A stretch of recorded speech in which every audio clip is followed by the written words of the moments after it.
May I have roll call, please? Oh, good morning. Calling this meeting to order. Mrs. Richards, roll call, please. President Anderson, let the record show that all 5 board members are present. Thank you. Please join me in a moment of silence, followed by the Pledge of Allegiance.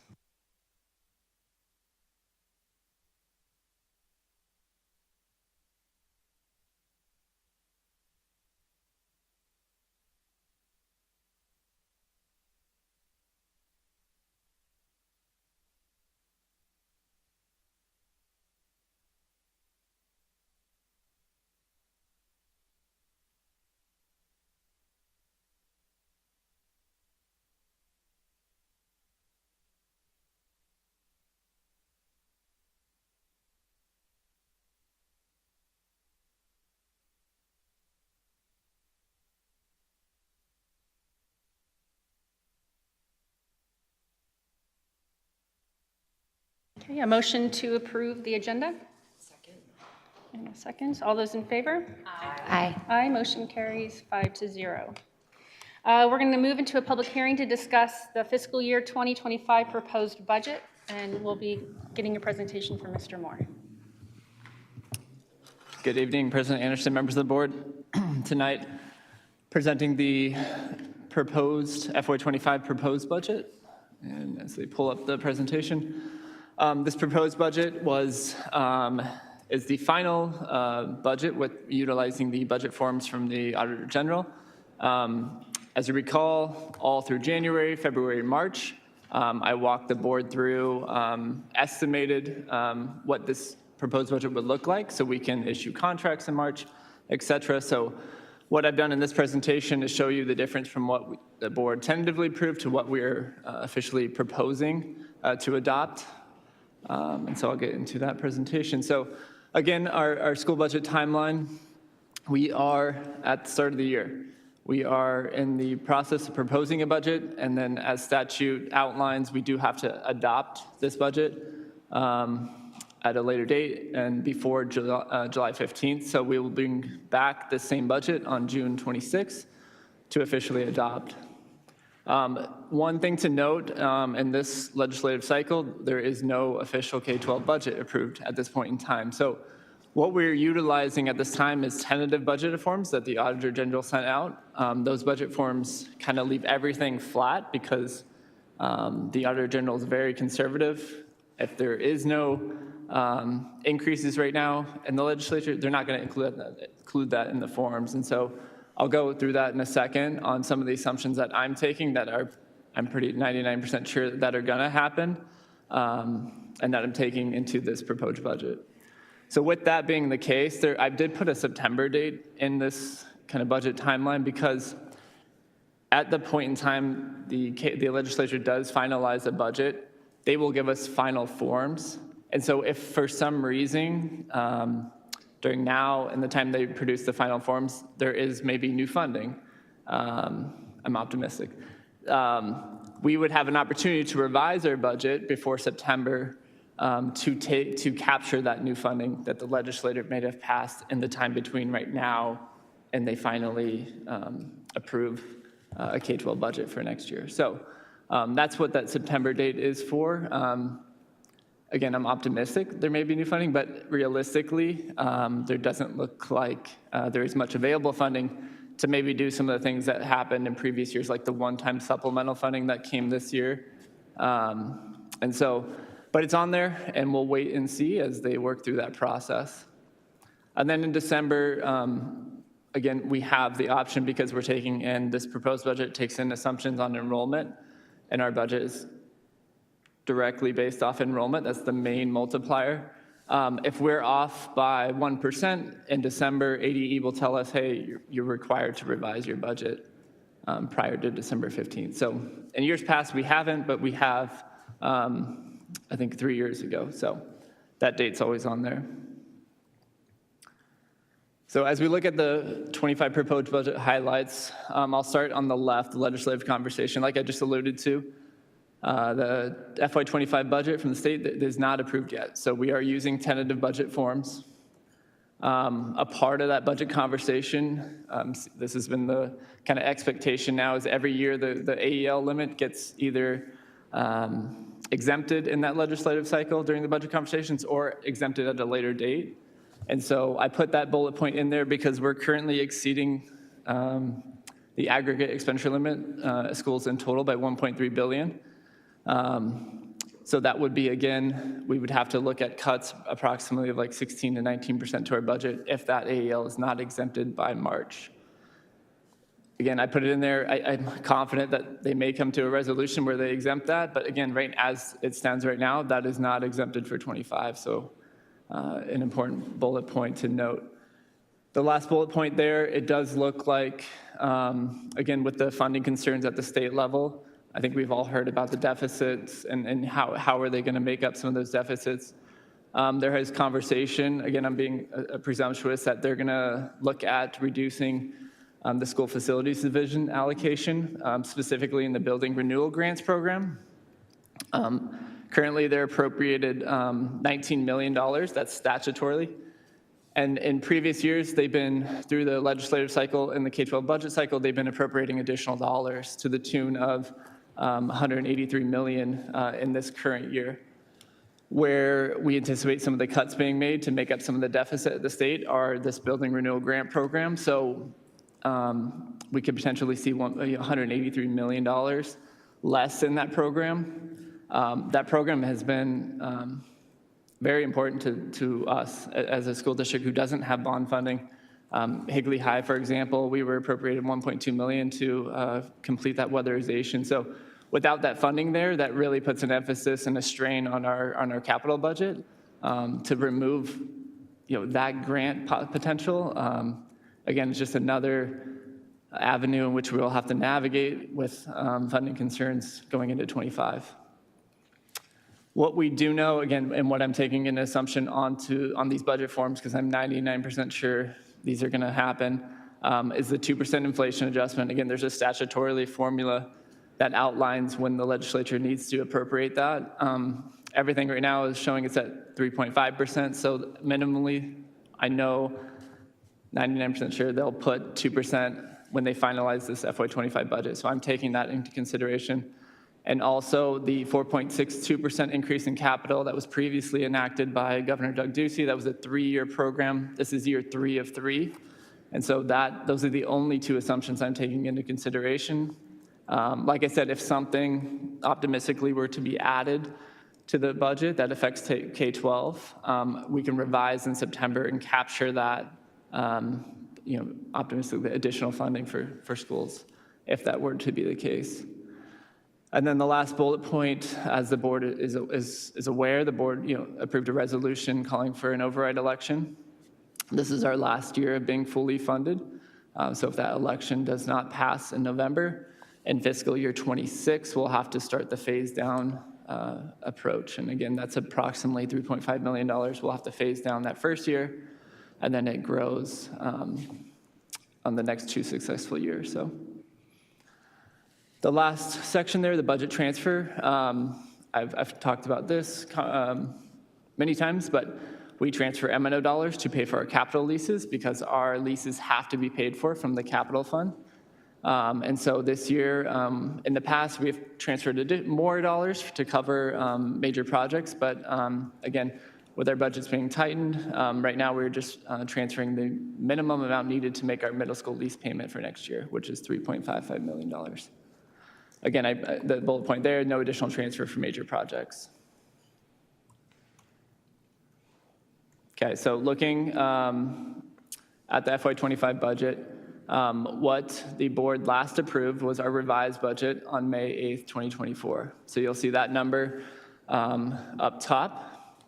That budget included the 100th ADM reconciliation, which we ended up down 226 students, or ADM. And then I just want to note out too, again, last year we were transferring more money from M&O to capital for major projects. We had the lease payment, but we also had a little more in there for major projects, so that total was $5.6 million that we were transferring. Looking at this proposed budget, like I've talked about, we're trying to be conservative and noticing that we've had a year of student loss. We're projecting in this proposed budget 100 ADM loss. Looking at enrollment numbers, we look at them kind of weekly and how we're trending. I'm optimistic that we won't see that 100 ADM loss. So it is, I'm knock on wood, we are trending kind of flat right now, and so that is very optimistic considering we're only in June, early June. So again, this proposed budget includes the 2% inflation increase to the base level. And then again, this is the M&O transfer to capital of 3.5 million instead of 5.6. So you'll have more money in M&O when we're not transferring as much out to capital. And then the estimated budget balance carry forward of 22 million, coming down slightly from where we were in 24. So you put all that together, that does show an increase in M&O of 1.9 million. Again, a lot of that increase was discussed with our compensation approvals, a lot of our utility increases. So that 1.9 million will cover all those tentative approvals that the board approved in March. Looking at capital, or sorry, one more slide. Average teacher salary, this is a prominent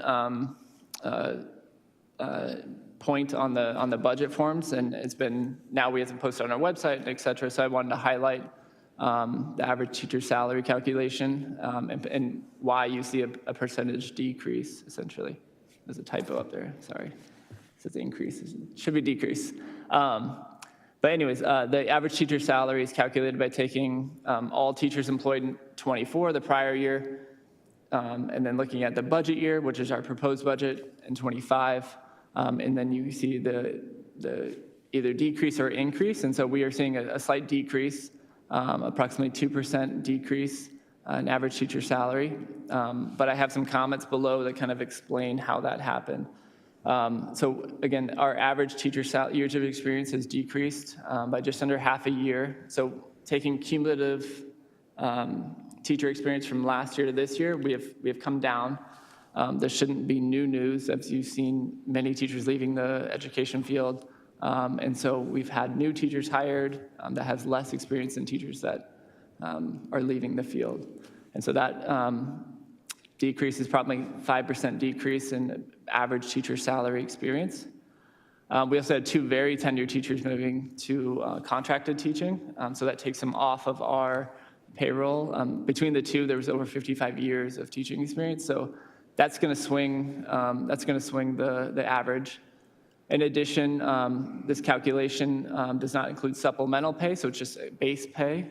And just a reminder, the board approved at 1.5 increase from M&O, and then an additional 2 to 3% from the classroom site fund base amount. So with those increases, they were offset by the decreases in average teacher experience and then some of our longer tenured teachers moving off the program. So it's not again, this calculation is in statute, that's the one we have to use.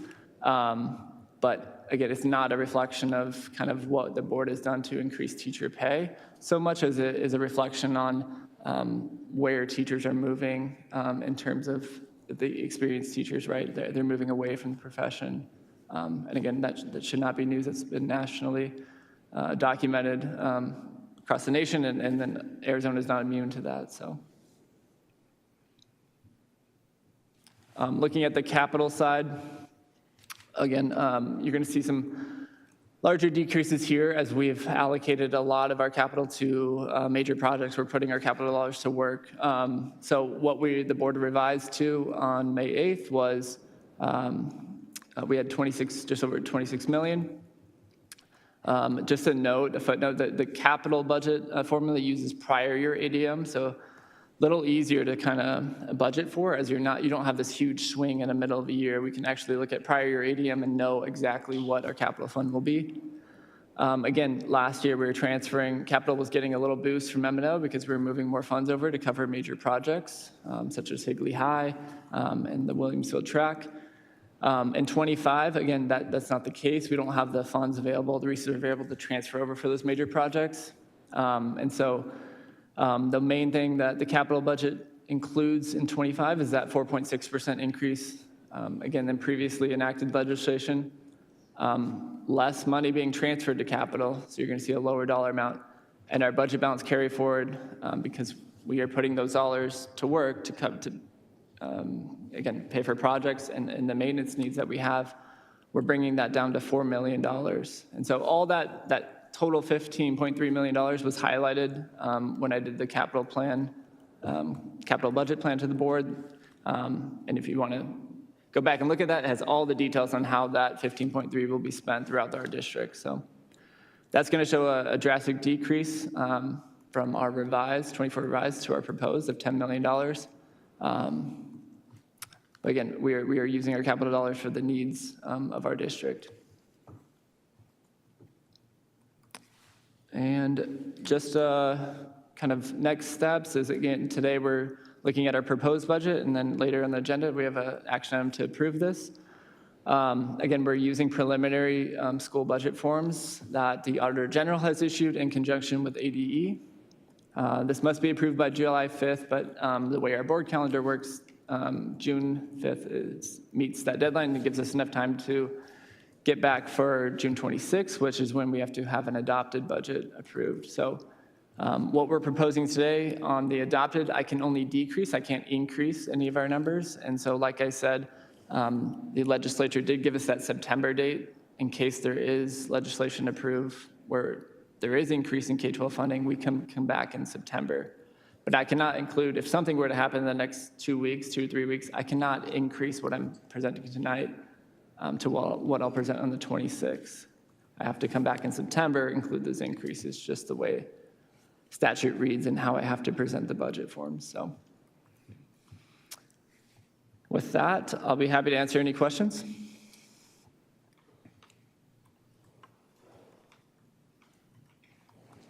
Any questions from the board? Okay, I'm going to go ahead and open it up to the public for public comment or questions. Is there anybody who wants to come forward? That's a no. Okay. Thank you, Mr. Moore.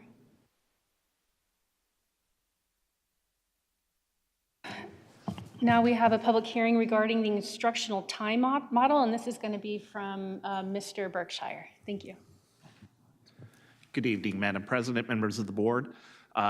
Today we are bringing the first of our 2 required public presentations on revising our district instructional time model. Some background: in 2021, ARS 15-90108 authorized school districts to adopt instructional time models to provide some flexibility in the method and manner in which instructional hours are provided to students. This actually began before the pandemic, but it became really necessary during the pandemic, and so our current model is really focused on that pandemic response. Recent changes in ADE guidance around funding for homebound students required us to start looking at our instructional time model, and as a result, we started to look at different ways we could use that instructional time model and not make it just focused on homebound.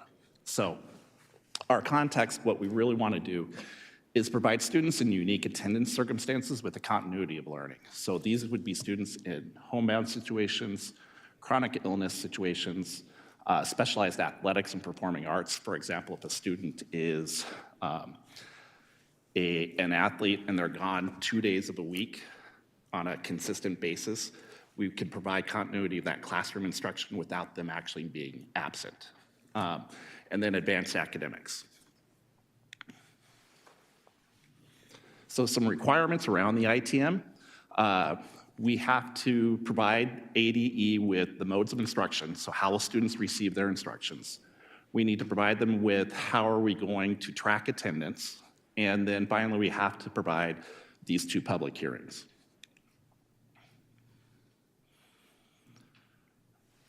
So what we are proposing for our modes of instruction is that we can use multiple models of instruction with students. Currently, our primary model is in person. What we are proposing is that students would have the option of a blend of different models depending on their particular needs. That could be remote, where it's facilitated online by a certified teacher, asynchronously, mastery-based learning, where a student has to go through and prove that they have mastered certain competencies. And then finally, project-based learning, where that student learning is around a project or problem with a final product or performance. So, for example, with a homebound student, ideally, that instruction is in person.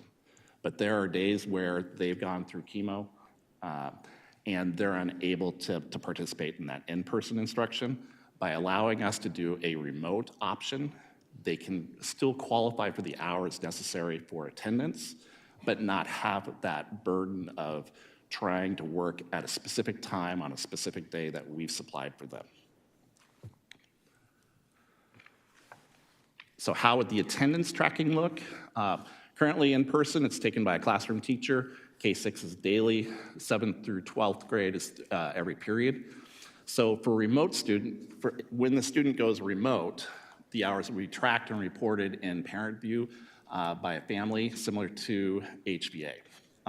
And something I forgot on the prior slide, and I apologize. These are unique situations, so they would have to be approved by site administration. There would be a contract between the student and the teacher, really trying to make sure that this is the right thing for that particular unique student in that unique circumstance. So if a student was required to go into remote, again, it would be asynchronous learning and work completion that would be tracked and measured. If we were looking at mastery-based learning, then that would be, for an example, a student in HLC, they're currently working with APEX, and APEX has certain mastery competencies that they have to accomplish through that APEX. This would allow us to basically say there is a certain amount of time that they're expected to be engaged in that work in APEX, and by accomplishing that work, they've met the hours and the minutes required for their attendance. Project-based learning would be very similar. We would identify this is the amount of time that a student would need to take in order to accomplish that project-based learning, and by setting those milestones, we would identify that as that attendance tracking. And then finally, how would students be assessed in this environment? Classroom assessment would be identified in that initial contract between the teacher and the student and the family. It can be done either virtual or in person.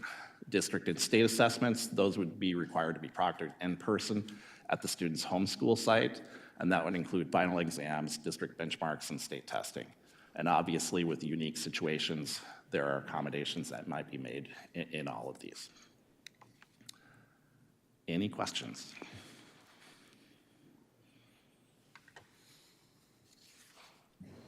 President Anderson, I love the idea that parents can decide what type of education their child gets, whether it's online or in person, and I love that we're able to offer that.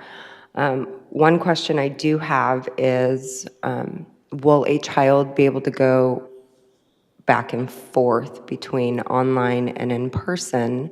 And also, as a parent of an athlete who does club sports and has to travel sometimes during school, I think I heard you say that they will have the ability to make up the work. If you can correct me if I'm wrong. So the idea in this is for those students in very unique situations, so that pull them out of their classroom for example, with I remember we had a student at one point when I was at Coronado that was a dirt bike racer, and they would be gone 2 to 3 days every couple of weeks. And that would negatively impact their attendance. They would get those attendance letters, those kinds of things. This would allow us instead to say those 3 days you're in attendance in person, you are engaged in that in-person instruction. Those 2 to 3 days that you are out at your competition, there is remote learning available for you. By completing those remote learning tasks, you'll be counted for your attendance. But we want to make sure that this is really used for those students that really genuinely need it. And so that's where that contract piece comes in. So it's initiated by family with administration, but then making sure the teacher is involved in that plan and how that's going to be created. And then ultimately, administration at the site and district level will have to approve it in order for it to move forward. We want to, again, we want to make sure that we have students out there that have this need. It's a very small percentage. For example, homebound, I believe, Shauna, we have 8 kids. So this is, our objective is really just to help those unique students in those unique situations. We also have students at the high school that sometimes attend what's considered to be summer learning at Harvard, Yale, those kinds of institutions. But for them, summer is August. And so frequently we have to make accommodations for those students in terms of when they start school and what we can do for them. This would allow us to provide some additional support and have them start at the beginning of our school year, even if they're not here. Thank you. This is a great move to support all those needs for families and students. I'm sure as instructors, professionals in this room, we all have those kids in our head right now that are thinking how it can and does benefit them. Can you, Mr. Berkshire, explain to me what a day would look like for a teacher that's balancing this? Is this one teacher that may have to do the project-based or mastery learning, or will it be another teacher taking on the load? And if it is one teacher, what resources and what help is being given to them to help them be successful? I think it's going to depend on the student, so it's very individualized. The most frequent application I see of this is going to be that in-person and remote. And so at the secondary level especially, our teachers are already using Canvas. And so this basically just says, you're not here, what you're doing is on Canvas and available for you. The student is basically doing that work that they would do in class, at home, or in the hotel, or wherever they are. In terms of the mastery-based and the project-based, I see those as very much specialized.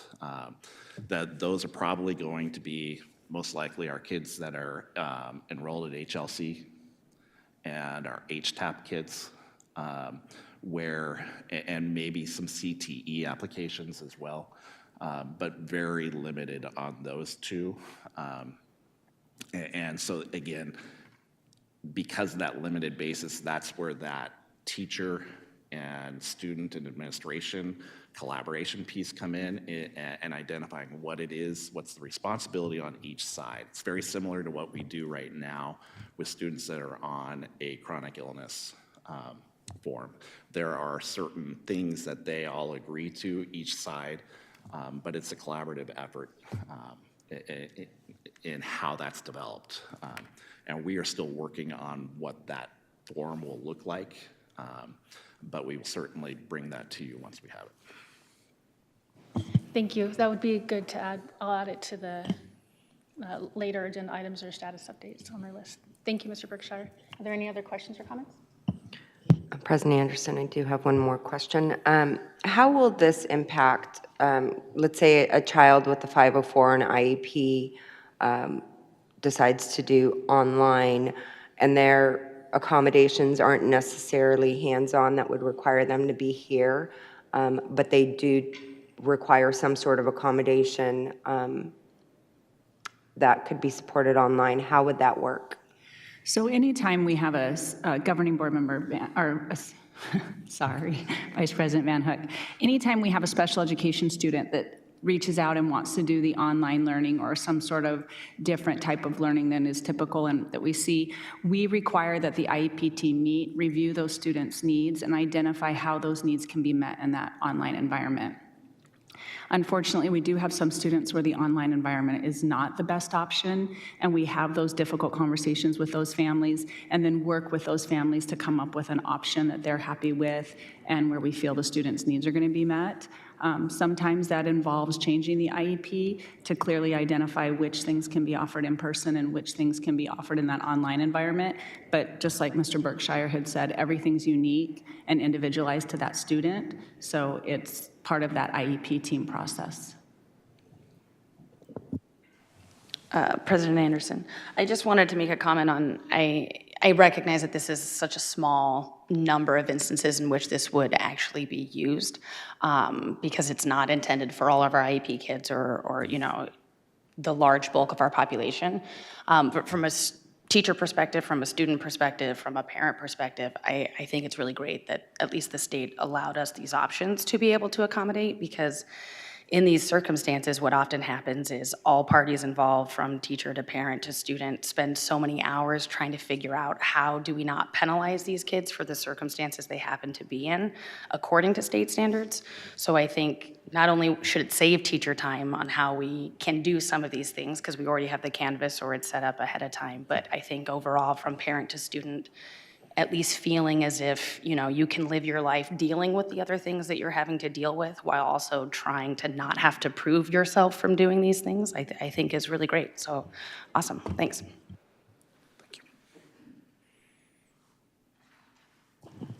Okay, it's open to the public now for comment or questions. Okay, thank you, Mr. Berkshire. We'll now reconvene in open session, and we'll move to the consent agenda. I motion that we approve agenda items 4.1 to 4.17. Second. All right. Pass to Tiffany for a second. All right, all those in favor? Aye. All those opposed? I'm actually going to abstain from this vote, but I'd like to explain why, if that's okay. So part of the reason is because we didn't get our answers to some of our questions in time to be able to pull items off the consent agenda. But related to 4.3 personnel action items, I disagree with giving performance pay to teachers that are placed on administrative leave. And I was told that we do that because of our MOU between Higley and HEA. And I think that it's absurd that we give incentive to a teacher that might be on administrative leave. And I don't see any employer, any other employer, incentivizing an employee for such actions. But that's one reason.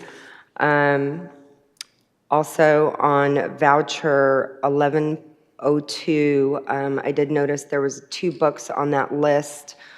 There's 12 books purchased from Permabound.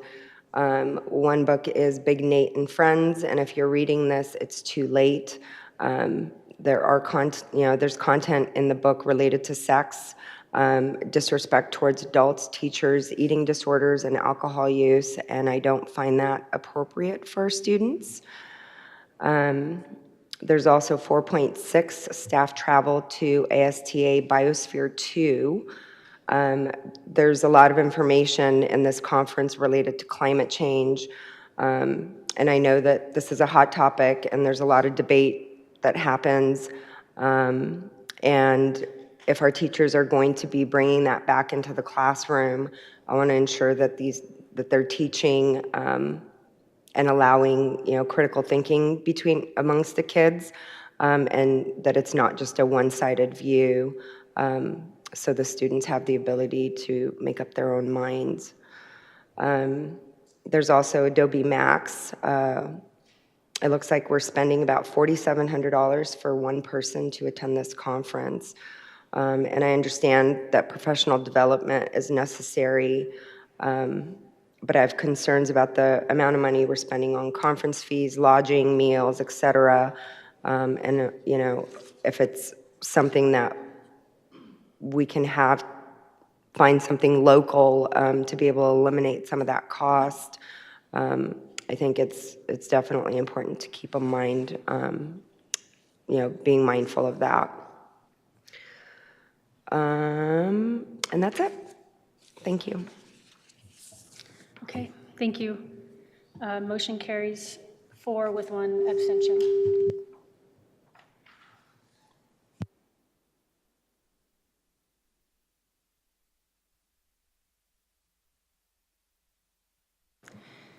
Next is the information items, and we'll be getting a report from Ms. Johnson for the ESI. I apologize, I did skip that. Ms. Johnson, I'm sorry, Ms. Richards and Mr. Latzenheiser, do you have any introductions you would like to make? Sorry, I got it. Thank you, President Anderson. We want to take this opportunity to share our formal recommendation for Mr. Jeff Armstrong to be our new Executive Director of Elementary Education.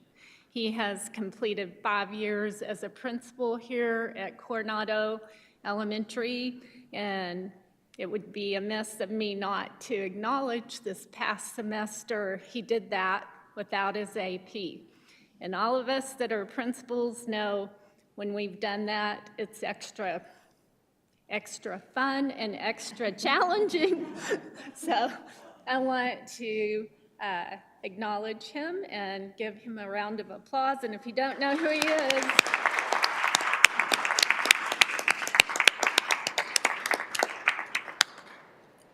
in addition, sitting next to Mr. Armstrong, we want to announce our formal recommendation for Mr. Brian Griggs to be the principal of Coronado Elementary. Mr. Griggs has 9 years of service here in Higley, both as an AP and as an interim principal this past semester. And you know what, Brian, we appreciate that so much, your graciousness, your leadership, and now you better take care of that school, because the guy sitting next to you, I'm not sure he'll take it if you don't. But congratulations. Yeah.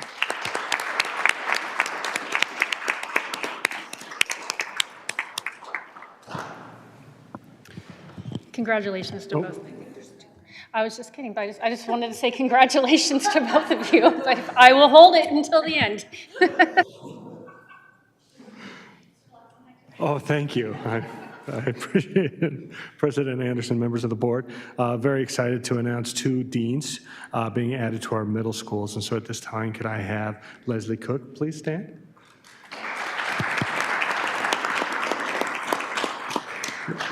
Leslie Cook is going to be our new dean at Sossaman Middle School. Leslie has previously been a teacher, a site coach, a mentor, a Title I specialist, and inclusion teacher. This past year, she was at Power Ranch, and currently she's a summer school administrator. She has very many different hats that have helped prepare her for her role in stepping up as the dean at Sossaman Middle School. And this year, she was also part of our Higley Leadership Academy and was very involved with that. She is a proud wife of 17 years and a mother to 2 children who attend Higley, our Higley schools. We're very excited for Leslie to join our team at Sossaman.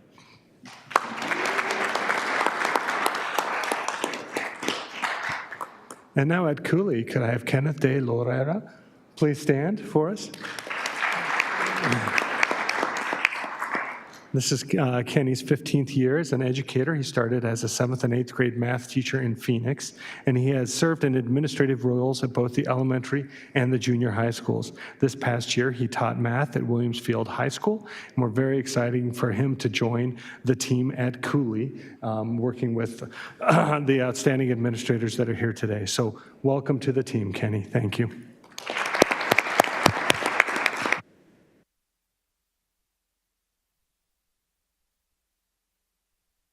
We good? I can. Congratulations to everyone. And I just wanted, again, to the Coronado, because this has affected my children, and Mr. Griggs, I've stated before how he made a difference in our household. It's very emotional to see that this is happening, because you truly are a gift, and it's a gift for a lot of the faces I see out here to have you in our district. And it's great to hear you share the growth from their leadership program so that we can actually see that happening right now. So thank you and congratulations.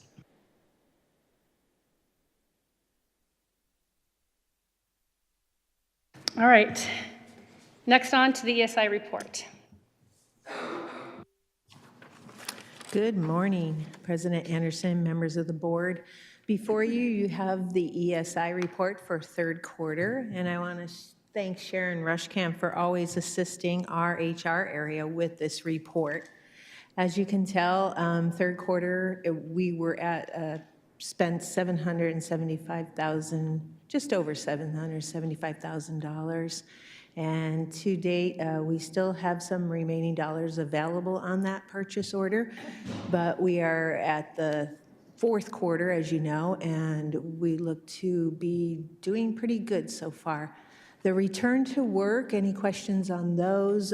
Those are the individuals that are retired to rehire.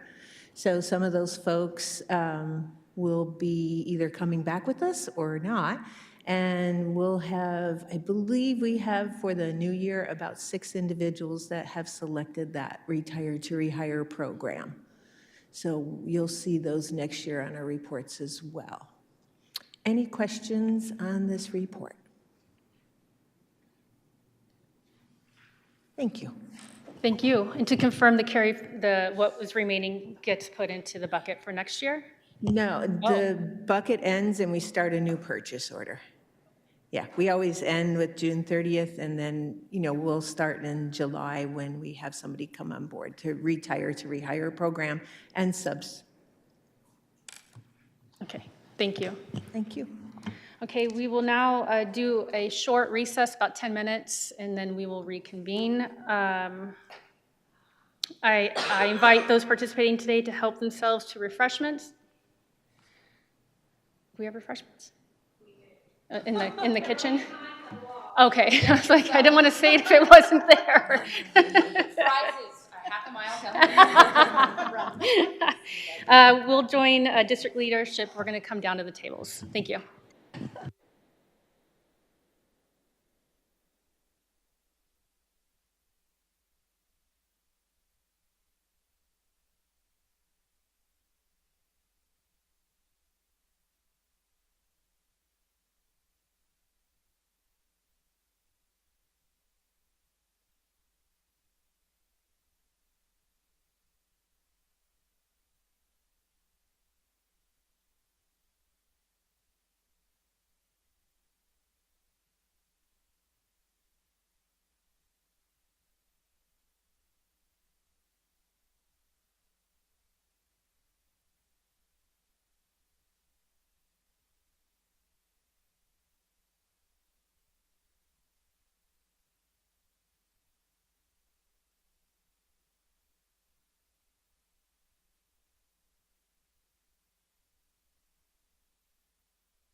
Okay, we're going to go ahead and reconvene and begin with our work study on the item 6.1, the progress on the 2023-2024 Governing Board initiatives, beginning with Mrs. Richards, I believe. Thank you, President Anderson. We appreciate this opportunity for all of us to be in the room on the same level of the floor so we can discuss and, ask questions and move forward. So today you're going to have 4 mini presentations aligned to our strategic plan where we focused on the 4 anchors. So you're going to hear a lot of different people talking, and we're just going to kind of ping around, and then you can't get bored or anything else. All right. So everything we do really needs to be tied to our vision, our mission, and our values. Keeping those in front of us continually keeps us focused along with these governing board initiatives and goals. So this morning, like I mentioned, you're going to get some progress and highlights from this year. So when we adopted this strategic plan in 2022, we were committed not to sticking it on the shelf and forgetting about it. We were committed to revisiting it. So some of the things we share, probably a lot of them, you've already heard or seen, and that's okay because repetition is good for us. This presentation will focus on strategic anchor 1, teaching and learning, and of course, student success. As you know, Higley Helps was aligned to our portrait of a graduate. So throughout the year, you've been updated on numerous things our schools have done, like the Junior ROTC, Midwest Food Bank, Gateway worked with residents at Eternal Springs in Gilbert, Coronado collected care packages, Centennial collected items to send to soldiers that were overseas. Williamsfield has its famous Stuff the Bus. HVA collected and delivered baskets of food to families. And HTA had a toy drive. This is just a few of the things we did aligned to Higley Helps this year. And we appreciate our schools and our students and our families. Okay, and within Anchor 1, there are 5 indicators within our strategic plan, and this year we focused on 3 of them. And today we're going to share some data and highlights within these 3 indicators. The first one is on the screen, providing exceptional opportunities for personalized instruction, including differentiation, acceleration, innovation, and leadership opportunities. The second indicator is providing guidance and support for college and career readiness. And then the third is supporting a collaborative culture using data and research-based practices. So now we're going to go in depth into each one.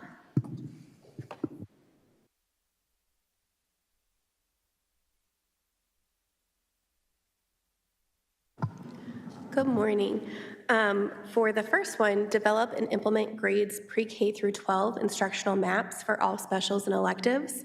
Our district coaches met with representative teachers from K-6 art, music, orchestra, band, physical education, and technology.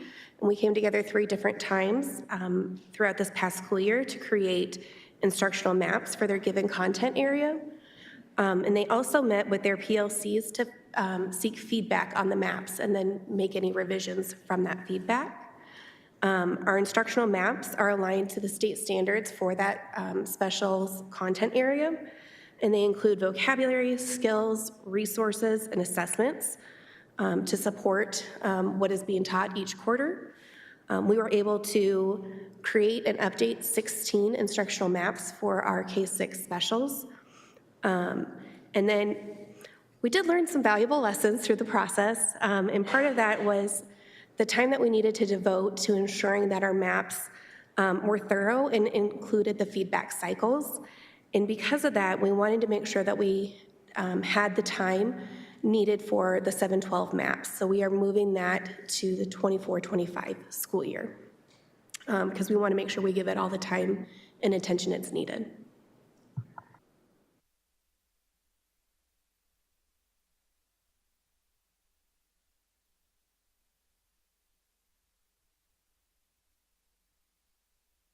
To turn the microphone on, sorry.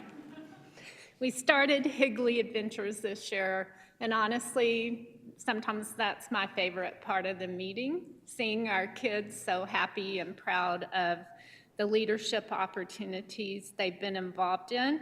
We also highlighted some staff members, but you'll see some familiar folks up there on the screen from Thespians Leadership Camp, our Higley High football team that we continue to brag about. We celebrated this year, along with Gilbert PD Youth Leadership, Kids Club Assistant Leaders, Williamsfield Yearbook, some of our Mandarin teachers, along with students that really shined above and beyond, like Tyler Bubella.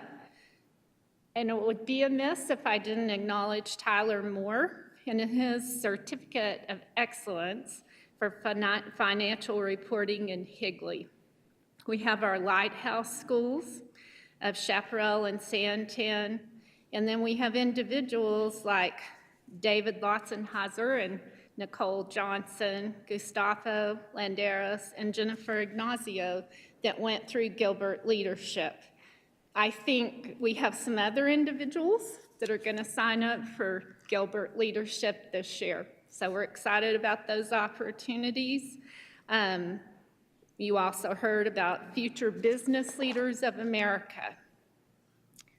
So when we went to schools, we were able to see kids in action, from our superintendent visit to Cooley, Sossaman's National Junior Honor Society. Gateway, of course, has its No Excuses University, where the kids are talking about college, learning cheers, songs, and getting ready to go to college. And we already talked about Leader in Me schools. Whoops, that's there. In action item 1.1, strategically communicate honors, dual enrollment, and advanced placement pathways through 7-12. This is an effort by all of our secondary schools to help inform parents and students about different opportunities that they had. Different things we did this year included our freshman orientation and curriculum nights, including our AP and dual enrollment nights at the high school to make sure that we can inform parents about options that they have for their children. EVIT field trips on October 18th, as well as college and career fairs on September 19th and February 29th were additional examples of how we highlighted trying to make connections with college and careers. This year, we tried to expand our FAFSA and college planning nights around not just ones that happen in the fall, but we had spring nights available as well. Our college and career specialists worked hard with university admissions to make sure we had reps out of there at least 3 times per month. When you talk about honors, dual enrollment, and AP, again, we did curriculum nights and AP and dual enrollment nights to be able to inform parents what the choices was, especially in January when we go through the registration process.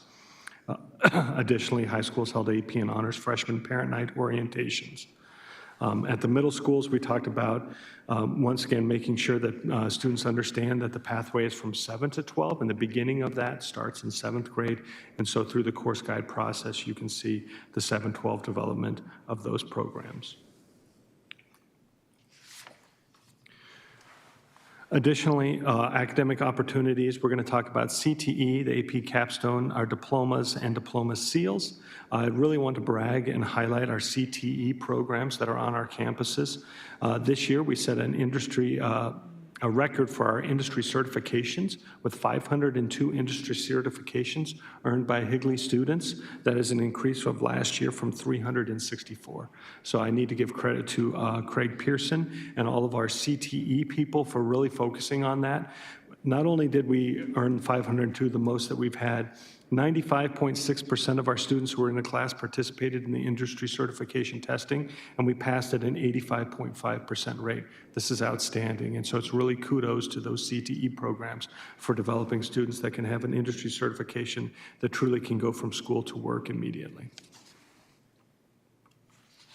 Over the past 3 years, we have focused on different SEALs and capstone and AP Scholar diplomas, and this is really a cumulative work by our teams to make sure that students know that these are available, as well as performance moving forward. So as you can see on the slide, the AP and capstone diplomas, we had 27 over the last 3 years, AP Scholars 156. The seal of proficiency, the arts proficiency is 62. Our Arizona seal of biliteracy has really gone up to 142 over 3 years, which is outstanding. And Rebecca Rodriguez needs to give recognition for her work and allowing and notifying students of the availability of that. You see our civics literacy had 3. Arizona seal of personal finance had 2. Excellence in academics diplomas, we had 37. Our STEM diplomas up to 60, and our service learning excellence seal 7. So we're really proud of the movement that we've had over the past 3 years and getting recognitions for students above and beyond. Mr. Lotznizer, can I ask a quick question? Yep. For you or anybody that'd like to answer. So what do you think you all did effectively in order to increase? I'm thinking of these certifications. That's phenomenal. So what do you think you all did well in order to get such a great increase? I think Mr. Pearson led his team to make sure that they were well aware of what the necessary requirements to get the certification was.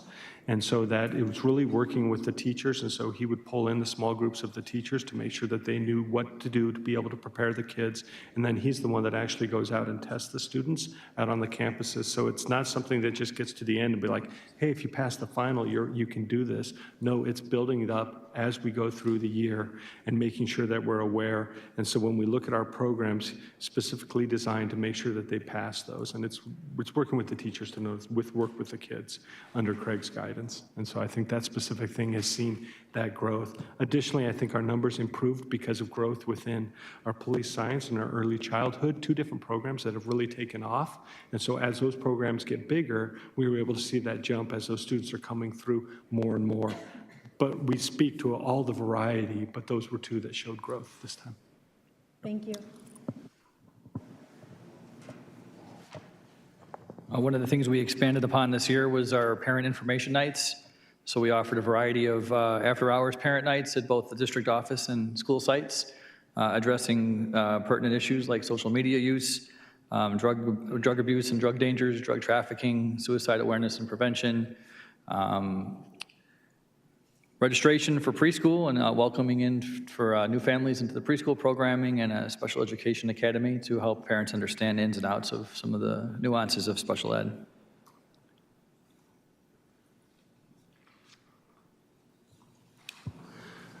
For 1.3, increase awareness of feeder pattern programs and academic planning for post-secondary pathways. This idea of feeder pattern programs is very important as we really want to maintain our students as they start in elementary school, through our middle schools, and then graduate from our high schools. So how do we develop those relationships and that sense of community? Effective ways that we have done this year was making sure that we had program visits, both some programs from higher levels going down to the feeder schools, or feeder schools sending students up.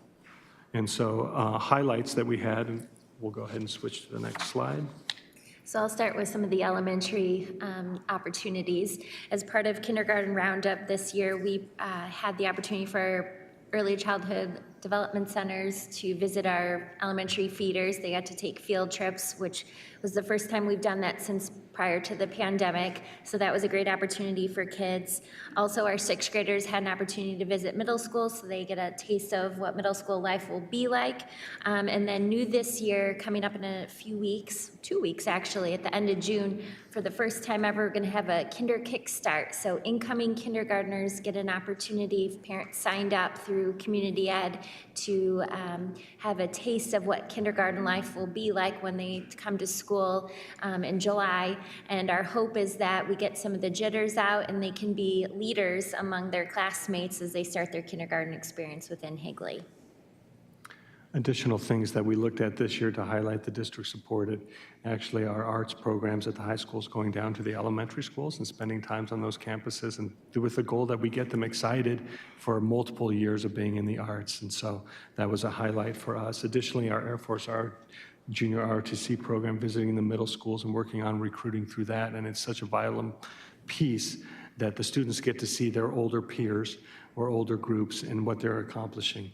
And so additionally, obviously, we have our visits from Cooley up to Williamsfield and Sossaman up to Higley, and trying to really build that connection. Cooley added this year a Williamsfield wall, nice black and red right in the middle of campus, so they can be, Cooley students can be aware of what's happening at Williamsfield so that they know that what they can do to be supported. Okay, moving on to our third and final indicator under Anchor 1, supporting a collaborative culture using data and research-based practices. One of the things that we really spent a lot of time this year is reflecting on how we're driving continuous improvement across our district and within our schools. The Department of Education revised their continuous improvement process, so all of our targeted Title I schools are required to follow that process, but we decided we wanted to have consistency with the way that our schools identify needs, set academic goals, and then supported action plans. So this spring, we developed a process modeled after the Department of Ed's process, and our sites are in the process right now of drafting school-wide continuous improvement plans that are centered around feedback from their staff, as well as recent academic performance data. So at the admin retreat this summer, they will present those proposed plans, and those plans will drive continuous improvement efforts at the site level next year and give us an opportunity at the district level to help support them. And then with that. So additionally, in this one, we were looking at ways to ensure that our PLCs were effectively using data to drive instructional decisions. And so some examples of some of the ways in which we did that this year: benchmark data dialogues where Ms. Davis, Dr. Lindsay, and Mr. Lautzenheiser and I all went out to our sites following benchmarks, met with site leadership, and engaged in what's called a collaborative learning cycle, where we looked at the data, elicited questions, and really tried to understand what's the driving cause behind some of the things that we were seeing.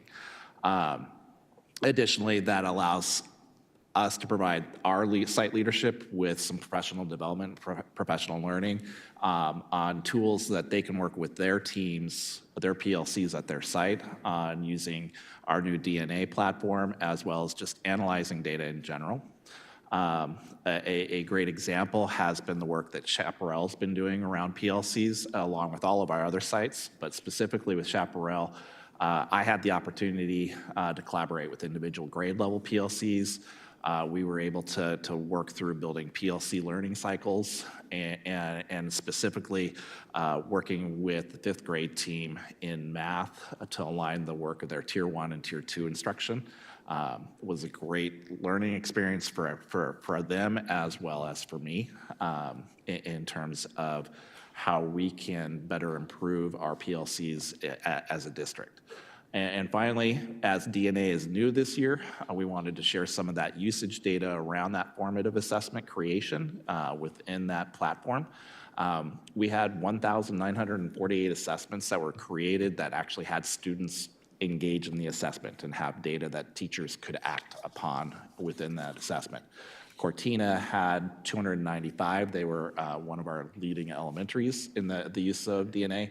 And then Williamsfield had 385 of those. So we just wanted to share with you as well that we're seeing that usage of DNA begin. It was year 1 of that implementation, and we will be sharing year 2 and how we will be working with that moving forward later.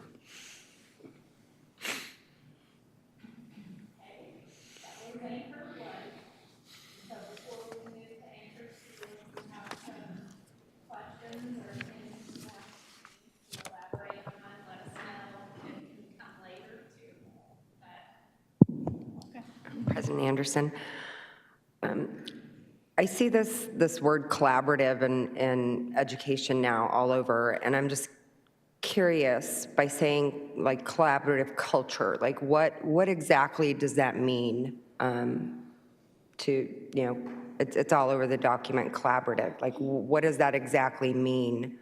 And what do we do to be collaborative? So, Vice President Van Hook, I'll say something, and then I think Heidi's ready to talk too, but I believe we're all better when we work together than in isolation, and that starts with district leadership as well.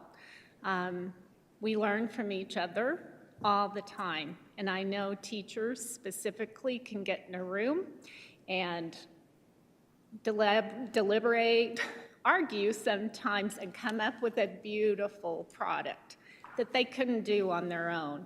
And so I think the strategic use of data, planning together and understanding what to do with that data is a huge piece of that, because we talked about it earlier, our kids are all unique and they don't all need the exact same thing. So that's my thoughts.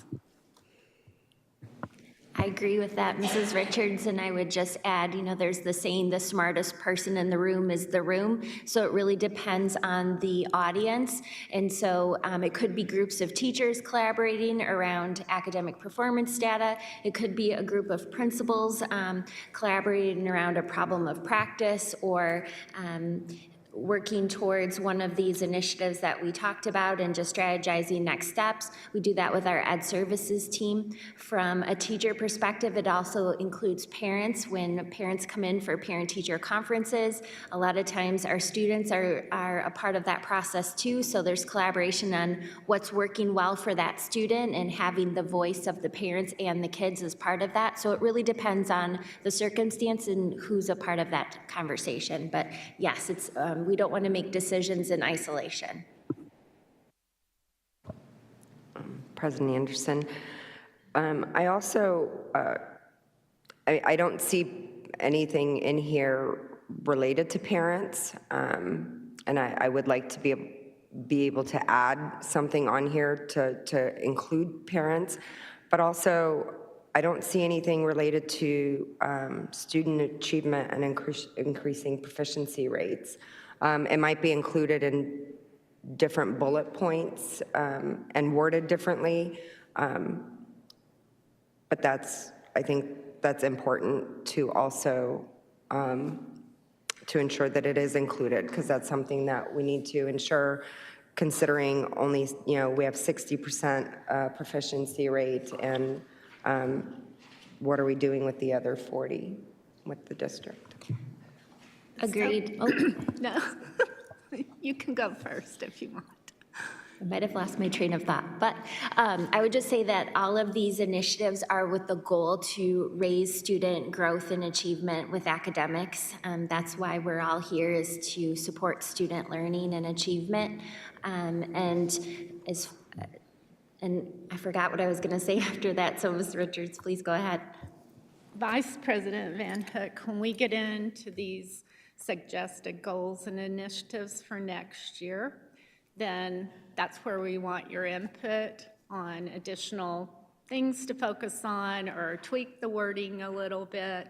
But what Dr. Lindsay said is correct. And these comprehensive needs assessment that the schools are all doing, it dials right into student achievement and increasing student outcomes. So it gets real specific per school, per classroom, per kid. But I appreciate that input, because we want to make sure that we represent well what we're doing. So if I could give input on collaboration, since I worked in the district, and what collaboration looked like and how it was very important. Our team, we would meet before, during our break, or after school to discuss, at the time we were using Galileo, so go through Galileo questions and make sure that the testing aligned with what we were teaching, that the questions were valuable to determining their proficiency.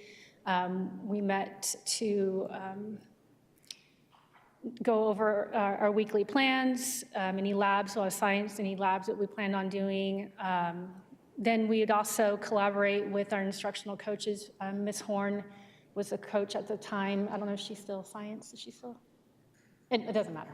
Anyway, Ms. Horn was who, and she would come to our school, and we would meet so many times and she would go over how we're doing and how it met standards and how we were working together, and give us advice on how we could be more efficient and more effective in our teaching. And then even though we'd be grumpy and go after school to meetings, we would meet with Sossaman, because I was working at Cooley at the time, and then we would collaborate with the Sossaman teachers, and we would see what they were doing and what we were doing to make sure that we were aligning, and we would work together, share ideas, go through, again, benchmark questions, and then, of course, the work with the admin, where they would come into our meetings. And more than not, in my experience, there was more of listening than really anything, just to know what we were going on and provide input as needed. I just input from experience for collaboration. But I did want to ask a question, whoever is willing to answer, regarding benchmarks. So as a teacher, the data's there, but it's always difficult to get true buy-in from students to take these benchmarks, really any test. I don't know if it's here, if it's aligned, or if they are given a grade or a score that affects their average. Some places do, some places didn't. When I taught at Quinn Creek High, we tried to find ways to motivate them through scoring, but we didn't want to affect their average based off of a district test. What I'm leading to is, to get buy-in, a lot of times you have to give it value. So is this district, or is Higley taking the time to take the data from the benchmarks and show the students who are college-bound or think they're college-bound, hey, if you get this proficiency or hit these standards, this is what we have research to find how it'll affect your ACT or SAT scores, how that aligns to show proficiency in those, or to align it with certifications for career-bound. That way it's not just, hey, I'm just taking this test, take the test, and it doesn't affect my grade. I don't care. It's not going on my transcripts. But, oh, dang, if I really learned this standard, or it showed I know that standard, then I feel like taking the ACT or the SAT or the career-bound certification exam, I feel like I would do better, and I want to do better next time if I didn't meet that mark. I'm going to jump in and then let Heidi and David probably jump in as well. The benchmarks that we administer in 3rd through 8th grade, those are mimics of the state assessment. And there's value to them at different levels in different ways. So one of my goals has been to work with our site leadership to really understand that the value in the teacher level of those benchmarks is really looking at what are we asking of kids to show that evidence of learning. How are we asking students that to demonstrate that evidence of learning in what's called next generation assessment. So they are engaging in items no longer that are multiple choice. They now have to drag and drop. They have hot text where they have to pull down or drop down hot text where they actually select a passage within a reading passage, a sentence, and those are all new skills in some ways. And they are higher complexity skills. And so trying to ensure that in terms of our instruction, is there alignment between what we're asking of kids to engage in every day and how they're demonstrating that understanding. And so that's this classroom teacher side. What we get from those mimics, from those benchmarks, is not very detailed standards-based information. In order to get that kind of information, an assessment would have to be 70 to 100 items long because you need 3 to 5 items per standard in order to really get at standards, understanding, and mastery. State test, our mimics, there's 1 to 2 items per standard. They are really, it's a broad-based assessment. So at the district level, what we look at with those benchmarks is how are our kids going to perform when they hit the state test? And are there large gaps that we need to be addressing at the district level in terms of our resources, our instructional maps, those kinds of things. Down to the student level, that's the age-old question. One of the reasons why the state went to ACT testing as the high school assessment was the belief that students would take ACT more seriously than an end-of-course assessment like AZ Merit was. There's varying evidence as to whether that's actually effective. But the real driver of student engagement in that assessment has to do with the relationship and the trust that students have in the teacher that's administering that assessment. If they have a good relationship with that teacher and they believe that that teacher is going to provide them with valuable feedback on their performance like you were talking about, they are going to perform on that assessment. Using external motivations to try to motivate them to do well, your compliance students will continue to do well. But your students that come to school and they struggle with learning or they struggle with just being in school, those kinds of external motivations aren't going to impact their performance on a test, and it's going to give us some dirty data related to the state assessment, because I can't use an external motivation to motivate students to do well on a state assessment. So I really want to create an environment when they're taking the benchmarks that mirrors what it's going to look like when they take the state assessment. So we've actually told our sites they can't use benchmarks as a grade. Long-worded answer. I'm going to let Heidi and David jump in. I hope I got most of what you were looking for, though. I would just add that teachers often, after the assessment's completed, will take specific test items, questions that, many students got incorrect, but they spend a lot of time teaching that and really unpack what that question looked like with the students, because it may have been framed in a different way, so they can use it as part of their instruction. And I think for next steps for us is now that we've gone through DNA for a year, and it's our first time going through those mimics, it's analyzing and seeing how did the mimic performance and actual performance coincide, and how are we fixing and making sure that what's happening there and our ability to disseminate that information to the teachers so that they can know more clearly about where the student's at is an important step for us next. And that's one of the great things about our relationship with Renaissance. They're actually doing a correlation analysis right now on our internal data. So they're looking at our student performance on the mimics, and then they're looking at our state results and basically saying, based for Higley Unified School District alone, here's where students need to perform on each of those mimics to show that they're actually going to perform the same way on the state assessment.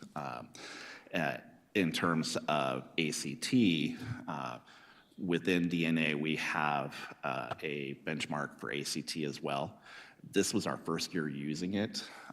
We've already started working with Renaissance and in terms of what kind of professional development do we need for our site leadership at the high school level in terms of helping teachers and students understand those results better and how to use those results. So that is something I've already met with Mr. Bannock and Ms. Wallace talking about for next year, and setting up some meetings with their professional development at their level to help us better understand how to use that data to impact student achievement. President Anderson, I want to comment on something you said, because I think it's really important. Like, I don't ever want to get away from being a teacher myself, but I know those conversations I had with kids, like, hey, let's look at this and how you did, and 2 more questions. It sounds crazy, but they want to hear the detail of how they did and how they can improve, so I appreciate you saying that. Question, and I apologize because I struggle to comprehend what I cannot see.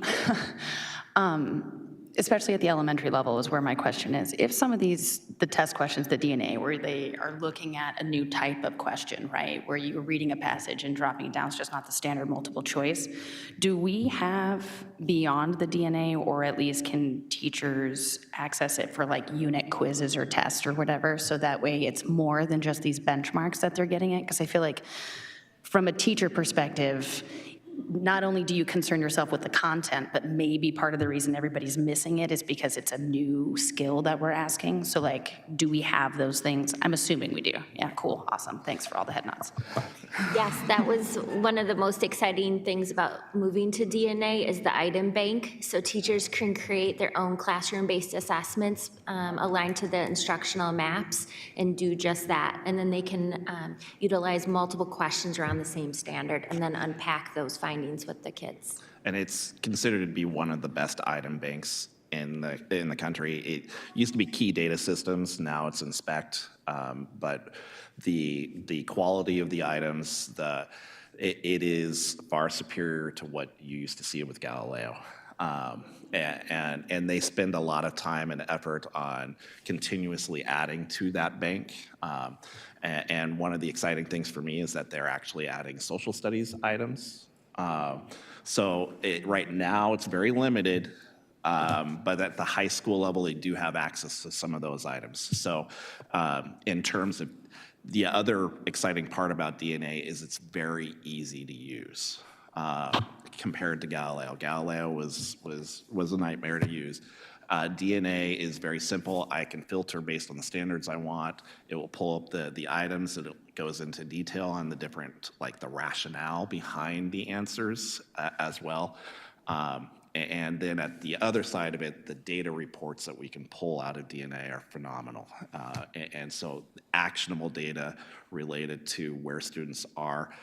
It's got subgroup reports so that we can look to see is there a difference between where the average score is, and are there certain subgroups that are scoring below or above that average, really diving down into individual students. President Anderson? Oh, were you done? I'm sorry. No, I cut her off to ask a question. Oh, sorry. I was just going to ask for some clarification. We talk about ensure PLCs utilize benchmarks and the collaborative. Are there certain expectations for how much PLCs meet? Who tracks that? We use the word ensure. Who's ensuring? And what are the expectations? How are those communicated? And how are they followed up on? How often are PLCs meeting? What is that expectation? From an elementary perspective, that was one of the things that I've been working with the school principals this year on unpacking in terms of how often are they meeting their involvement and what that looks like moving forward. Is it meeting our needs? So we did kind of a root cause analysis around that work. As part of my support to sites, I would visit those PLCs on occasion with the principal. So that was one way that we monitored. Moving forward, we have a common expectation at the elementary level that PLCs will meet for an average of 45 minutes per week, grade level content teams, and that looks different site to site if they're using their early release Wednesdays for that time, or they have it built into their common planning time during the course of the school year. So we had a little bit of variation site to site. They were of course all utilizing the professional learning community process, but we through the course of investigating that over the course of the year, identified areas of both celebration and opportunities to tighten things up, and also ensure that the way that we're utilizing professional learning communities is consistent across the district. At the secondary level, when you talk about who's responsible or overseeing the PLC process, it is site administration that is driving that to make sure that the people are meeting and that they have their PLC documents in their PLC folder and their PLC data connected. And so the oversight of that is at the site administration standpoint. From a district perspective, we support with professional development and or allowing them to determine what times they can meet. When you look at an elementary, or excuse me, a high school math teacher who might have 3 different preps, it's going to look very different from a PLC perspective in terms of how can they find the time to meet with all the 3 different ones. And so typically they focus on one for the year and continue to meet as groups. And that's decided and supervised at the site level to be able to support. Additionally, it gets a little harder when you start having singleton classes. And so those people can be on an island. So as a district, we try to find opportunities for the 2 islands to come together district-wide. So it might not be particularly on the campus, but district-wide as well.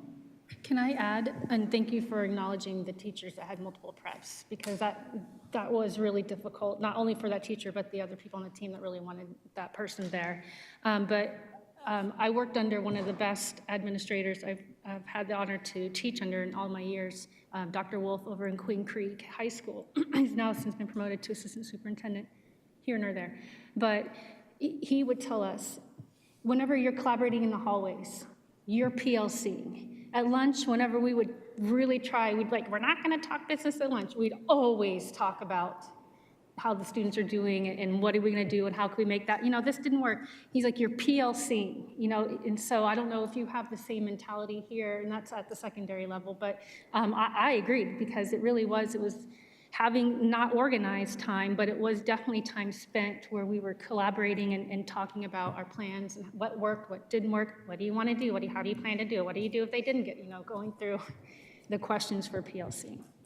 Well, no, I appreciate that, and I'm curious about the organized time. I think in any organization, you're dealing with people, and using this as an example, if you have 4 teachers teaching a subject and the 3 are coming together all the time and someone is not, this is an expectation of Higley. And if you have someone who just doesn't participate in that, and I get different time restrictions, but we also, and I know we have to have a further discussion on the high school, but we have late starts, we have early releases, we have tried to carve out some time in recognizing professional development and recognizing time for people to get together. And again, when you have, you have those teachers who, they're ready to go and they want to lead it and they want to get everyone together, and they are having those conversations just in, a lunchroom, or if they're in a classroom, just them having lunch, and you have that. And then you also have individuals who just maybe don't participate, rarely participate. And if this is an expectation of Higley and what we want, that's where are we monitoring this? Where are we making sure that, 1, time we're carving out is being utilized, and 2, that all of our students are getting the benefit of this expectation. So that's why I was wondering where it is, how are we monitoring it, what is the expectation? Because in my opinion, if this is an expectation, then there should be a specific time dedicated to it and expected. And then I think that should be seen within the Danielson tool. That should be part of a performance review on how much they're participating in PLCs.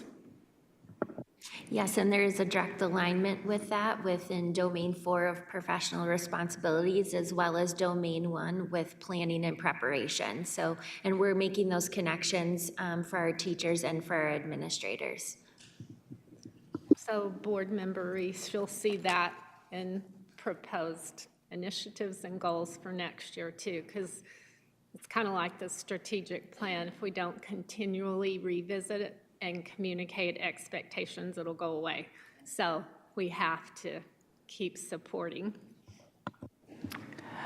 Board Member Reese, I wanted to add to while we're not talking about the calendar committee today, one of the things that came up quite a bit in the calendar committee is that professional development time and holding people accountable.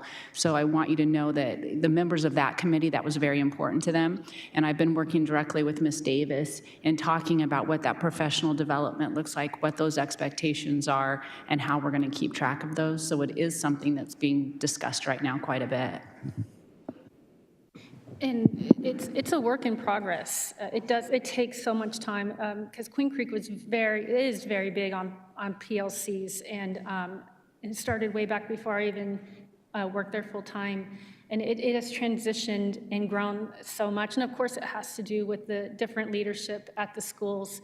And I don't know if we do it here and we have a trickle of admin in the crowd, but we and Queen Creek, we had to fill out a spreadsheet that was shared with admin to say which room we were going to be in when we were meeting, because if it was early release day, there were several hour choices we could put, and then admin, that time, they were dedicated to walking the whole school and popping in and coming in and listening and discussing, and it wasn't helicopter administration, it truly was, and just being involved and asking questions. And so I imagine it's pretty much similar here too as well. Admin would schedule ahead of time if they were going to be there for the whole meeting. So like sometimes you would know they would just pop in, but other times they'd sit in for the whole meeting. So like we have the same thing here. Yeah.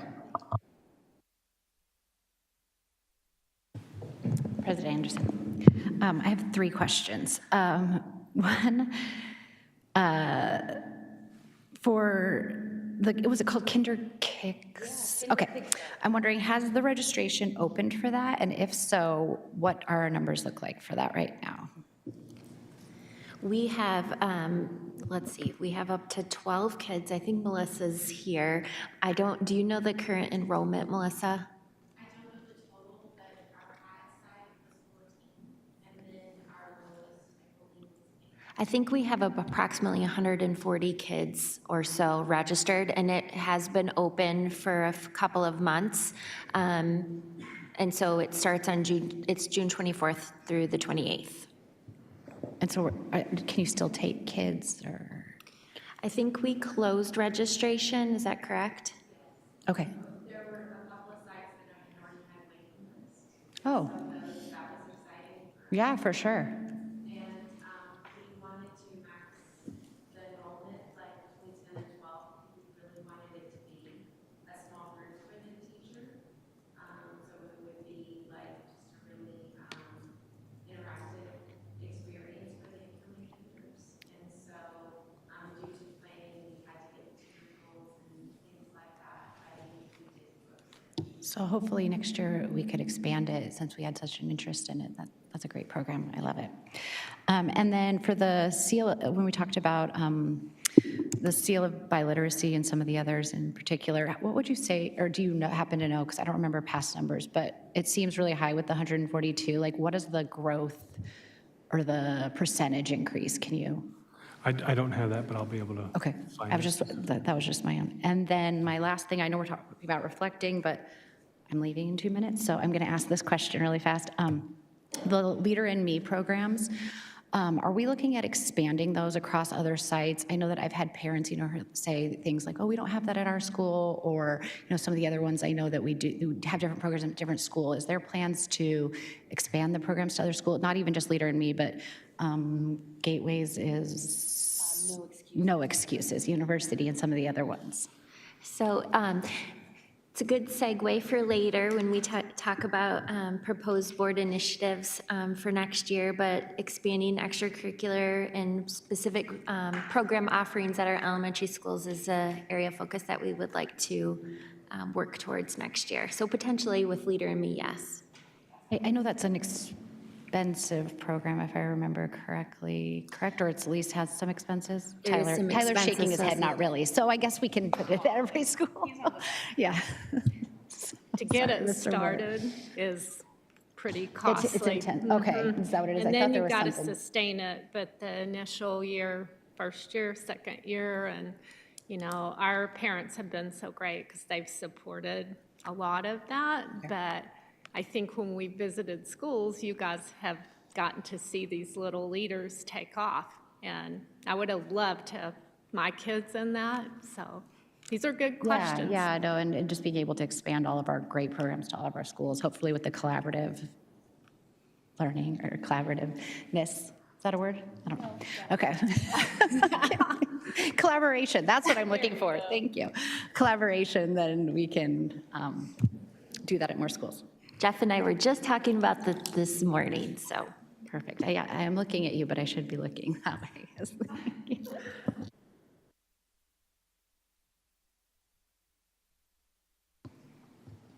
President Anderson, are you ready to go to anchor 2? I just have, I'm sorry. Okay. Nancy, I just have one more thing to add. In anchor 1, the concentration on social emotional learning, and I mean, I see it more and more that it's being embedded in a lot of the curriculum, and I want to just emphasize that that we are, it says provide resources, that we are providing resources to parents if students need that social emotional assistance, but that we're not treating every student that they as a whole, and providing social emotional support to every student who doesn't, those students that might not need it. And as we've discussed, there's been changes within, counselors and the type of support that they can provide. So I want to make sure that we're kind of staying within our role as a district to provide academics and not mental health, because our goal is academics, and that's why, kids come here. So this emphasis, heavy emphasis on social emotional learning is a concern for me and for many parents that I talk to. And I have heard concerns even with Leader in Me, because Leader in Me is very social emotional based. And so that's just something to keep in mind going forward. That's all. So I appreciate your comments, and I think that later on, Ms. Miller and Mr. Walker may elaborate, but sometimes just reading a story to kids about persistence or whatever is beneficial. So I think it can take many forms, and we aren't blanketing everybody needs mental health support. That's not the approach. So I appreciate your comments, and it is pretty broad and global, but we want to support our kids, the whole kid too, So I think it can look differently, and I don't know if Shauna or James want to comment on that, but. I think that it's important that we understand that not every component of social emotional learning has to do with mental health. And there are a lot of things that we do in our schools to prepare kids to be active leaders in our community that does focus on the social and emotional aspect. Speech and debate would be a prime example. Teaching those kids how to speak publicly and participate in those activities. So while I understand the concern is that mental health component, I think there's a lot of things that we do in our schools that grow students social and emotionally that aren't tied directly to that concern. Yeah, and I fully support having those, speech and debate and those types of educational things, but it's where we get into the mental health aspect that I'm concerned about. And, we keep hearing this whole child, and unfortunately that is something that is coming down from the CDC, the whole school, whole child, and that we feel like we have to cover all bases. There's some things that are just not our responsibility, and a lot of that falls on the parent, and we shouldn't feel like we have to cover this whole child approach when our main purpose is academics, and we need to make sure that we don't cross that line. And that's the only reason why I bring it up. But I do fully support all these other aspects that are educational, and doesn't necessarily step on parents' toes when it comes to the mental health aspect. Thank you. President Anderson and Vice President Van Hook, one thing I would like to point out and keep in mind too, and I think it's part of the reason why the CDC also expresses that, and it's something that you see more and more come up, is because what we've learned is if a student is dysregulated, you can't learn. And so focusing in on academics, that's part of the reason why social emotional tends to be a larger part of it today, is because what we have seen is when we start to include some of these practices and teach kids some of these practices on how to express themselves or do some of these things with respect to academics, their academic performance increases as well.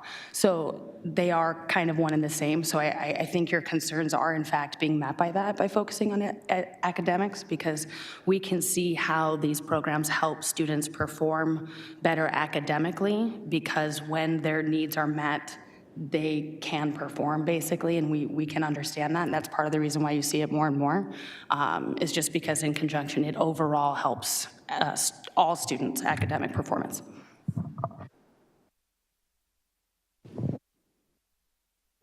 I think you're correct on how they learn based on everything you said, but I just also want to make sure that when we're helping students out, that we're making parents aware of these processes and help them, because man, could I have used that help. It's too late now, both kids are gone out of school, but it would have been so nice to have the assistance to understand. I don't know if Mr. Griggs was principal, but have a child literally physically carried out of a classroom from shutting down during a state test, and just, okay, well, what do I do? How can I help you? So it'd just be, I don't know if it merges the 2 points that are trying to be made, but that is definitely one piece. Be ready for highly effective personnel now. So we need our IT people to help us out. There it is. Thank you. Good morning, President Anderson, members of the board. It is still barely morning. Here we go. So I get the privilege of talking about highly effective personnel. That is anchor number 2. And I'm going to go ahead and move forward. There we go. Okay. So again, Mrs. Richards alluded to our vision, mission, and values, and Anchor 2 does align with that. And it is highly effective personnel with the goal of being recruiting, retaining, growing people here, giving them the best possible compensation, providing good benefits. This year that I'm really proud of, and I give credit to my team, Isabel, and Nicole's not here right now, but I give credit to them and the leadership team in HR and others who have helped with these goals this year. Let's go to that one. There we go. So the first task that we took on this year, and I asked them to look at ways. My first week of work here at Higley was spent doing the one-time job fair for 2 hours, February of 2023. And it was a one-night, 2-hour event. And people came, and it was wonderful. But it didn't really provide the opportunity that individuals needed to know about our job fair. So I'm sure you drove by this year, the district, and saw the big sign and saw the date on it. And that's one of the things that we looked at. How could it be different? How could it be better? What could we do? So the first thing the team did is they went to another school district, actually talked to a couple school districts about how they do job fairs and when they do them, and got information. And so they brought all that information back and decided to create a new job fair model. And we have multiple sessions this year, and we're very successful of even giving someone what we called, and we robbed it from someone else, but it's called a golden ticket.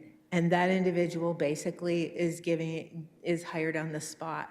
We could not do this without the help of all the administrators that came during those job fairs, the interviews that they did during that time, and not just administrators, but everyone, special ed, community ed was involved. We had someone from transportation.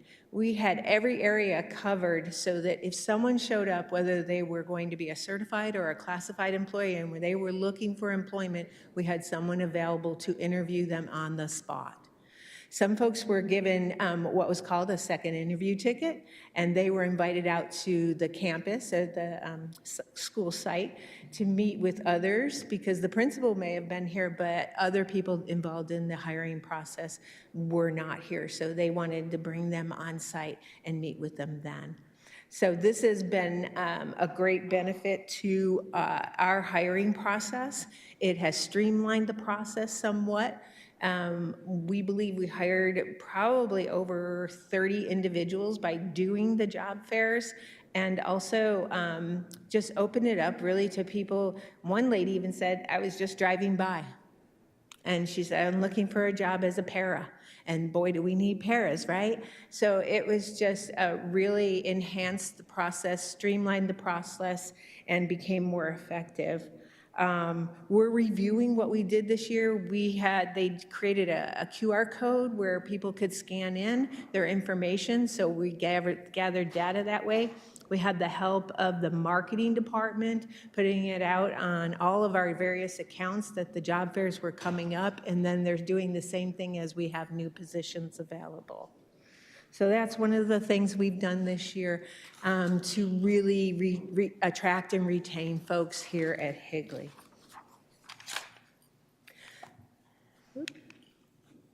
Okay, please move. It won't move. Can you advance it for me, please? Thank you. So one of the other things, and this is with Isabel's help, and that's Valerie in the picture, they have been conducting these new orientations with employees since February of 2023. When I came on board, they had created a program to meet with people, to get them the training they needed, to get them the benefit information, to be able to do their vector training as a new employee. And they've actually met with over 250 new employees since then, and gone through the process of explaining the wonderful benefits that we have here, how to utilize those benefits, welcome them to Higley, and have them do their vector training at the same time. Anything I've missed, Isabel? We do also offer one of our tax sheltered annuity advisors to come out during benefits orientation to talk about our TSAs and how they can put additional dollars into tax sheltered annuity.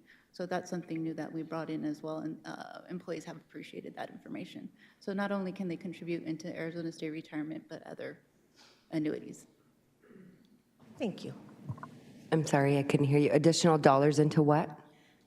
Annuities. Oh, okay. Retirement savings. Yeah. Thank you. Not just the Arizona State retirement system, but they can put some additional dollars into. And that's, sometimes our employees don't know that they can do that in addition to ASRS. So it's very helpful for them for future planning.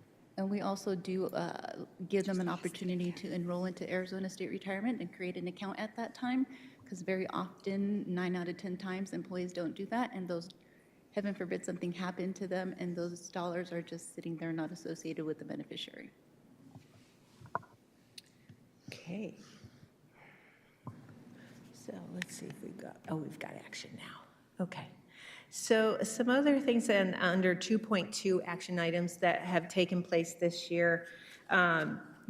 We have done additional training with supervisors for the inter-rater reliability training with Danielson.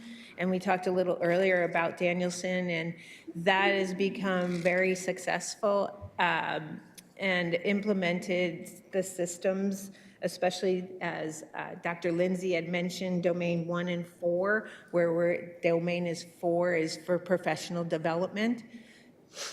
We've also had some customer service training that was new this year for our classified front office staff. In the next, when we talk about the next year, we'll talk more about that as well, because we plan on offering some additional training for our classified employees as well. Let's see. see. Okay, this is the biggie. This is one of our big moves this year. When I got here, I reviewed the classified evaluation form, very antiquated, very much a piece of paper still, and I knew that the system that we had called Frontline, where Danielson is in also, could possibly house a classified evaluation form. So the team went to work, and we now house our classified evaluation form within that platform, and I'm very happy with the way it's worked out. Again, my team is very much into research. They went to some neighboring districts, looked at what they had, how they were doing it, and then we evaluated the document and put together a new document, one for a 90-day evaluation, one for a self-evaluation, and one for an annual evaluation. And we pilot that program, whoever wanted to do it, and Mr. Moore's group was part of that pilot, myself, I used it with my direct reports. We had others in the facilities, Mrs. Richards used it. It was very helpful. And so we will roll that out July 1, along with training and development on how to utilize that tool. There are manuals for supervisors that has already been created. There is training and development for supervisors on how to use the tool. And it really is beneficial. You can assign the self-evaluation to the employee, and they can do that throughout the year. Like if they feel they've accomplished something from a goal from last year, they can enter it into the system, save it, and then go out. And a month later, they can come back. They can put whatever they've accomplished that month, and then they can save the document, and you can keep adding to it throughout the year before it's finalized in May, which is really nice.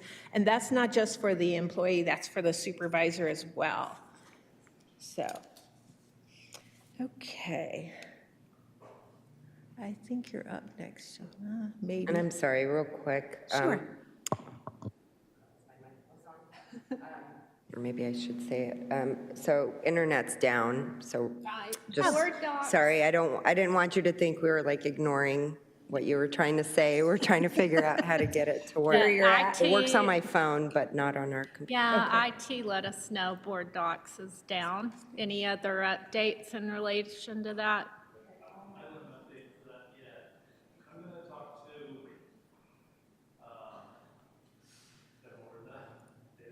Okay. Thank you. Isabel's up next. Thank you. So 2.2 is financial health and wellness events that we have periodically throughout this year. After we come back from a fall break, we like to roll out our Wellness Wednesdays and Wellness Week. We have a great time putting that together. We provide self-care tips with maybe some recipes, different activities for car traveling for the holidays, yoga tips. We do include information about our employee network, our EAP, our teledoc. We did have the first time ever Social Security, someone from the Social Security office come out and actually speak about that. So that was very, very informative. We plan on bringing them out a couple more times within the next school year so that people that are getting to retire, they understand what those benefits are. Medicare, we did have a Medicare representative come out as well. Very helpful. We even had one that spoke Spanish, so we were able to go to our grounds and maintenance department and discuss those opportunities with them. Transportation was another area we made sure that we went to go do a site visit as well. So we do our biometric screening in October. That includes a flu shot clinic where we go around all the schools and employees are able to get flu shots, pneumonias, booster shots, whatever they might need. We had over 10 vendors this year and about $800 worth of giveaways. We usually get about 80 to 100 people come to the biometric event, but it is helpful, and they do receive a gift card. So it's another incentive for them to come. And we do, like I mentioned earlier, we have our vendors come out during benefits orientation to meet with our employees to discuss annuity options. Any questions? President Anderson, tell me how to pronounce your last name. I'm sorry. McDotto. McDotto. Ms. McDotto, I personally have a huge concern with the fact that we're providing healthcare within our schools. That is not our place. We have so many facilities within close distance to our district where people can go and get their shots. And the fact that we're having vaccines given in our schools, I think it's crazy that we're having, medical facilities within our schools, and that's definitely not our place. Also, is this just for teachers, or is this just for employees? Just for employees. This is only for employees. Now, why do we have to bring that here?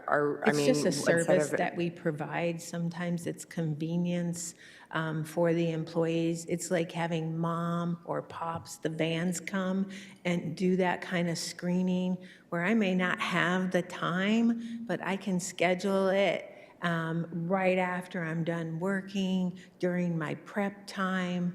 I can schedule it. It's a convenience for our employees. It's just like Teledoc.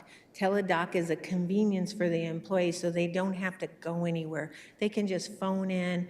A nurse or a doctor is going to get online with them, and they're going to talk their situation through. Us providing biometrics helps us save money because sometimes it catches things that people might not know that they're even at risk for. So we're providing preventative information for our employees. We're providing a service that helps us save money when it comes to insurance costs, where we might not have a big claim because maybe a case of diabetes was caught early and didn't turn into something much bigger, where someone, could get the treatment they needed sooner. So this is just for employees. This is not for students. The students are not affected by this, nor is the teaching time, or they're not allowed to leave the classroom to do this. It's just a service we provide that during a prep time or a planning time before school, after school. I would like to also say that 1 year we did not provide this just due to planning purposes, and we did get a lot of emails requesting that we bring it back. I think it's out of our scope, and we shouldn't be providing medicine on our campuses, but that's all. I just had a quick question, I'm sorry.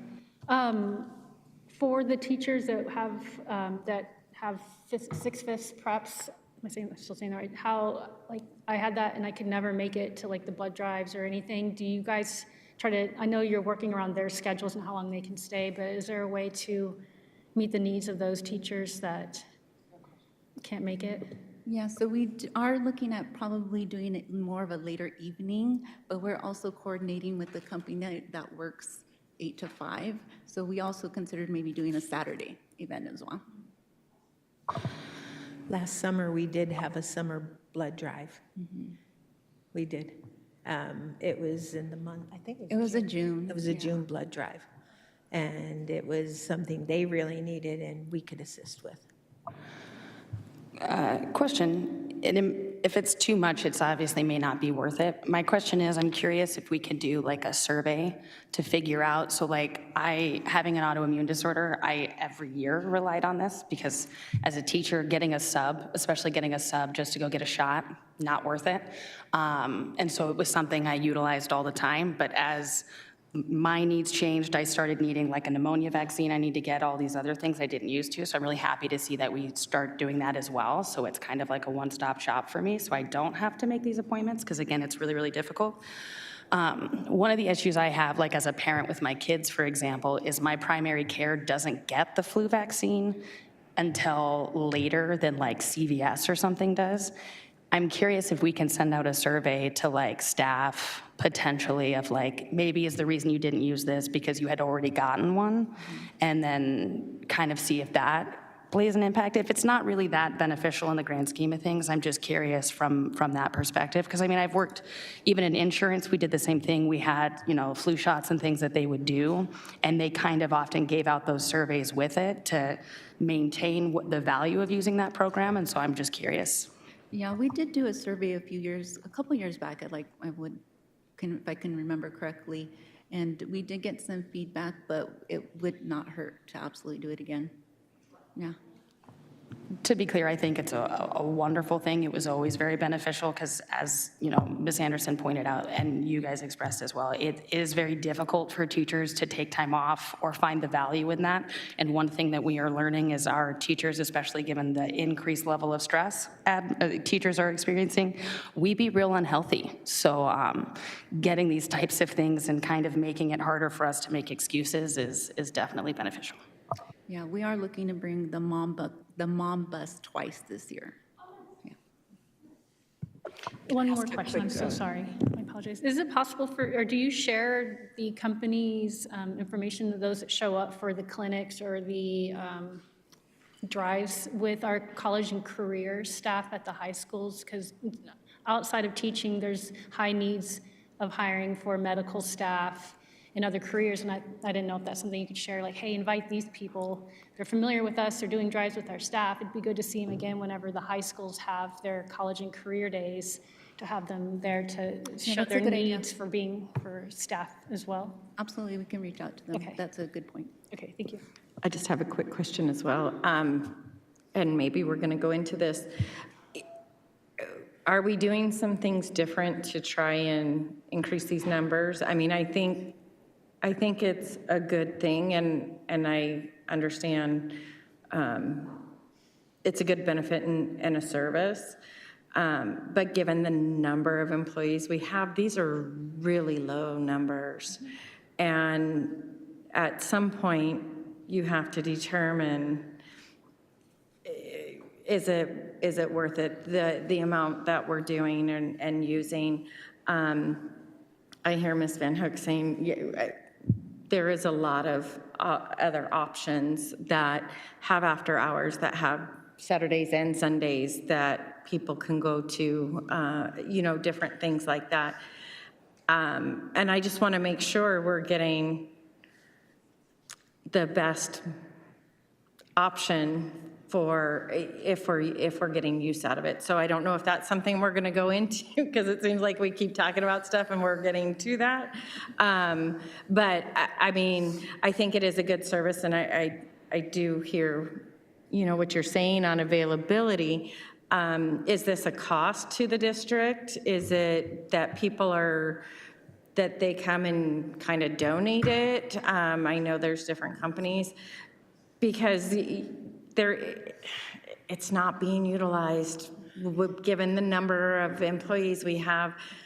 In my opinion, what we have here, that I wouldn't do it, given our outcome.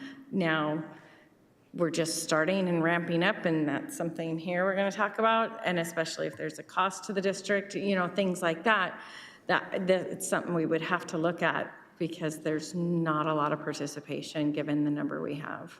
You made some great points. We do have about, I believe, 933 employees that are receive benefits. So that doesn't mean that our entire population is going to be attending these events. Looking at different initiatives to bring people, or incentives to bring people to these events, maybe doing a Saturday. We haven't done that. I think is a good opportunity. We might get some more employees coming in that day. I'd like to say, too, that this is one day. It's 8 to 5. We can only fit so many people into one day to come and do the biometrics. It's not quick. It takes probably, it's about 15 minutes. Well, is the flu shots and all of that part of the biometrics? People can come just for those, and then they can come for the biometrics as well. So the district-wide clinics you have listed here for the vaccines and the biometric screening, all of that, all this is was just one day? So the flu shot clinics were at multiple sites and were 2 to 3 hours. And then we held another district-wide flu shot clinic for anybody that was not able to attend those to come here. And that was from, I believe, 11 to 5. So we're trying to make sure that we capture all of our population, right? We want to do it not so early in the morning so transportation can come, grounds and maintenance, but then be able to extend it. We typically do it on a half day so teachers can come. And what is the cost to the district? The biometrics, there's no cost. What about the clinics? There's no cost. So no cost for No, flu because- shots or? Because they're using our insurance. That's the They're submitting 900 it. or so. Okay, so they're submitting it through insurance. It's an Okay. add-on service to our making what our money. insurance carrier Gotcha. provides. No, And- that's, And it is only available for benefits eligible, or employees who hold our insurance. We can't service employees who are off the district. So that's approximately 20% of our enrolled people within our insurance utilize this one-day program. So just, okay. It's a financial benefit to the people providing through insurance, not through us. But so you mentioned having them come out on a Saturday. If teachers are going to go out of their way to come to the district on a Saturday, why wouldn't they take that time to go to their own provider or to a local facility that does provide it versus coming to the school? Also, do they just do flu shots or do they also do the nasal mist? Do you know? No nasal mist. It's just the injection. Okay. What about any other live virus vaccines, like the MMR or anything like that? No. Okay, because that would concern me with teachers getting live virus vaccines and then going back to a classroom. Correct, which is one of the reasons why we made sure to do it on a half day, just for that reason. And I believe, what was your other question? About coming in on a Saturday. Oh, yes. So that one-day event, we do have all of our vendors come, so dental, vision, medical, and it allows our employees the opportunity to come meet and ask specific questions to our carriers, which it makes it very helpful for them. They appreciate it. And then the raffle giveaways help. And then these, the health fairs, is that the same as when they like fill like the cafeteria and then the kids walk through and? No. This is just for? This is employees only here at the district. Okay. So that there's another event that we have This all takes place in this that. room. It's here in the boardroom. I believe we did take Okay. pictures this year, so I will see if I could get those over to you so you have an idea what that looks like. Thank you.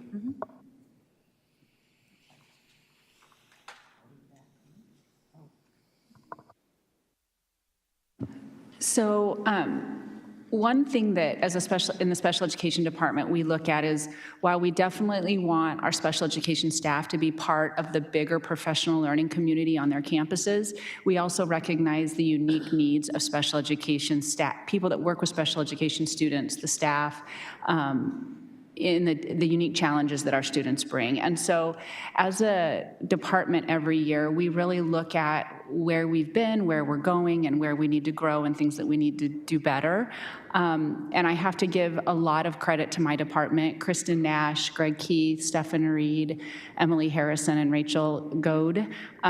They have done a phenomenal job last year in developing professional development that met the needs of not just special education staff, but general education staff that also work with our special education students. And here you can really see some of the things that we have put together. A couple highlights. We recognize that our new teachers to special ed were really struggling because while they were getting the mentorship that was associated with being new to Higley, the new to special ed was really difficult. And so we put together the monthly new teacher trainings, and the feedback that we received from that was phenomenal. The support and ability to talk to someone and have their questions answered really helped with making their years a little bit more tolerable and enjoyable during that first year. Some other things that we've done that we really are proud of is the quarterly classified paraprofessional training. This is an area that we've really been lacking in the special education department. It's hard. There are a lot of them. They teach at a lot of, or support at a lot of different levels. And so finding the opportunity and the scheduling to get them all together and get some common PD has been a challenge. And my instructional coaches have done a phenomenal job of doing that. So we've been able to provide those consistently, and they've been very well attended. They've been mandatory. They're not something that they can schedule something instead of, and very, very beneficial. Moving forward, our plan is to continue this. As you see at the bottom, we're in the process of developing a catalog of professional development opportunities that will not just span, like I said, special education staff, but will be opportunities for staff meetings on the campuses. It'll be trainings that we can provide at administrator meetings and all of that stuff, just to kind of link everybody together. We're trying to get away from this student is your kid and this student is my kid, and really changing that philosophy to these students are our kids, and how do we support all of them in all of the settings. So.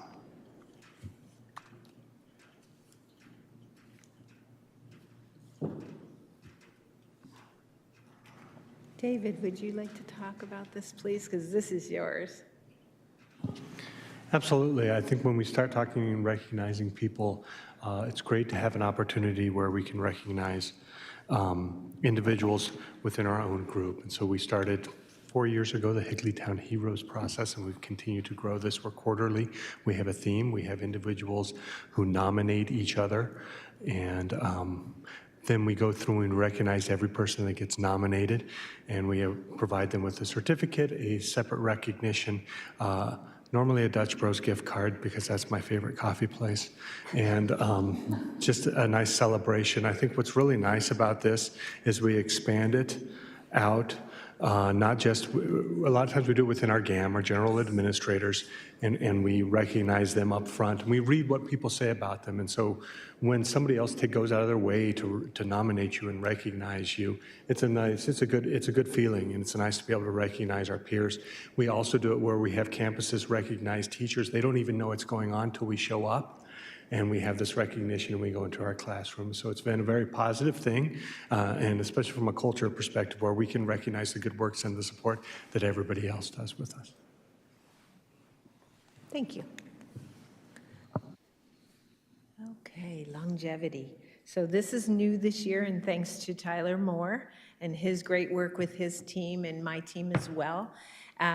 We started the longevity awards this year, and if you haven't seen them, they're pretty awesome, and they're in the superintendent's office as you walk in.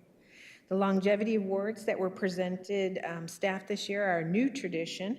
These plaques and pins are small tokens of appreciation to those who have achieved milestones of 5, 10, 15, and 20 years with Higley Unified as of June 2023. And we will be celebrating again at the rally in July. This is the initial year of implementation of this new tradition, and so all those who achieved one of the milestone years will receive the most recent plaque, and they did, and I was able to go out to a couple of the different sites and really enjoyed the look on people's faces was just, they felt honored, they felt appreciated. So going forward, we will have a longevity awards presentation, as I said, at the Welcome Back rally for those who hit a milestone this past year of 5, 10, 15, 20, or even 25 as of June 2024. Please note that this is different than what the longevity pay. We've revised that, and the stipend is given to the employee within a few weeks. As of July 1st, will be given to the employee within, I believe, 2 to 4 weeks, the following paycheck. So that is something new that folks had to wait 6 months, 7 months before they got their stipend. So that is something new, and we're excited about making that change for payroll as well. Let's see. I think we have another picture in there. 1 second. Oh, come on. Can we go to the next slide, please?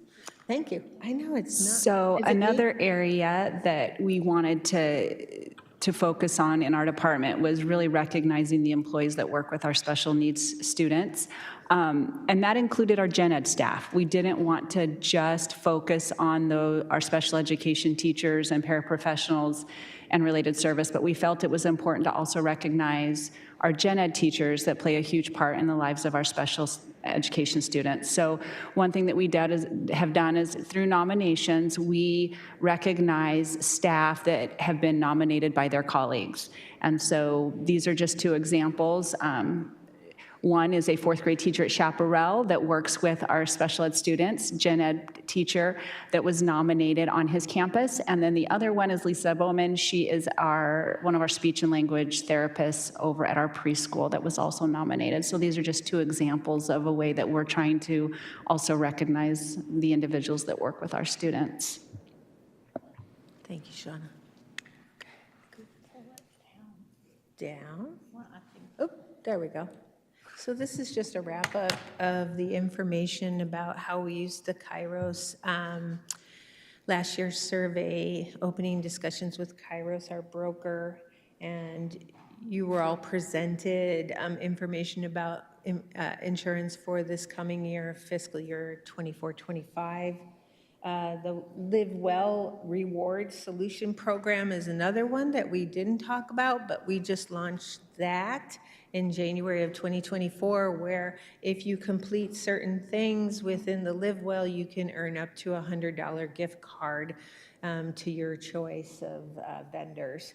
So that was something else that we hadn't talked about already. And then just the employees and the clinics that we've had and the biometrics. So it's just basically, oh, and Isabel did the 56-day walk. Yes. How did that work out? Our employees truly enjoyed the walking incentive that we offered. It was very competitive. Everybody wanted to try to beat one another, and I believe, if I'm not mistaken, Williamsfield High School was the top team. Ooh, okay. And that concludes my report of 23-24. Thank you. Going back, I just want to, first, I want to thank Ms. Van Hook for asking to clarify about the medical workshops or treatments between staff and students. And Ms. Reese, thank you for pointing out the numbers, because it's good to see, and then you realize, oh, that it looks low, but also thank you for clarifying that it was one event. Is it possible to get more numbers and a status of attendance to these workshops and clinics, just so we can keep an eye on it and make sure that it is something, or what we can do to? We can absolutely work on getting you some more statistics in the next status report, yes. Thank you. And then you probably already thought of this, and I apologize if you said it. Can we get a video of or invite the longevity and SPED Spotlight individuals to board meetings or at board meetings? I know it's a lot to ask to show up, at evenings, but even if it's just a video, so, because you'd have to subscribe to, if it's online, you'd have to be on that Instagram or Facebook to see it. Otherwise, we can put it out at the meetings. I don't know if that's possible. Is the rally recorded? No. Okay, so we can do something. We'll figure something out to make sure that they're spotlighted, probably in the August meeting from the rally, all the individuals, even if it's just a PowerPoint and years of service, okay? Because this year we had a lot of pictures, but we would go to a site and 30 people would get something. So there were a lot, and it was a really good new tradition.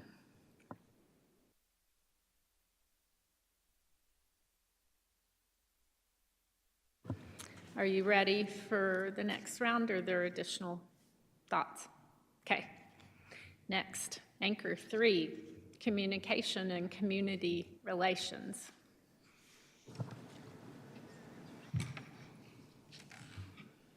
Do you have for my slides? I think it's definitively the afternoon now, so good afternoon, President Anderson and governing board members.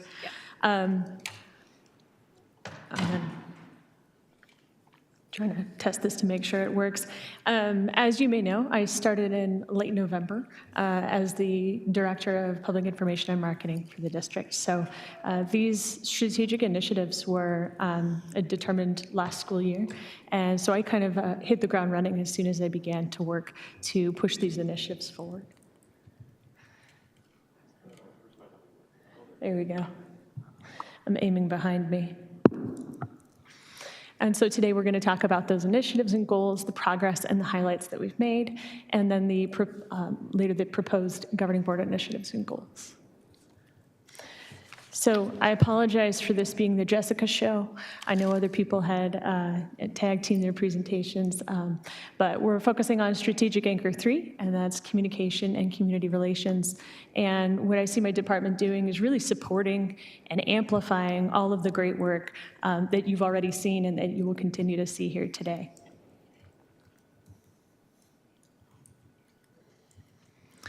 So today we're specifically focusing under those anchors on 3.1 to develop and refine processes to ensure effective communication, and 3.2, which is to execute a district marketing plan. So under 3.1, the first action item was to revamp all schools' marketing enrollment videos to ensure they're engaging, informative, and visually appealing.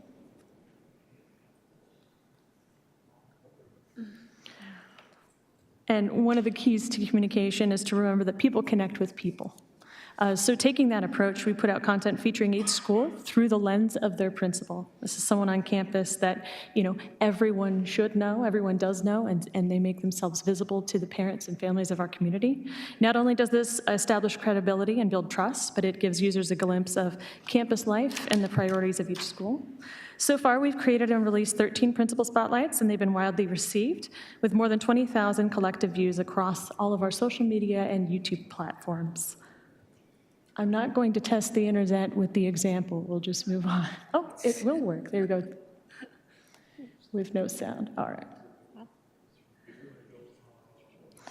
In addition to those spotlights, that again can be seen across our social media platforms, on our website under the headlines, which is where we put all of our current news, and on each principal's page for their school. Marketing and Public Information also publishes weekly content to promote all schools and programs. Some of the most successful content has featured our DLI programs, our school garden projects, STEM projects, superintendent visits to the campus, personnel highlights, and Higley Helps service projects. We have more than 13,000 followers so far across our social media platforms, and that audience gets wider when you factor in media coverage. This past school year, there were 75 articles and TV spots featuring Higley that were positive. In addition to that content, we're also building a library of footage and photos, and that includes aerial footage of all of our schools. And this is a content library that we're going to continue building upon in the next school year.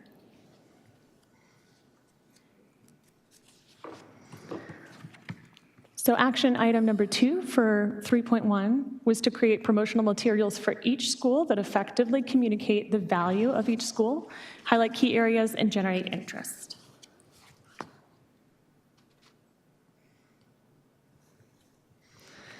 And while these actions are still underway, one of my first objectives as I started my role here in Higley was to meet with each site admin team and onboard and discuss their content needs, as well as gather information about each school, what makes them unique, what are their best selling points.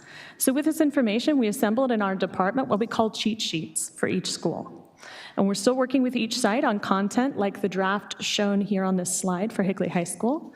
These types of content and materials will be available to anyone taking a tour and for wider distribution. This work will also continue into next school year.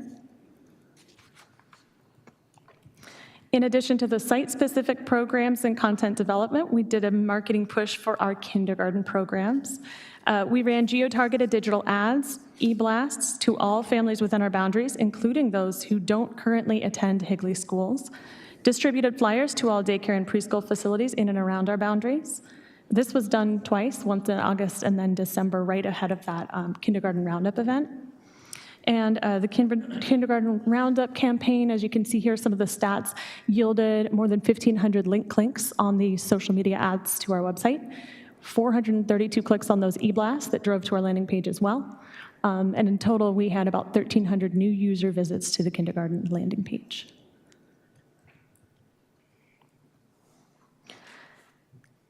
In addition to the targeted campaign, we rolled out an ongoing general enrollment campaign to promote our schools. So this includes digital ads, geo-targeted social media ads, magazine, print, postcard mailers, and even a billboard that you may have seen on Williams Field in Hinckley. As of this spring, these ads that started around that December timeframe, and this slide, I'm sorry, is not updated. We have about 1,300 clicks on those social media ads, and I think it's a similar number for our visits to our enrollment pages. And I had updated that slide previously, but I didn't think those changes took. But as of this spring, those were the numbers, and those are still ongoing. So you can see those digitally. We have display ads running on websites. Those are the ads that follow you around the internet. We have social ads, and we have those print ads running in magazines and print publications. Fiscal year, we also expanded our social media presence. HUSD's SPED program is on Instagram, and my department was very excited to learn that Nextdoor accepted our application for an agency account. This is a relatively new feature that allows school districts to communicate with constituents on Nextdoor. And what's exciting about this platform is that it gives us access to 21,000 verified households. When we post on Nextdoor, we know those are users who see our content and they live in the district. It's a great way to keep a pulse on the community. Our next action item was to relaunch an annual district magazine, and you'll see kind of a sneak preview here in this slide. We launched a monthly district e-newsletter. This e-blast goes out to all of our families and has nearly 16,000 average monthly views with over 300 average monthly clicks to learn more about our district on our website. So every time a user reads that body of an email and they're interested in a story or a video or a piece of content or an announcement like an upcoming job fair, they click through to the landing page of our website and learn more. We are also in the process of creating a subscription option for users who aren't enrolled in our district, so that through our website, anyone can receive updates on the district news and events. The next action item was to align our branding efforts district-wide to create a consistent and recognizable brand identity. This is perhaps my favorite and the most impactful goal we accomplished this school year. I'm very proud of my team, especially our graphic designer, McKenna Mattingly, who worked really hard updating our brand and style guide for the district. We launched this in the spring and trained administrators and staff on the usage of the brand toolkit on our website. It's available in the staff page of our website. These efforts will be ongoing next school year as well. We're proud of the resources we were able to provide in such a short amount of time and are excited to continue this work. And with that, I will take any questions. President Anderson, Ms. Batista, question for you. Actually, I have two. What kind of post do we put on the Nextdoor? So we customize our posts per platform because I have a background in digital audience strategy, so I always ask audience first. A lot of the posts we put there pertain to the entire community. We also put job postings on there because we want to cast a wide net. Sure.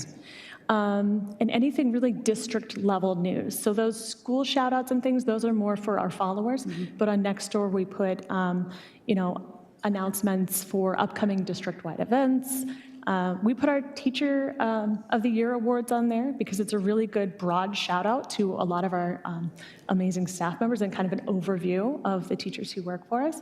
So anything that we really think the entire community could benefit from. Sure, sweet, thank you.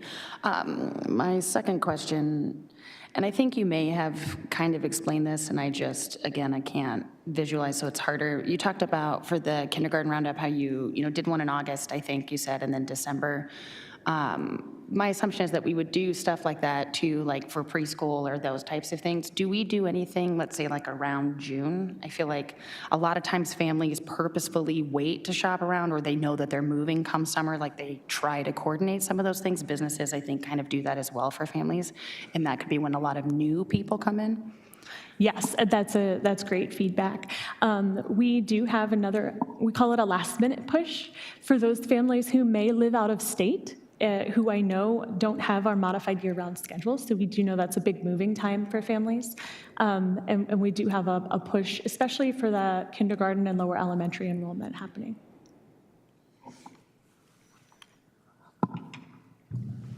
President Anderson, one request, Ms. Batista, that I received was to post our board meetings on social media. I think a lot of the community members don't know when our board meetings are, so it would be good maybe a couple days prior to a board meeting to be able to say, board meeting coming up on this day at this time, and here's the address. I think that's a great way to get the community more engaged with our board meetings. Yeah, thank you. Thank you.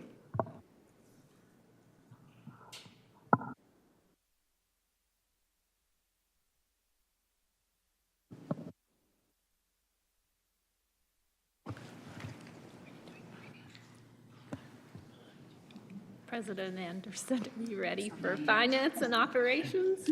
Okay.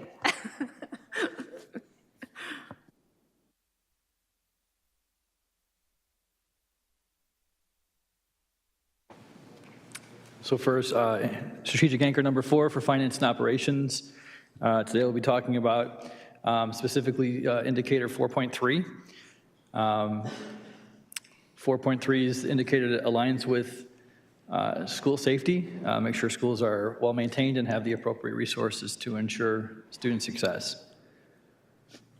So one of the things we're proud of is that we just finished our phase 1 of a phased approach to surveillance cameras in our schools. So we recently updated all 9 elementaries with brand new Verkada cameras. What that did is, one, it put us with some state-of-the-art technology on our campuses and consolidated our systems into one universal camera system across our elementary schools. We also brought in a representative from Verkada to train our administrators on appropriate use of surveillance cameras. And then the whole process was a collaborative effort between maintenance, student services, finance, and IT. And I want to give credit for maintenance and IT who have really worked together to help support. I've said from the beginning in my position that everything is school safety, but I can't do it all by myself, and it's very important to have the collaboration with interdepartmental work. And so there was a lot of discussions. We meet bi-weekly to strategize and plan and optimize and use the best use of our resources to help make our campuses safer. Another rollout we did this year was our visitor management system. So that was a long time coming. We brought our visitor management system up to date. Prior to this year, it was just sign-in logs. That was not an efficient and effective way to maintain access to our campuses. And so this year, from July 1st till May 30th, ran this report last week that we've had 29,120 visitors come to our campuses. That's been logged and screened to make sure our campuses are aware of who's on campus, and it's screening to make sure that the visitors on our campus are here appropriately. And it helps to keep our campuses safer by screening for registered sex offenders as well.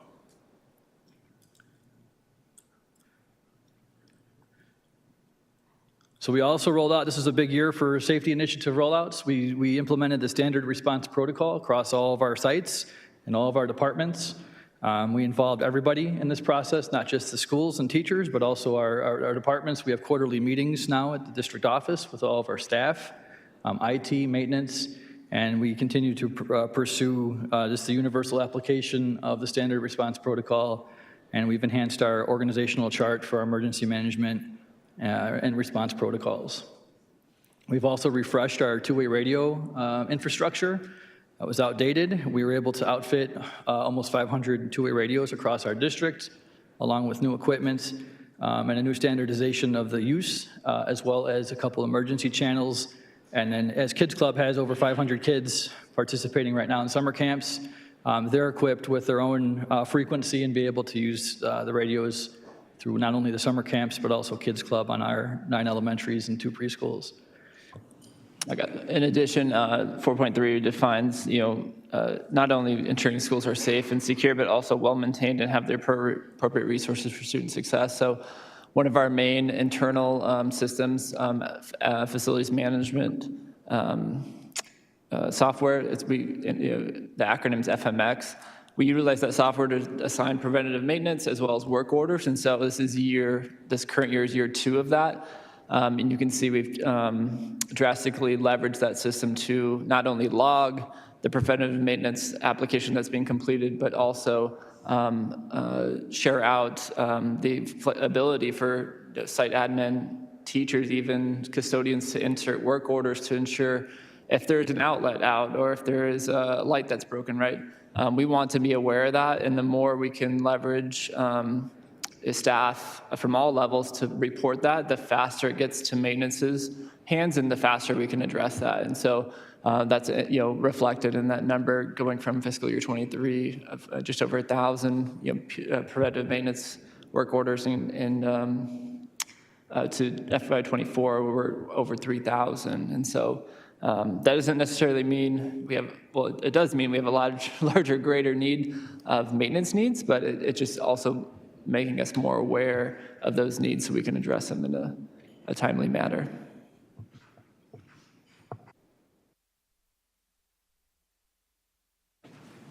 And then finally, one of the initiatives working with Mr. Moore is that we conduct frequent and regular safety meetings. We bring together IT, we bring together maintenance and grounds, we bring together rentals, finance, student services, and we meet bi-weekly to talk about overarching needs. Again, safety can take on many ways, shapes, and forms, and so a lot of it requires work, and a lot of work requires money. So to be able to strategize and create short, long, and midterm goals of where we're at in our needs, we've brought in, through the help of the Gilbert Police Department, Threat Assessment Liaison, who has walked all of our campuses, including the Queen Creek campuses, to be able to provide us feedback and recommendations so we can plan ahead for, again, in the long term, short, medium, and long-term goals for how to maintain and secure our campuses.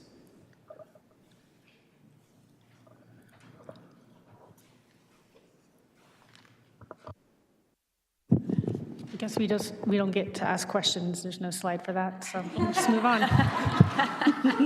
No questions. All right, thank you. Are we ready to move on to the 6.2, the proposal and discussion of the 2024-2025 Governing Board initiatives?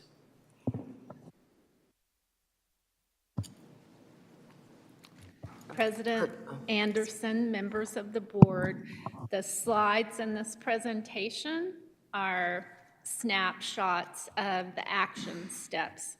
So you guys should have a document in front of you like this that will outline action steps and more detailed information. We decided to take the indicators, for example, under Anchor 1, and put them all together at the top, because sometimes we'll take an action and it will address multiple indicators.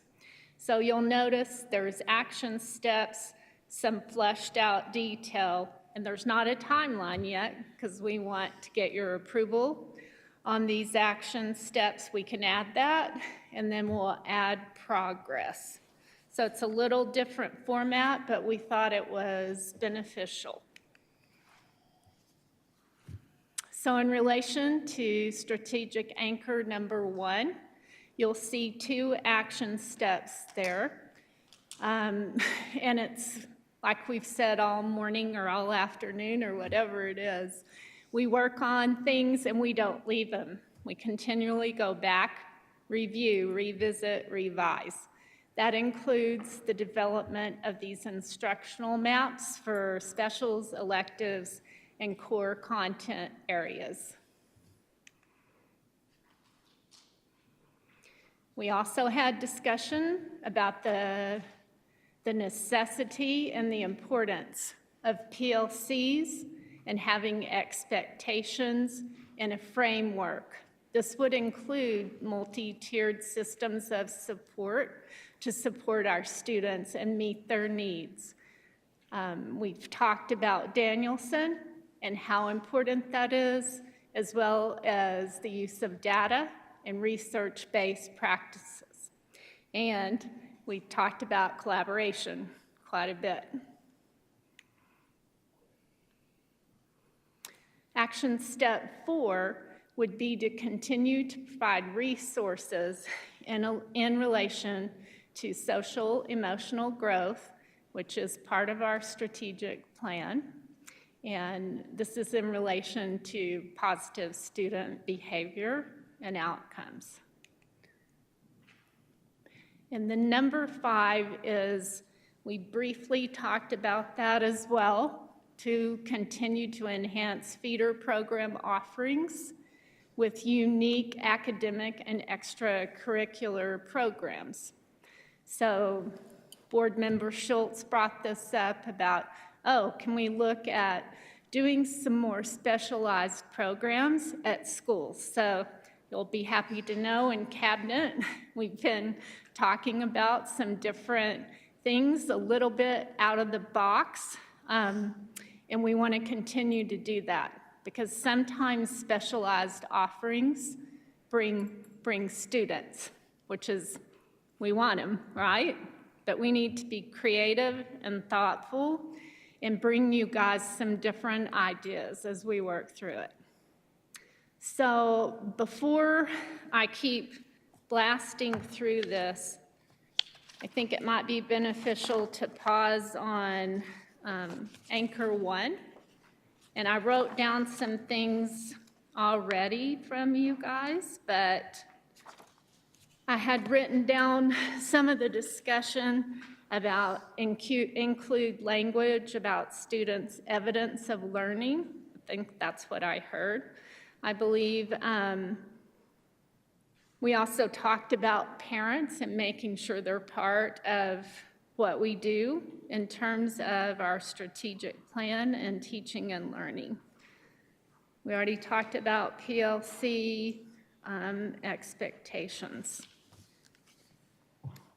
So I'm going to open it up for you guys to provide input on these, or I can do like Mr. Walker and say there are no questions.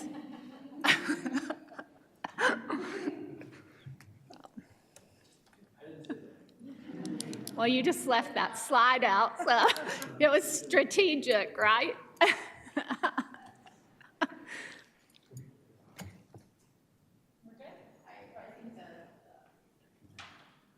You think it's good? Sorry.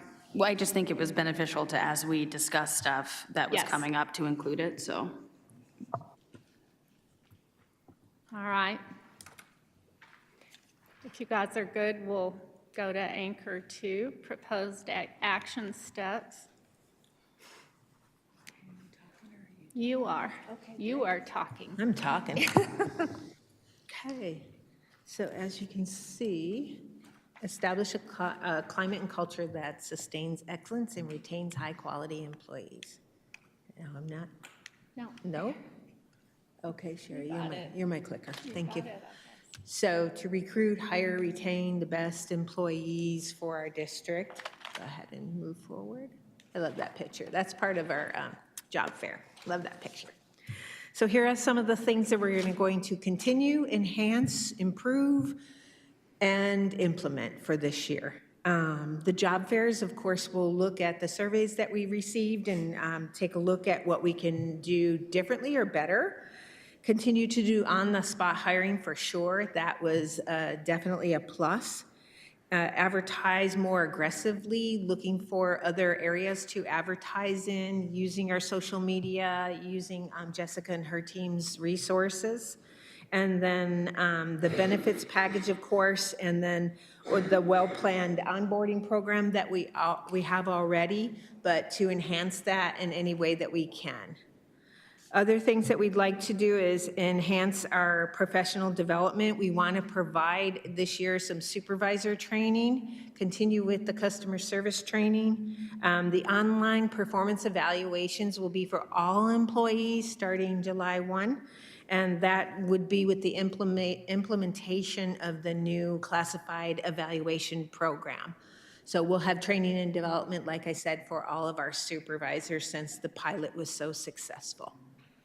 The use of compensation data, Higley Unified HR team put together data and shared it with another school district in the area that is doing a compensation study with a third party. We'll be recipients of that information and be able to use that as we work through next year and see where we are with, based on where we rank basically within the compensation within the East Valley. It's mostly East Valley school districts. It's also some towns and cities, and then also Maricopa Community Colleges were supposed to participate as well. So there's some town, city, education, post-secondary. We've got a little bit of everybody participating in this comp study. Because we shared our data, we get it for free. They had to pay for it, not us. So then provide comprehensive benefits, as we're always looking for ways to better serve our employees with benefits. As you know, when we talked about the new position that will come through Kairos is the nurse navigator. We actually have an interview next week with a possible candidate for that position that will not only be able to assist people with their medical benefits in a way of their specific illnesses, but also with wellness as well, so we can expand our wellness program throughout the district. And that's what we have. That's pretty much where we're at this point. And we will add things as we see a need. Because when you do a survey, you always know that things come back that maybe you never thought about. And we would add those to and present those if needed. Thank you. Questions? President Anderson, just a couple of things that I didn't mention earlier. You had mentioned on-the-spot hiring. How does that work with background checks? It doesn't mean that they're given basically an offer letter, but everything is always contingent on a fingerprint card and a background check. Okay. They are not officially offered a position with salary and all of that until we have that information. But we can always rescind an offer if something were to come back on the background check or with the fingerprint card. Okay, perfect. It just lets them know that we're ready to hire them, and let's get that process started. We do have laptops set up so people can go in and fill out the whole application. They can do everything right at the job fair. Okay. And then I had mentioned sometime last year that I wanted to see like a demo of the Danielson, and everything else came up and it just never happened. So I would love to be able to set up some time to just be able to look at what that looks like, and then also to look at some of our professional development that's online, just to see what it looks like for our teachers and staff. So, Vice President Van Hook, are you asking for that to be a board presentation or just work personally, study? I'm just curious. For you? Yeah. Okay. I mean, if anybody else wants it. I think it might be a good work study session, you know? Yeah, so that'd be great. Okay, Thank perfect. you. Okay. Thank you. Thank you. I President do have one Anderson. thing to add to that. I'm sorry. No, go ahead. In regards to the comprehensive benefits, we initiated an East Valley benefits meeting quarterly with all the East Valley school districts. So we meet regularly to discuss best practices, benefits, who's doing what, and we do get good feedback from that. And we are competitive with our neighbors. President Anderson, I know, Shauna, we're not talking about calendar, but we talk about supporting and increasing ongoing professional development. One, I'd kind of like to know what that means. And two, when we've heard from people that they're not getting professional development, the high schools are having, their teachers are having difficult times with that late start. They're not getting what they feel the time for professional development. They don't have enough time, especially those that teach 0 hour. They've got their 0 hour kids, then they've got that time, and then they go into the late start. I'm concerned that we're not kind of acting on that, I guess, if you will. This is a time and ability for us to be able to do that, and that's kind of also why I've always been proud of Higley, because we're smaller, even though we're a large district, that we can make changes quicker and have them be impactful. So I'm concerned of not meeting the professional development needs of our middle and high school teachers. So I would like to see that addressed here, that they're not getting that time.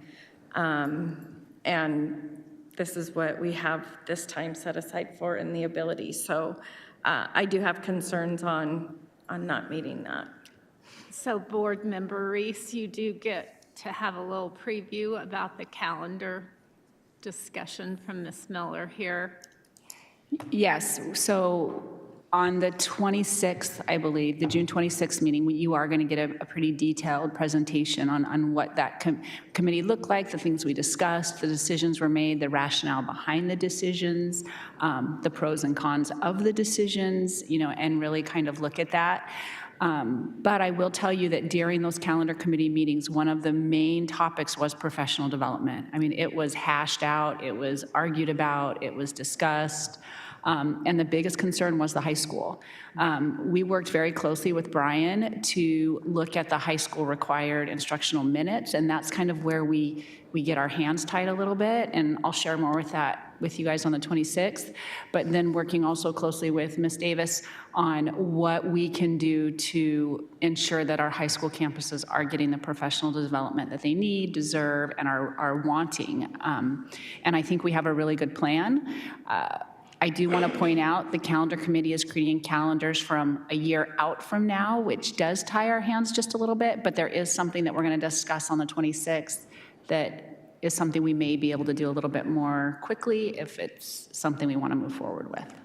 Okay, I know we're not, when the strategic plan was created, professional development was a big piece of that. And when we're seeing that we're not meeting that need or that intention of when this was created, what we're trying to do, I just want to see that we are taking action. And so I guess, yes, the cart's a little bit before the horse, I guess, right here, but as long as that's being addressed, I want to make sure that that's being addressed for this year, that we're not waiting.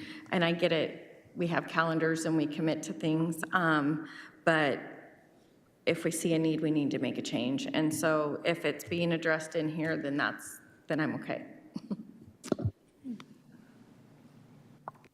I'm going to go real quick.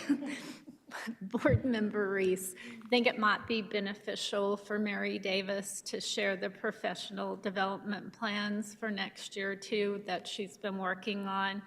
Will you be ready to share that by the 26th? Yeah,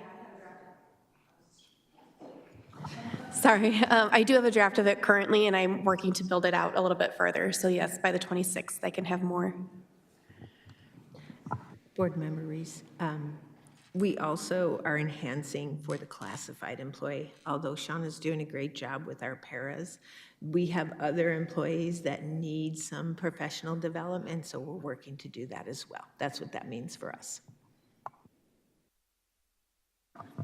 President Anderson, and not to belabor the point, something else that I'm at least interested in hearing what we have and providing, and I also say this, understanding that given the nature and size of our district, a lot of our teachers are overextended, and that can make what I'm about to ask difficult. And so I guess I'm curious what plan we have or what we're talking about to tackle mentorship.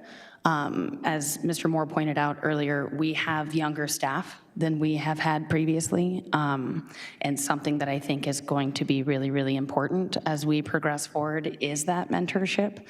Having gone through it here, almost 15 years ago, I'm hoping things have changed.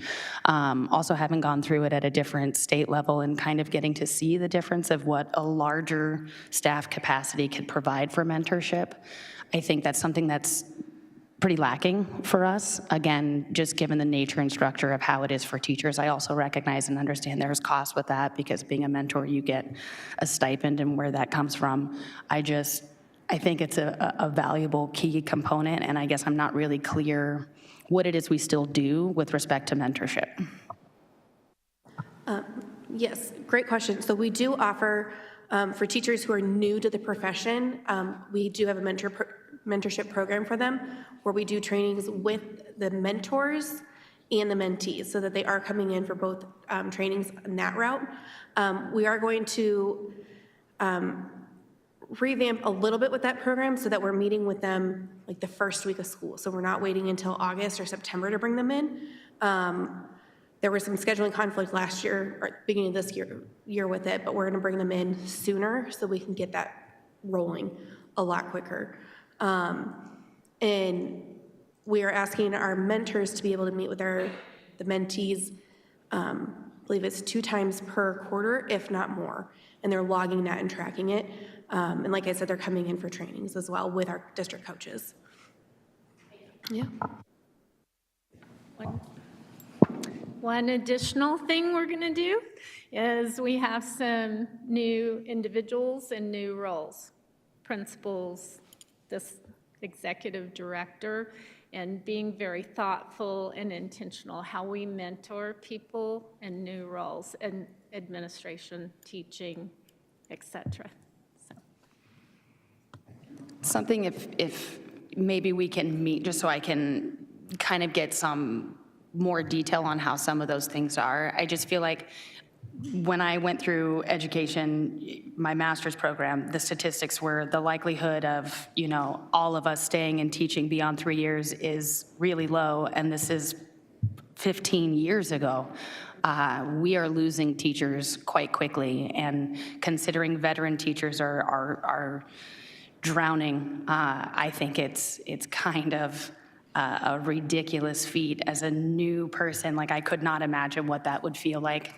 And so maybe trying to figure out other ways in which we can do some, support beyond just how to teach and how to manage the onslaught of what education looks like today for people, because, we would like to retain you. Another thing I forgot to mention as part of the new to the profession, the district coaches are supporting those new teachers as well. So they're going out on a consistent basis, observing the classroom, providing feedback, and even helping with planning as needed. So it's not just on the mentor that's at the site, the district coaches are supporting as well. But I would love to have that conversation.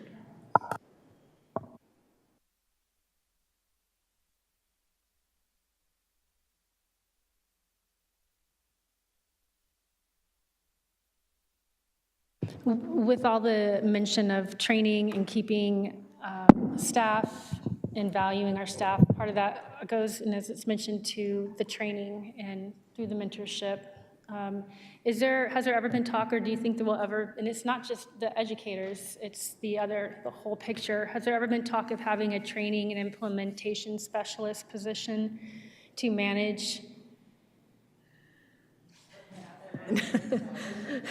Tyler's shaking his head no, but I'm saying yes. I did bring to the cabinet this year a recommendation to hire a training and development individual that would report in HR for generalized training. Unfortunately, the dollars weren't there this year, but I will ask again, believe me. It sounds like it would be something to definitely try to budget for or think harder, because you can say that you're mentoring and training all you want. You can put out material all day long, and it doesn't actually do anything. In fact, it just overwhelms more than it helps. So it'd be nice to have something more sophisticated as we grow and focus on these in our strategic plan. So I'll just put that out there.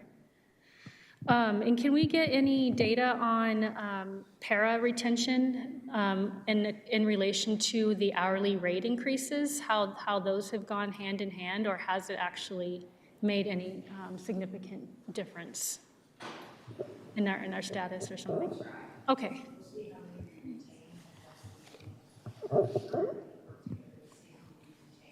Okay. Sure. Thank you. And Ms. Anderson, just to reflect, that increase takes effect July 1 too, so some of that data may be being collected as we enter the new year. So.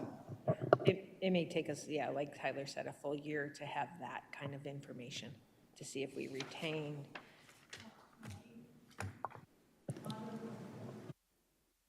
President Anderson, if I can add, while yes, absolutely, the pay was very welcomed and they were very grateful for that, I do want to point out that the longevity awards that we implemented this year included the paraprofessionals, and we have several paraprofessionals that have been here for 10, 15, 20 years. And to include them in that celebration, the feedback that we received from our classified staff, my classified staff particularly, was amazing. I mean, it involved tears and just super grateful that they were able to be recognized amongst their peers. So it was neat to see. President Anderson, Ms. Davis, do we have student teachers? We do. We have, I believe ASU calls them student interns, but yes, we do get them from the various universities around Arizona, and even students coming back home because they want to do their student teaching in the Phoenix area. And do they have an opportunity to shadow current teachers, or do they just, how does the process work? I guess I should ask. I'm going to turn that over to Ms. Johnson, as that is not quite my wheelhouse, but I would love to learn. Thank you. So that the other Ms. Johnson handles currently, and she works with each university that's interested. We've brought a few memo of understanding to the board so that we could take on 1 or 2 or 3 individuals. Probably ASU is our biggest contributor to student teachers. And yes, they're in the classroom with the teacher, learning, watching, doing. Board Member Van Hook, something else too, just because I did it recently. Before you can do the student teaching, you have to do a certain number of observation hours first as well for programs. So a lot of times they have a whole bunch of observation hours prior to even student teaching. And depending on the program determines the number of hours. I can speak to GCU's master program. I had to do like 65 hours of observation before I started my student teaching. President Anderson, members of the board, another component for training from an HR perspective is during benefits orientation, we do go over some of our board policies related to benefits, general leave, vacation, jury duty, leave of absence, things of those natures too. So we are making sure that we're communicating that kind of important information to them as well.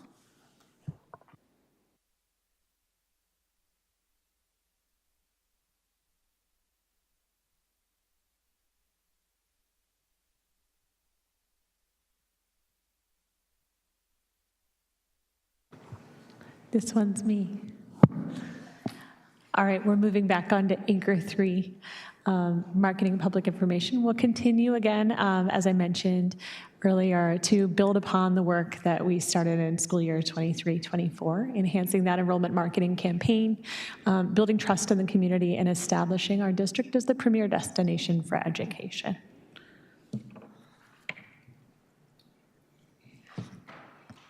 And so looking at that, Initiative 3.2, again, execute a district marketing plan.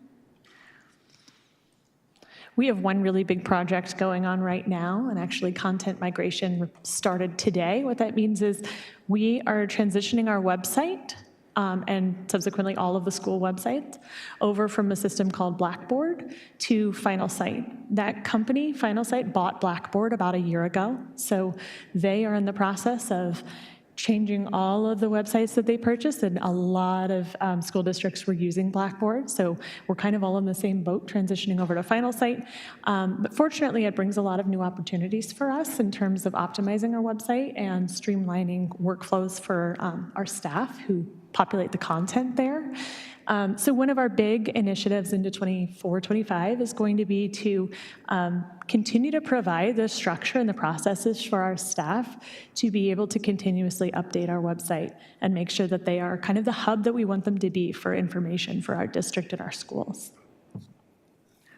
So these action steps align with that. We plan to host website trainings to empower staff to utilize all the tools, and website updates, again, to include instructional offerings at each of our schools. And then in addition, we want to focus on enhancing marketing campaigns to increase elementary enrollment and position each neighborhood school as the location for education in their community. And then Karen Johnson had mentioned it before, marketing and public information work closely with HR when it comes to recruitment. So we will continue to work closely with that department when it comes to marketing for those open positions, especially the hard to fill sped paras and bus driver positions, making sure that we get those job openings as far as and as wide as we can to cast a wide net for those applicants.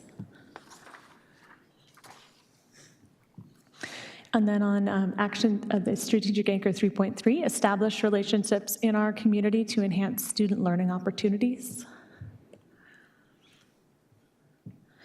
Next year, we plan to focus on this quite a bit, and it's something that I'm really excited about. So one of the things that we have planned is to revamp a little bit our business and community partner breakfast events. So many of you attended this event in the spring, and then there was also one that was held in the fall at the beginning of the year. So we're going to work on aligning this event and bringing in our community service liaisons at each site that do the Higley Helps initiative, as well as bringing in our PTO leaders so that it's more of a community partner event. We also like to align it with a goal or a service project dedicated to each site. So really strengthening those relationships and reworking those events to have more networking involved and a shared goal for everyone.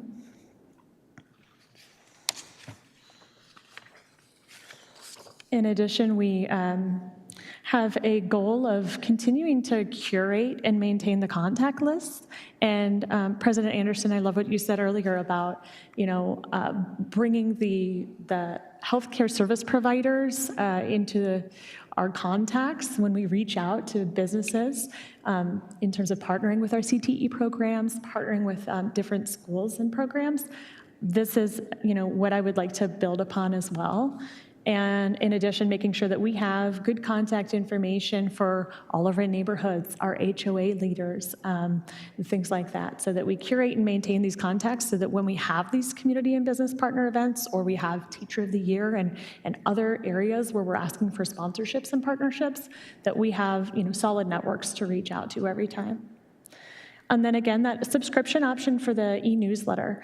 I'd like to build upon the messaging that we're sending out to our own community. I feel like we do a really good job of communicating with our current families and those who are enrolled. And I want to really expand upon those those people who are within our district boundaries that don't necessarily either go to our schools or they don't have school-age children. It's still, educational facilities are the pillar of the community, and I think the information and the events and the highlights that we have going on pertain to everyone in the community. So just making sure that there are opportunities to share that. And that's it. Any questions? President Anderson. One thing that I think we need to look at, and you were saying that they were migrating our website. We still need to look at teacher pages. We still need to look at site pages. We have information on there that is so old and has not been updated. And that's a reflection of us. And so at the beginning of the school year, parents go on to teacher pages and there's stuff on there from 4 years ago. It's frustrating because then parents think that it's not current, and obviously it's not. And so those are areas we need to continue to look at and update and improve, because that's where our community goes to. And then this is kind of, we were, from a community standpoint, and some things have come up and brought to our attention in different fashions, but potentially some podcasts that we might need to do. I know at one point we had heard of somebody doing a finance podcast on basic finance for school districts, and those are other areas we need to look at for our community relations and communicating to our families, especially with an upcoming election. I know Tyler can't wait to do stuff like that, but but just, and again, it's our community relations and on how we communicate with our, not just our regular community that are attending schools, but anybody. I agree. Thank you. President Anderson, Ms. Batista, I hope that this new website has a search option, because I've been asking for that for over a year. We understand, and we are happy to say that it will, and it will be specific to the website. The reason that search option wasn't available this year was because it was bringing up results that weren't specific to our website. It was more like a Google search result page, which is not what we wanted. It would confuse users even more. And unfortunately, because of the purchase of Blackboard, we weren't necessarily getting the support that we needed behind the scenes. So we're working with Final Site right now. We're migrating our content, and we're excited about some of those features that we missed coming back, and about revamping and streamlining some of those other features that we know were pain points for users. Perfect, thank you. One more update I personally would like to see is, especially for board members, is our email addresses actually listed versus a button that they click on and then it takes them to like an Outlook.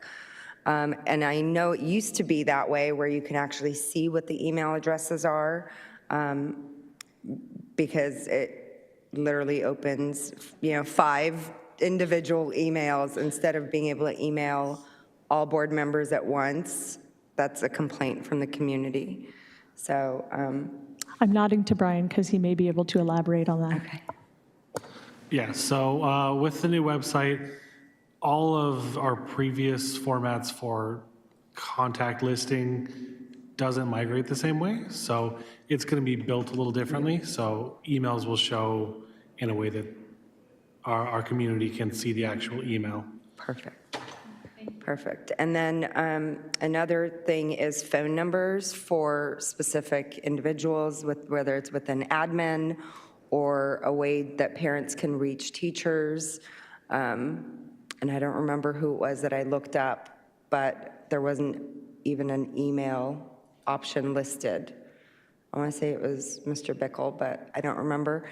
But yeah, like there was no email. So email, phone number for being able to reach those types of individuals at each school. Thank you.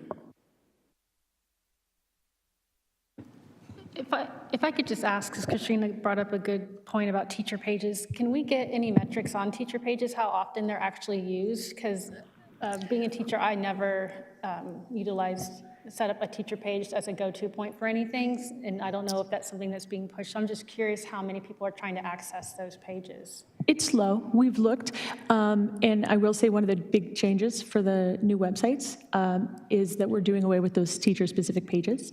That includes, and we were recommended this by Final Site because the best practice is not to include hundreds of back-end users into your content management system, which is what the teacher pages would entail. So moving forward, we'll move toward more of a directory style, where you will, and the directory allows us to opt into features such as email address, phone number, name, photo, things like that. So we'll be seeing directory pages instead of teacher-specific pages, and encouraging teachers to use their Canvas, which is, the tool that they have to communicate with their families and students at home, and they could, include that content on those Canvas pages.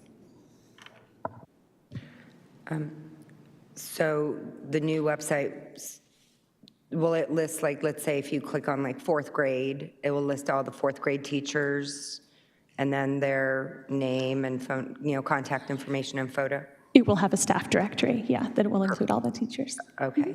I personally use Parent View to be able to reach, see teacher information. And I know it's specific to my kids. But it would be nice, let's say, if somebody wants to, search a specific teacher's name, to be able to see what they look like and, what grade they're in. Yeah, just general information. So it would be nice.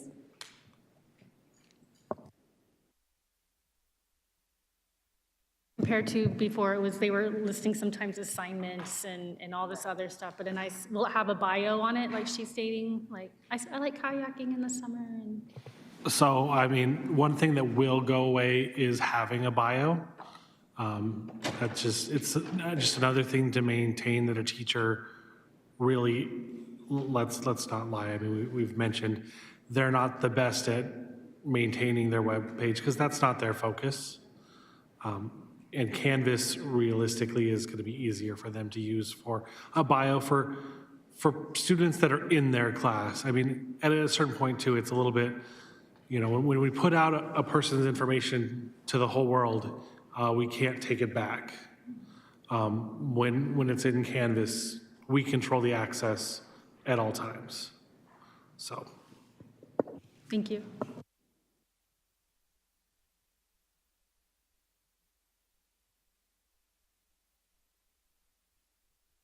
I believe we're ready for Anchor 4.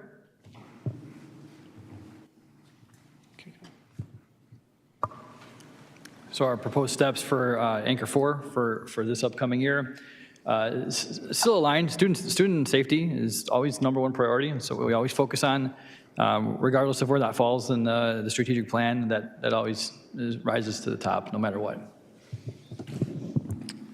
So the first two anchor points are, again, 4.1, ensuring district policies and procedures are accessible, implemented, and consistently reviewed. We're continuing to maintain board docs, and then, as we've been practicing, bringing forth policies as they are outdated, and we get updates from statute and any legislation that is implemented through the legislative cycle. So that is going to continue to be at the top of our priority and something that you'll see on most board agendas throughout the year. 4.2, identify and seek additional revenue sources. Some of the examples I've already started implementing ahead of the 25-year were a Commerce Bank, again, paying vendors electronically for their, vendors who opt into that, right? And then we get a revenue portion share for them being eager to get their money. Again, that's an option for vendors, but a lot of vendors choose that because they don't want the paper check or the process of going through that. So trying to look at different avenues in which we can bring in additional revenue sources outside of the enrollment formula, the state formula. In addition to continue to work with the print shop, that revenue sources has grown exponentially with customers that we've been servicing outside of our district, not only continue to provide a resource for our in-district teachers, staff, departments, but also external vendors, and then that's additional revenue for the district. And several more as we look throughout the year. So, and I think 4.3 is James. Yeah, and like I stated before, for this past year, phase 1 of the camera installation focused on elementary, and now we're moving right into phase 2, which is underway as we speak, to supplement our middle schools and high schools with updated cameras as well, with the goal of phasing out old, antiquated, out-of-date systems. And so we're working through a phase 2 throughout this year. Again, I want to give kudos to maintenance and IT because they've taken on the role of not only collaboration, but also installation. A lot of times people would seek out third parties to run cable and conduit and things of that nature. And in this case, they're tag teaming together to do it in-house, and that's a cost-saving measure to be able to provide more cameras because we're saving on the cost of installation. And then the second big focus for physical security for this year coming up is an enhancement of physical barriers around school sites. And so that came about from our threat liability assessments through the town of Gilbert. One of the things that was brought to our attention is that there's a need for what's called a bollard. It's a traffic restricting. You'll see those frequently. Once I was made aware, then I see them everywhere, but a gas station's a common example. There'll be a cement post that's next to the gas pumping machine. In your home, if you have a hot water heater in your garage, you'll have a bollard in front of it so the car can't hit it. So the work on a solution that's not just concrete barriers around our schools, but visibly aesthetic barriers that also are protective measures to protect vehicles from, careening into families or students waiting to get picked up from school, things like that. So that's going to help to enhance that. And same thing for our maintenance department. We're working with an architect and engineers to be able to give us ideas, but then we're taking the ideas that's provided and looking to go in-house and install those around our school district.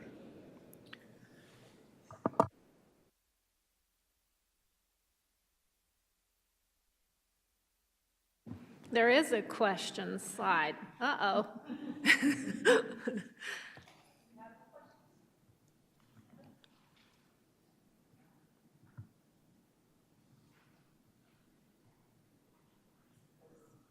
I suppose it could apply here.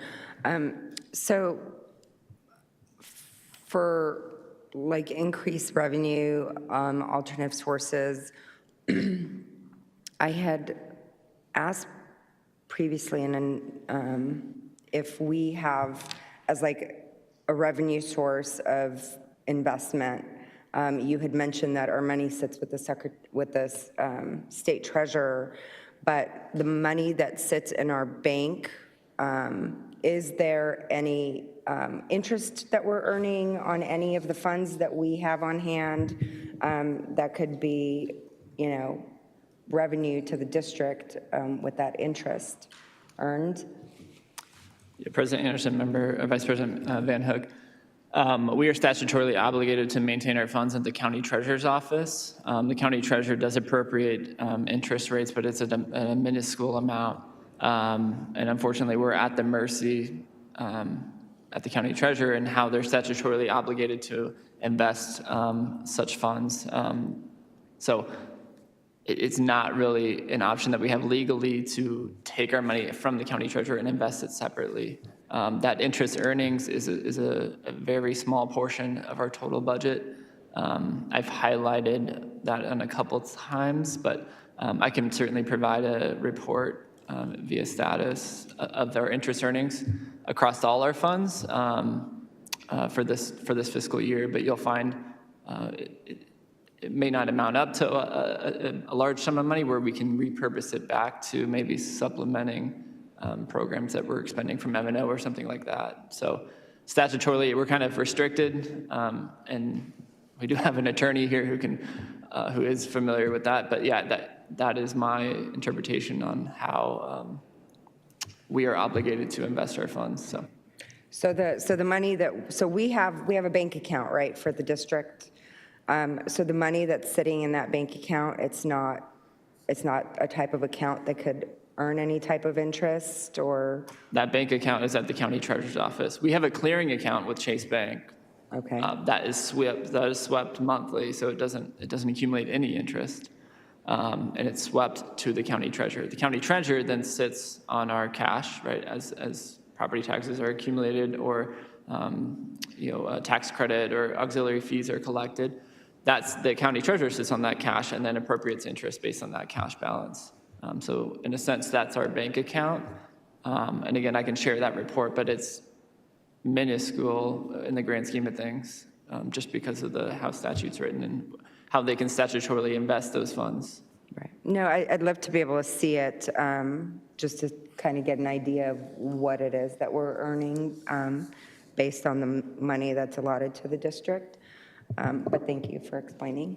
I do want to point out too, like M&O, any interest earned on a budgetary fund, with the exception of capital, like M&O, we can't capture. That's just what you call dead cash, so to speak, because M&O is a budgetary fund formula-based by the state. So whatever cash we accumulate in the maintenance and operations fund, we can really only use to leverage in the property tax. When we're setting our tax rate, we can use it to lower our tax rate because we already have cash accrued or interest earnings to offset any levy that we need to for the next fiscal year. So there's a lot of restrictions on every single fund, but I'll do my best to highlight that in a kind of interest report. So I appreciate it. Thank you.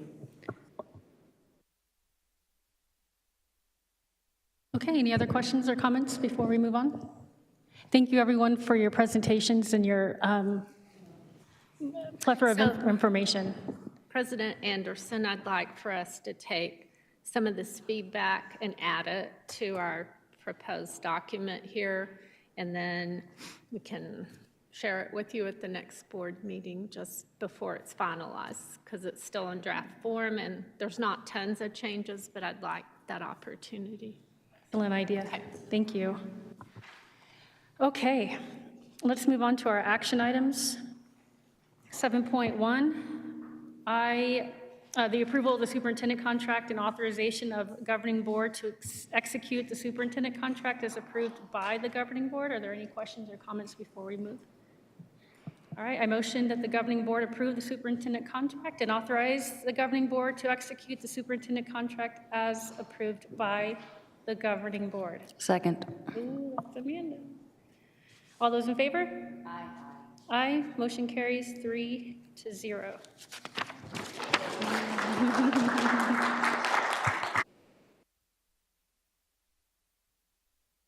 It's officially official. It's officially official. Thank you. I appreciate it. Thank you. Okay, 7.2, discussion and selection of board dates for the 2024-2025 school year. Are there any comments or?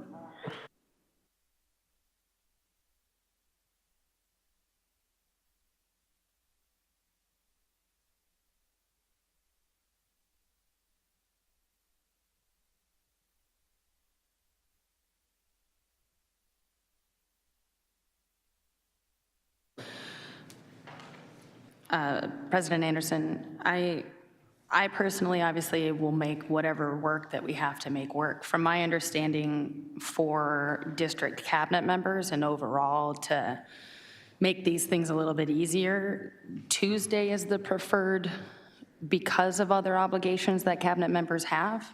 Again, I personally, these are so far in advance that I will obviously be able to make things work months out. If the whole point is to make things a little bit easier in terms of functioning, having cabinet members here is a priority for some of these meetings and all that jazz. So from my understanding, that's why Tuesday was presented. Board Member Wade, that's correct. There were several times where there were conflicts with conferences or legislative discussions, and members of cabinet would leave board meetings at night and drive 4 or 5 hours. I don't want to point at Mr. Moore, but he's one of them. So this happened to Ms. Johnson too, and it doesn't, it doesn't have to change, but we thought we would bring it forward for your consideration.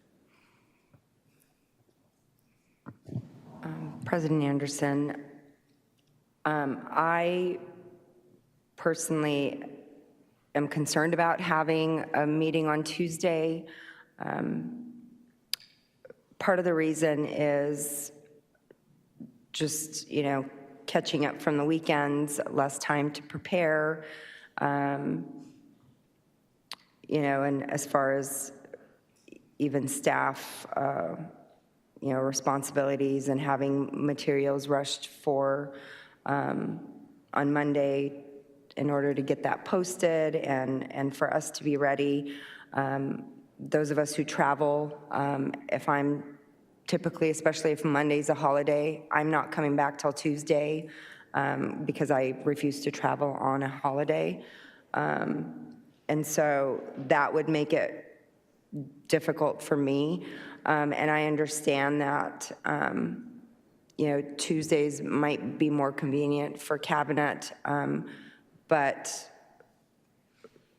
for board meetings, ultimately, if board members are there, business can happen, and, we can have board meetings, have votes, and things could move on. So aside from dates, are we also discussing times? Because Vice President Van Hook and President Anderson, that's for you guys to discuss. We didn't put that On there, I believe we had put in a status report the feedback we had received that was usually the celebrations are between 5 and 6, and then families can leave and go to events or go to dinner. That was the feedback we received and shared with you, that we didn't put time changes on these proposals. But that's Okay. up to you guys. My recommendation also would be to move the meetings to 6 PM.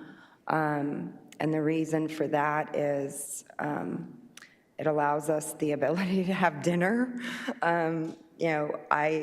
I typically end work about 4, anywhere between 4 and 4:30. And literally I'm rushing to get here.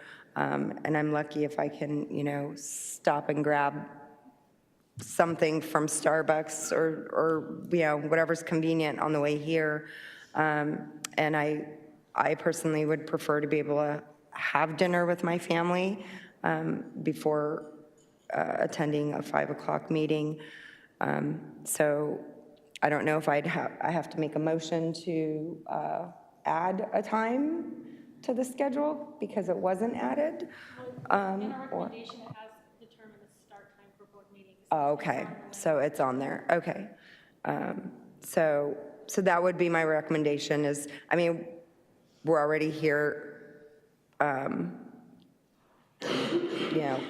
meetings typically after celebrations, we typically start at 6.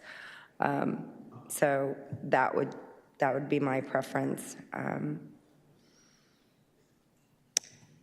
What do you think? Day of week at this point in my life doesn't matter. Whatever the board votes at this point. So I'm currently in a weird chapter of my life, but the time thing, listening to the public, both sides, I guess a couple of people that spoke, they have personal reasons, and I understand that we have public meetings publicly for the public to attend. So I want to make sure that we have, I do want to take into account cabinet as well, because those are very, very long days for all of you that attend. So I just did a little bit of research. I looked at 11 school districts from Paradise Valley, Fountain Hills, Phoenix High School, Scottsdale, Tempe High School, AJ, Tempe L, Queen Creek, Mesa, Gilbert, and Chandler. And that's 11 school districts. So all but one school district started at 6 p.m. or later. Just putting data out there. And then all of them, 7 out of the 11 had a work study. So we're taking into account having dinner with family, allowing families to have dinner with their families or take care of some things and be able to come in. And then another concern brought up is the length of our board meetings. Some people said 2 to 3 hours is long. I think 2 to 3 hours is sufficient for the fact that we only get to meet once or twice a month. I think it's absolutely necessary. And it's gonna go long when we have a 45-minute celebration for our staff and students. We absolutely wanna take the time to fill it. So 2 to 3 hours, I think we come to expect it. Yes, in the past, we've had some meetings go. I think we had one, in 5-10 minutes. But we're having more thorough discussions than I think it's absolutely necessary. I would like to see a work study or study session be implemented, but I like the idea of the work study being one day and a board meeting being another day. Which 5 of the 11 districts that I've researched, they actually do that. So they focus on, and that's assuming that's all, 5 of the 7 that have work studies are able to get all their district business done in one day a month, and then, have the study session on the other day, which I think would cut back on overall time spent in board meetings. So that would be a recommendation that I would be open to. It's not just having them on, start an hour and then have a meeting and have an hour study session, have a meeting, break it up. This day is strictly for information and just a shorter, true focus 1 to 2 hour meeting if necessary. and then we have a district business meeting another day. So I don't know if I gave any input. I tried to provide data, but this is a tough decision to try to impact everybody that's involved in our board meetings. President Anderson, I think the work study is beneficial. Ultimately, the way I view the world is time cost ratio. So I look at the work study is still time and commitment here, and we're still doing the same things. If I think there is a potential concern. I recognize and see the benefit of multiple days, but the same issue that we are already having with respect to getting everybody scheduled as far as the 5 individual board members, not to mention the varying cabinet staff, adding another day I think makes that very, very difficult in that, like, I have to get childcare and those types of things potentially. Go ahead, correct me. I'm sorry, just clarify, it's not adding a day. We currently have 2 days a month, what we're doing, but changing it to instead of just 2 board meetings, one of the days is work study or study session, the other day is just a regular board meeting. We currently go basically 2 times a month. It's just one is work study, the other is board meeting. So to clarify on those work study, then they wouldn't be action items? If necessary, but the whole sole purpose of it would be to do information items, have all that discussed beforehand. So we take it to the board meeting after the fact.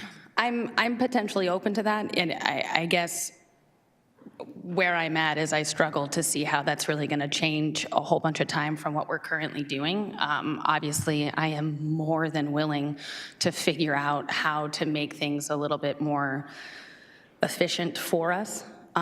With respect to some of those times. I think it is important to keep in mind a potential time change in that we have already talked about if we're having an unwillingness to move it from Wednesday to Tuesday, we are then asking some of our cabinet members to, after a day of work that they are contractually obligated to be here, an extended meeting that they're contractually obligated to be here, and then potential travel after that to other things that they are contractually obligated to do.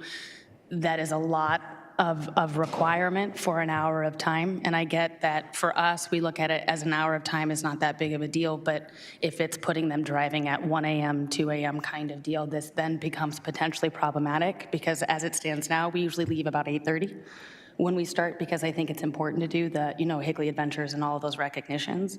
That is putting it, again, even later and potential risks. And I don't mean this in a callous fashion, but liabilities to, accidents and vehicular incidents because we have strained staff members. And I just would like to keep those things in mind as we, finagle. I recognize that there are some community members who like the 6 o'clock because of work and all of those things, and I do think that matters. These are also years out, right? So you know what the dates are ahead of time and some of those kinds of changes. And so I think pushing it back to 6 while also keeping the, Higley Adventures type of deal, I think could be potentially asking for a greater difficulty on staff because cabinet, I do think, obviously we can't have a board meeting if not all board members are here, but we also can't have a board meeting if we're not being presented the information that we're supposed to be presented. And I think that matters because if a cabinet member cannot be here for something, that impacts us. So as far as if we're looking at changing the time to 6, then I would respectfully request that we at least then look at cabinet's suggestion of moving it to Tuesday because it seems as if the Wednesday timeframe is the biggest strain and we're already then putting that strain a little bit more to cabinet specific by another hour if we're not changing the day. Sure, and I would love to also excuse, I think we already don't require administration to be at board meetings, correct? Which is, thank you for those who are attending today. But I want to make sure that if they don't need to be here, they don't need to be here. And I understand that sometimes questions arise, and it's okay to say, we will address that at a later date. Help me understand your mind, though, whenever you said driving at 1 or 2 in the morning. Would they be driving at 1 or 2 in the morning? Well, so one of the things that it was requested or put forward to us on Tuesday is because we have some things that cabinet members have to attend. So for example, I'm going to call out Tyler. We had a board meeting, I don't remember what month, I'm sure you do, in which we didn't end till about like 8:45, and he had to drive 4 hours because he was speaking at a conference the very next day, and he had to present the budget to us. So he literally left this meeting to get in his car to drive. From my understanding, this is something that happens not necessarily for Tyler frequently, but for cabinet members because of the Wednesday and when other types of obligations are. And that's why when we were given the dates, Tuesday was a request from the cabinet essentially because of these other obligations that we, like for PD or other things that they have to do, and the timelines of when those are. And so there have been a number of instances in which after our board meetings, certain cabinet members had to go fulfill other obligations. You called into one, Mr. Moore. Was that not ideal? I was, okay, I'll answer that's not ideal, but how often have you had to do that, where you had to be here to give a budget presentation, but then leave and have a significant drive back? I don't want to make this all about me because that is not the intention of this, I know. I mean, that was one instance. There's been several conferences where I haven't been able to attend, or I've had to defer and come at a later date, and so I've missed, professional development. We've talked about professional development. Cabinet's involved in a number of different associations. I sit on an executive board for the Arizona School Business Officials. I'm involved in legislation talks, and I'm also, being on the executive board, I have obligations to keep that association running, right? I mean, and you all know you sit on a board too. So I think a lot of cabinet members also are involved in different associations, whether it be the ASBA, Jessica's in the Public Information Association. So not only do we want to prioritize PD for all staff, right? I think we were just trying to create some opportunity for us to attend some of these PD sessions as well. Ultimately, we're going to go with the board's decision, but and I can call in, right? That is an option. But some of those conversations are better held in person, and I hate to say this, but like sometimes our technology isn't always working appropriately, and some of my deadlines are statutorily, and so even I know the deadline, sometimes the forms are not out from the Auditor General, and those stack up to maybe everything on one date, and which I can't change. So it's just my 2 cents, but I know Sherry and maybe other cabinet members can speak to their obligations too, or associations that they're involved in. But and we can hopefully, there's a lot of things that we are held to timeframes where we have to have them on board meetings, and there's other things that if need to be, we could push them out. Like when we ask for things, it doesn't have to be the next board meeting, of course. But it's going back to Ms. Van Hook's concern about Tuesdays and being able to review the agenda thoroughly. We would be able to adjust our process. We'd have to push it back, and Ms. Zimmerman would have to speak on this. Is that even an option? Because that was a tough topic before, of trying to push it the other direction to meet the timeframe for review. So I don't know. Right, just being able to get the agenda a week prior, or now we're getting it on Thursday, then it would have to move to Wednesday. And yeah, so a lot of dates are gonna have to play if we're moving those dates, but also when there are holiday weekends, even like going out of town, for instance, if we're getting, an agenda or whatever, and on Thursday, and then we're going out of town and coming back on a Tuesday, like there's just a lot in play for, and I could only speak for myself. For me as a board member, the middle of the week works best because then it doesn't interact with, being out of town, whether you leave out of town on Thursdays, come back on a Monday or Tuesday.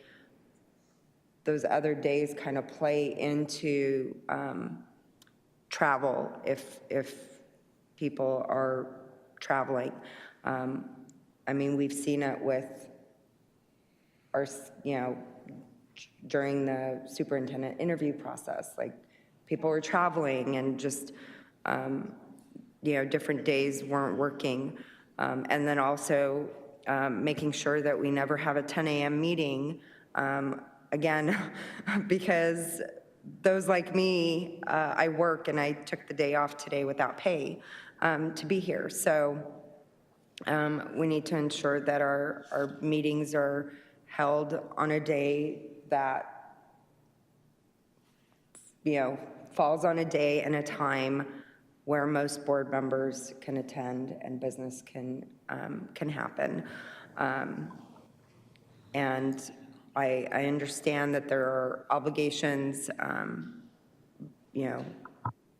for others. You guys serve on boards, you have other meetings. But the primary role is your employment here as, for instance, Tyler, your employment is here, and you being on a board is something that you decided to take on. So that's a decision that you can either call in if you're not able to be here, or, determine whatever the priority is. But us board members are the ones that have to be here in order for a board meeting to occur.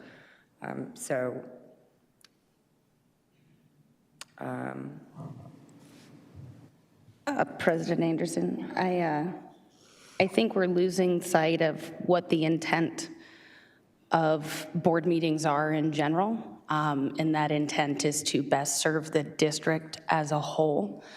And so I think it is important to keep in mind what our focus is. And yes, while we are important as board members to facilitate that specific thing, our job and responsibility here is to do what is best for the district overall. And it is definitely beneficial for us as a district to have staff members continue to improve themselves and be the best possible staff that they can be, just as much as, we have staff members who have either volunteered to be a part of things. Some of these are contractual obligations. You have to be a part of certain PDs or certain aspects in order to fulfill some of your requirements as a staff member here. We also volunteered for this position when we chose to run for a board. And so, I think that is important to keep in mind. The overarching for all of us involved is what's best for district.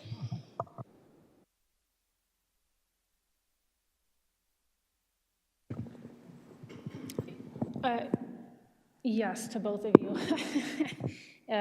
We definitely need to find the medium between community and staff and board. Again, I don't care what day it's on right now. It doesn't affect me. Mrs. Wade, you said it doesn't affect you either. If we are able to move it to Tuesday and we can get confirmation that it is possible to shift how we receive information and when we receive information, so that when we come to the meeting we are better, prepared, then I don't see a problem with it. But I don't want to speak for other people. It's unfortunate there's three of us, because I would really love to have the other two individuals' input. Attendance is huge, and like I said, when we choose to be on the board, we need to also keep in mind the attendance of our board members, so that we can have a full house to have a discussion with on our limited time together. Are there any motions anybody wants to put? Go ahead. I don't. Something else I was going to say is, the benefit is we get to decide whether we do Tuesday or Wednesday. These are out for the year, whereas there are other things or other obligations of cabinet members, i.e. the superintendent search, those types of things that are not anticipated or not known ahead of time. So I think it is important for accountability of all of us here as board members in that we are vitally important in order to engage in this process, and I'm not negating that. We chose to do this specific role understanding what obligations were, and the benefit is us getting this out ahead of time. So, for example, and you've been on the board for longer than I have, but over the course of the last year, when my husband and I talked about vacation, we looked at what board meetings were to ensure where we're at. The reason I missed one last year is because I had scheduled that vacation with the intent of not being on the board. So I think there are some things to keep in mind in that our position is a little bit more flexible in that we know these things, this won't. Again, there are unforeseen circumstances like the superintendent, but like there should be accountability to us in that we chose what this position was. We chose to volunteer knowing what this is, and we are given that ahead of time. Whether that's Tuesday or Wednesday is irrelevant. My point is we know what those dates are, and so it is up to us, and we agreed to making that work. President Anderson, I move to approve the calendar for board meetings on Wednesdays at 6 p.m.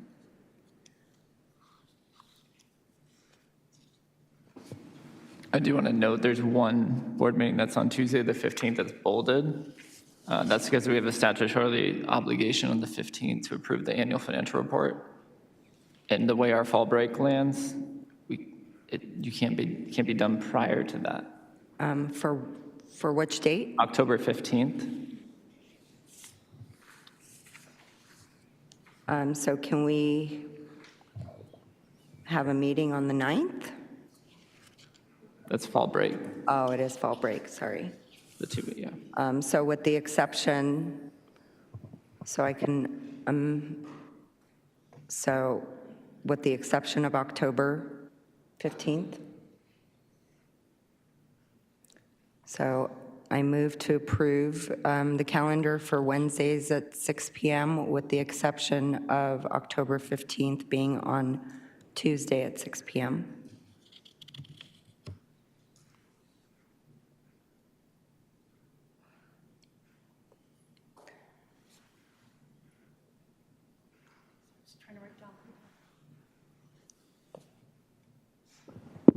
Do we have a second? Okay. I'm not going to second this one because I do want to try to maintain or do the Tuesday to honor, if that helps to have more of an aligned schedule for our staff to attend, but I would like to entertain the idea of moving it to 6 p.m. and do a Tuesday at 6 with the work study one day and the board meeting the other day. So with that motion, I guess it's a failed motion, then I'll bring up my motion. I motion that we have our board meetings, move our board meetings to Tuesdays beginning at 6 p.m., designating on the 2 days a month that we have board meetings, one be a study session and one being a regular meeting. So it's better to have admin here versus board members being able to attend meetings. That makes a lot of sense. Oh, well, I apologize. Then I misunderstood that you would not be able to make Tuesdays. I thought you were supposed It's to have very to do the difficult agenda. for me to make Tuesdays versus Wednesdays is what I'm saying. Gotcha. Gotcha. I'm sorry. I misunderstood that it was the timing of the agenda, not the attendance. I apologize for that. I missed. For clarification, I was under the impression that Tuesdays were not desirable because it gave you less time to look at the agenda, not ability to be present. I happen to travel often, and so for me, Tuesdays are difficult for me to be here. So if it's more important to not have board members here, sure, we can move it to Tuesdays. But that is a problem because of the fact that I travel often, and I typically will go either, Tuesday is when I come back. Most of my travel is typically Tuesday. And I, work remotely. So sometimes if I'm traveling, I'll work remote, and I'll wait till I'm done with work before I travel so that I don't have to take time off in order to travel. But President Anderson and Vice President Van Hook, while I respect that you travel, we also have two other board members who also had to leave today for travel. I think it is important to understand that there are more involved than just the three individuals here when it comes to having needs beyond the board. there are also two board members that aren't here whose terms are ending. So technically, them having to vote on something for future board meetings that they might not be a part of is a concern for me as well. So, I don't know. Okay, with my motion not being seconded, I assume, then. I will second the Tuesdays at 6 in terms of accommodating one or the other kind of deal. So the 6 p.m. being a change and the Tuesday being a change, I'll second that, and we can vote and then move on from either doing a new motion or something else.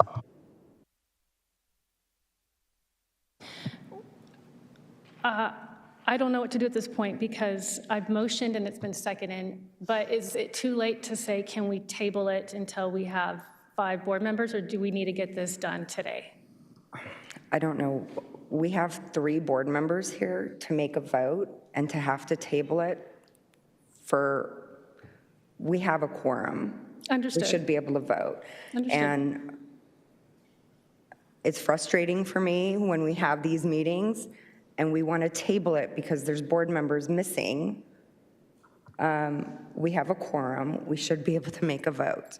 So if you made a motion, it was seconded, let's vote. Okay. President Anderson, can I clarify something with Ms. Zimmerman? Did you avoid, on the Tuesday proposed meeting schedule, did you avoid Monday holidays?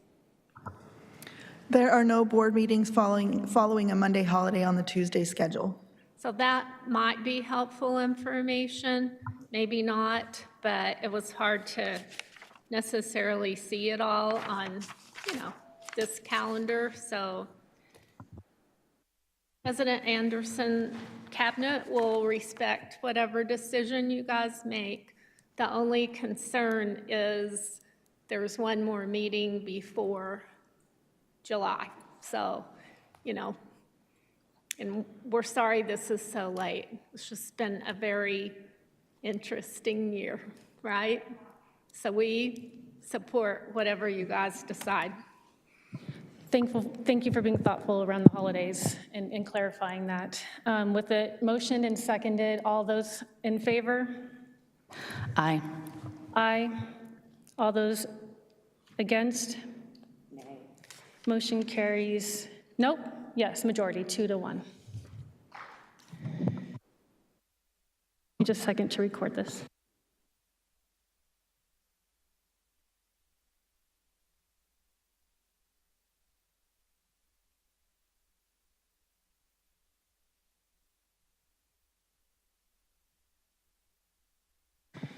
Okay, moving on to 7.3, discussion and possible action to submit policy priorities for inclusion in the Arizona School Board Association 2025 political agenda.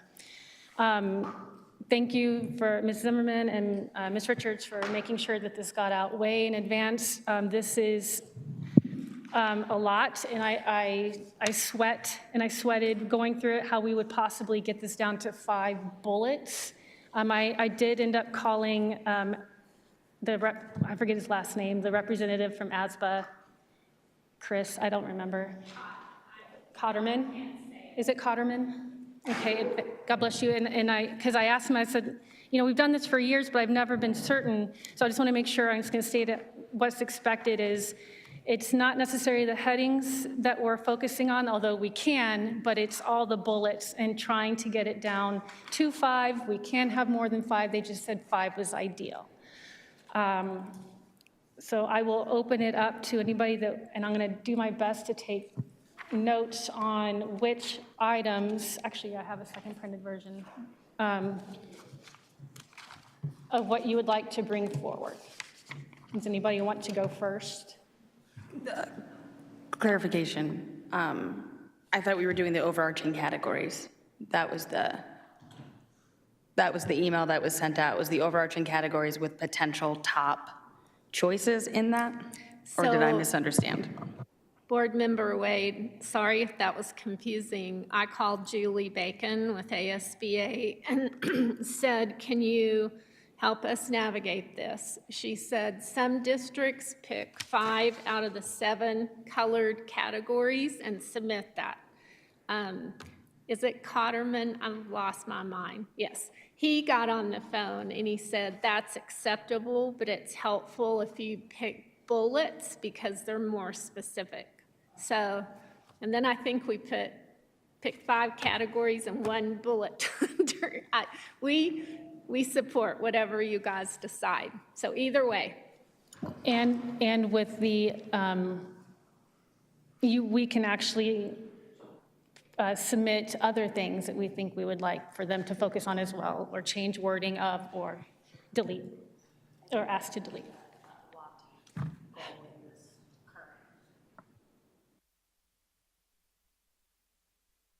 I would, I don't know, if it pleases the board, I think that we should look at identifying those overarching categories and then maybe 2 plus or minus, you know, of like the best bullet points for our district specific in terms of, you know, time and the like, considering it is 2:15. it's interesting because you say that in my circled bullet points, although I didn't get to 5, fall under just 5 of the tabs. Yes, I mean, so if we want to, Ms. Van Hook, do you want to follow kind of that lead, or would you like to address specific, or we will address specific bullets, but. President Anderson, what were your 5 categories? Thank you. My 5 categories were improve outcomes for all students, which is the green one. The next one would be the orange, school safety and security. The next one is the other orange, adequately and equitably fund district schools. And then the last is blue, preserve and strengthen local control. 1, 2, 3, 4. That's 4. Oh, that's 4? Oops, 1, 2, oh, you're right. Oh, because I had one to add under red, require public accountability for taxpayer dollars. Given our district, I had the same 5 in that, I mean, rural and remote schools aren't necessarily our biggest focus. If Board Member Van Hook, those 5 overarching categories, is that including things that you already were leaning towards, or is that not including the categories you were after? I wrote down things that, about each section, that I would like to take the opportunity to read. I didn't necessarily highlight specific items under each category. I mean, there's obviously student safety is a top priority for me, but I wouldn't select any of the bullet points that they have under here.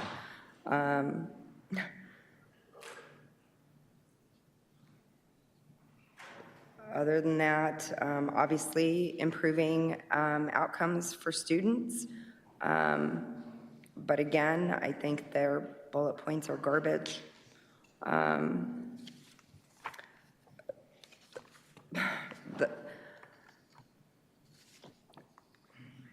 Were there any that you wanted to add for the tabs that we can change?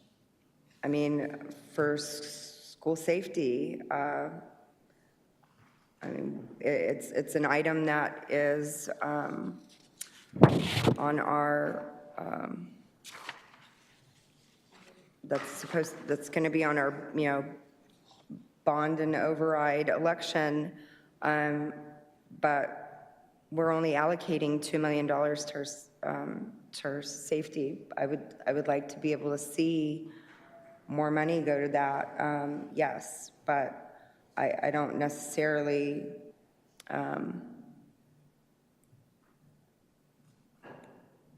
didn't select any of their bullets, so I don't know how I would reword it, but, you know, change, I don't know how I'd reword it. I didn't follow the instructions that we got later. President Anderson, I would like to suggest that maybe that we just do those 5 tabs. The one thing I would like to say for a potential bullet point that I think avoids what I hope would be potential issues that any board member might have, because I think this would be beneficial to us specifically, is actually 2 bullet points. I think they happen to be they happen to be inadequately and adequately fund district schools, the first point, but they're things specific to us. The first is provide full-time K through 12 funding, or kindergarten funding. So if you look on the left-hand column, the second bullet from the bottom says fully fund full-day kindergarten, including kindergarten students in override calculations. We've talked about in budgeting how that's not included, and we provide, it's full-day kinder. Do we have half-day kinder? Yeah, that's what I thought, okay. It's full day, so we are paying for something that we're not getting money for, and I think most places overall have kind of progress towards full-day kindergarten, but as we all know, Arizona's laws for education are I won't say ancient because they're the decade of my birth, but they're old and outdated. And so I think that is a real beneficial hope for our district if we could get the funding also including those students in the override calculations when we talk about that, because it's money that we're spending that we're not really getting in for, you know? And then the second one, because mostly that way Tyler can stop having to talk about it, the repeal of the constitutional AEL, considering the fact that every year we're beholden to the state legislature on whether or not they will or will not do the override. I think those avoid anything other than those are just straight benefits to how we can function in terms of financing our district here.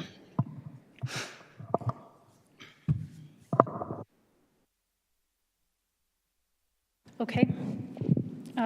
I think it'd be good to stick to the tabs, the 5 tabs, unless you don't agree with and you want to make any recommendation. I mean, there's a lot of things that I don't agree with what they're doing, and I mean, this whole document shows the true nonpartisanship of ASBA, and you know, at one point they pushed for local control, and then at another point,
Sorry. Thank you, sorry, I totally forgot. So, yes, I don't like the fact that this entire political agenda is very one-sided, that completely shows the fact that they're not very nonpartisan.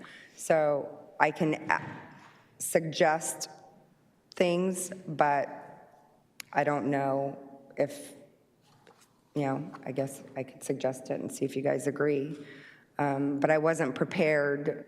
I didn't follow the instructions that we got later. I thought we were going to discuss each category, and I was going to explain what my concerns were and go from there. So.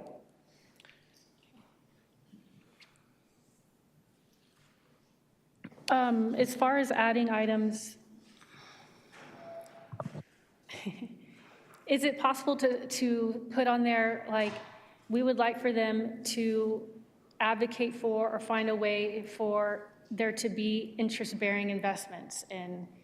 I think that is one of the ones, or Is it? something similar. That's the preserve and strengthen local control. I think it was in there. I didn't know if it was The specific third to bullet that. point says allow school districts full flexibility in the divestiture or use of taxpayer, wait, nope, I lied, not that one. But specific to that, you know what I mean? Like, I don't know if is that too big of something? Is that even something to attack? 'Cause I know that's a huge breakup of the system of how it is. And then if we want to add some language to support that, something they can work on, and or also, it would be nice if a public service like this, where we're volunteering time so many hours and having to miss work, if like jobs, this is big, and just call me silly, I don't care. Treat it kind of not like jury duty, but where jobs can exempt the absences for the time that they spend at board meetings, something to that effect. We need to take into account that this is 4 years, and just even the minimal time that we have on our calendar and that was not even close, and we may have doubled it this year. And so I think that'd be something to step outside the box and look into to support these people, and might even get more people to run, so we're just not stuck with a smaller ticket, and other people have that opportunity. Obviously, President Anderson, I, agree with you in those types of things. I think there were some things to at least hopefully encourage more people to do, i.e., you're trying to get signatures. One of the options is like an electronic thing. I say this with love as a longtime government teacher. These are lofty goals. Most of these things aren't going to come to fruition. I think what ends up happening is you collaborate and you collect what do you think are our biggest bang for our buck kind of deal based off needs. It's also difficult given that, you have your rural versus urban districts and the needs of them and how they vary. I think those things matter. I think two of those things, the stuff that's specific to board members, while I obviously personally would agree with that is going to be very low in terms of this is benefiting students or schools overall, whereas that just benefits us. Don't volunteer will be the answer that we get from that. As far as the divestiture with respect to the Treasury, obviously I'm not involved in finance, and I definitely know absolutely nothing about financial law and all of those things. What I do understand sometimes with government funds is I may pay person A with person B's money, knowing that money will come in and I can just transfer around. And so I think that's part of the reason why the state keeps it and they don't give us that option, because then they can move it where it needs as they need it, because it's kind of a rolling thing with respect to property tax and the like. Yeah, so I think those things are fine, and I don't necessarily feel like we have to do specific points if we don't. I understand and respect Ms. Van Hook's resistance to a large portion of this, considering where she feels on a lot of these things. I don't know how much time you want to give to trying to create verbiage around something that A, we're not necessarily that knowledgeable in, or B, is very, very far in the future, kind of in terms of goals for that. You know what I mean? Like, I don't think the state treasurer is going to be something that's going to be anytime soon kind of deal.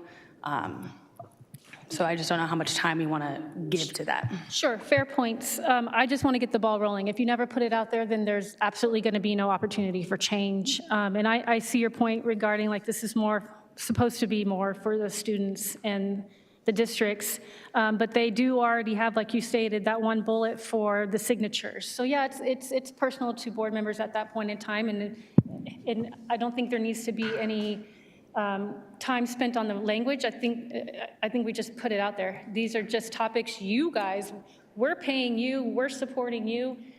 They may be like, and just toss it, but if not, they're like, hey, we never thought about that. Let's see if we can organize some language or even effort around it. That's all. So do you just want to?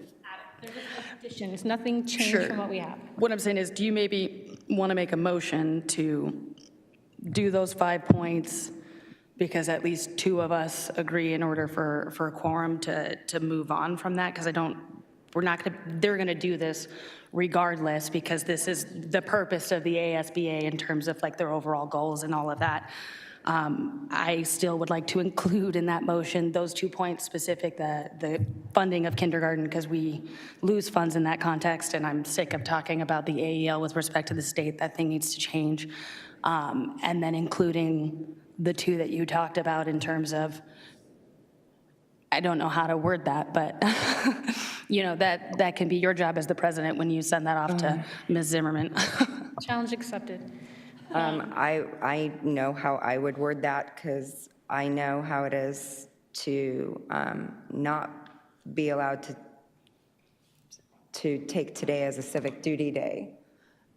So I would like to include to allow school board members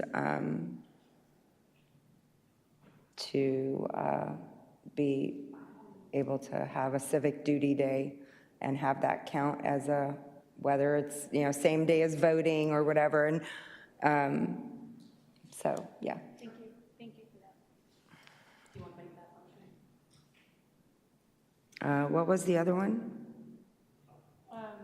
The addition one, something to the effect of your concern about interest-bearing investments, if there's a way that we can make that happen through the banking or that may just be too big of a thing to attack. I didn't know if that was a thing.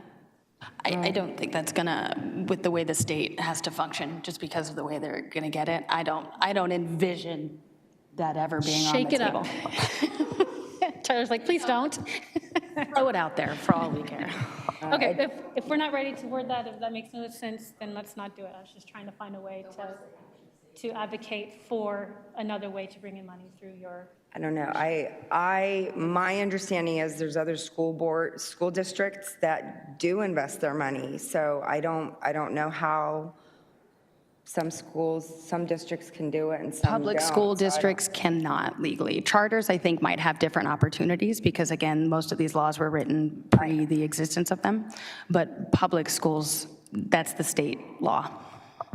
What law is that?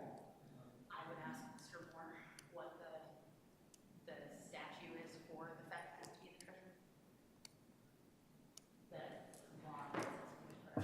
I don't have the ARS number, but I was just talking to our attorney, like we're not aware of any school districts, public school district charters I don't think have the same statutory obligation as public school districts. So they may have the authority to invest their funds, but we do not. So the only other thing, Vice President Van Hook, is at Scottsdale Unified, when I worked there, we had a self-insurance trust board where we invested self-insurance trust funds in an investment pool, but that was a separate trust board that was created from the Higley. It would be like the Higley board authorizing a self-insurance trust board. It gets into we're not there yet. I wouldn't recommend going that route yet, but that's the only fund that would be eligible. Okay, so just leave it off for now since we're that recommendation for them to prioritize. Yeah, I wouldn't. President Anderson, one thing I will say is on the red section, the require public accountability, the first tab talks about establish financial and academic transparency for all institutions and individuals that accept public funds, which includes charter schools. The idea, if we actually, let's pretend that that world exists in which charter schools now are beholden to the same things that public schools have been beholden to for a while because they get public funds, that could then potentially start to change some of that because they already are engaging in some of those things. So it would create a necessity to have to answer that question of either, yes, there is hope because they're doing it and they're going to continue to allow them, then we also can piggyback off of that, or they're going to have to end that because they don't allow us to. If we require charter schools to be beholden to the same finance laws that we are, because right now they aren't.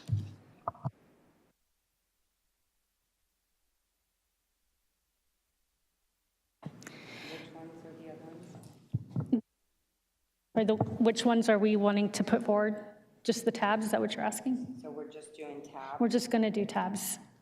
And then reinforce the bullets underneath the 5 tabs. So the 5 tabs was the green one, improve outcomes for all students. The red one next to it, require public accountability. The orange one below that, school safety and security. On the back page, the last 2, the orange and the blue. What is it? Just those last 2. Both of them? Yeah, that would make 5. And then enforce specific bullets. Am I saying this as correctly, Ms. Wade? Is that what you're wanting to say? Yeah. Underneath these? So if we're going to do bullets, for the green one, improve outcomes for all students, I like to fully restore the 9th and 13th grade CTE, CTED equitability and funding. And you had? That's the AEL and the full day kinder. It's on the other side. God so dang, thank you. Well, I know, but you can keep that, so then you can. Okay. You don't have to flip. So we're doing bullets? Well, what is the word I'm looking for? I used the word enforce. Showcase. No, don't want that one. Those are the ones we're emphasizing, I guess, underneath those tabs. So underneath, did we have one underneath the green one? Oh yeah, fully restore the 9th and 13th grade CTE, CTED equitability and funding to increase access to work-based learning and expand window of opportunity. First and third. Bullets. For you? No, that's what you just read. That's what you're. I just read the 3rd bullet. Increase compulsory attendance age from 6. You want that one? She was just saying the CTE one. I didn't read that one. That one wasn't. Oh, okay.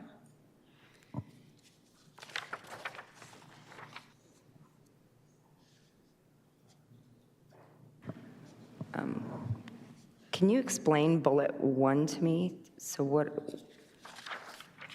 are they trying to do here?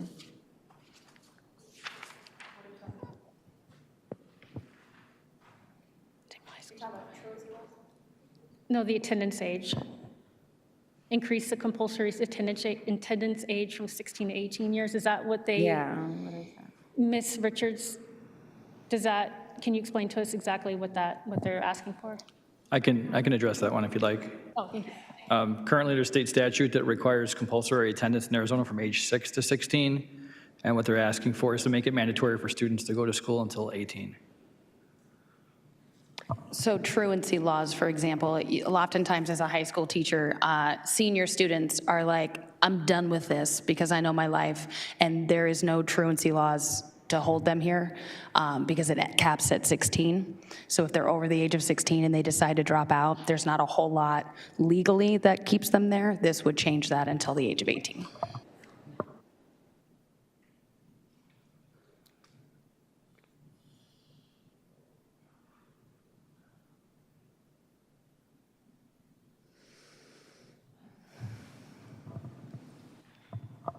While Ms. Van Hook's reading through, were there any other bulleted points that you wanted to stress?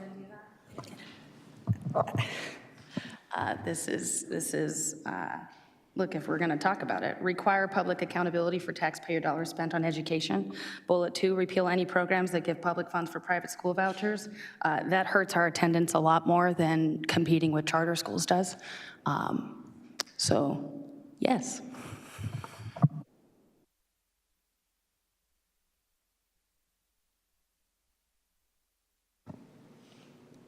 I personally wouldn't support that because I've seen so many of students leave public schools and go to a charter or private school and be so successful. It worked for them. I mean, it's not a bullet point that I would want to bring forward and stress. That is totally fine. To be clear, the only bullet points I really think and suggested for today, we can include the CTE one, were the two that were financially beneficial to our district. And in my opinion, I don't really see anybody being opposed to those, given how it is just a direct financial benefit.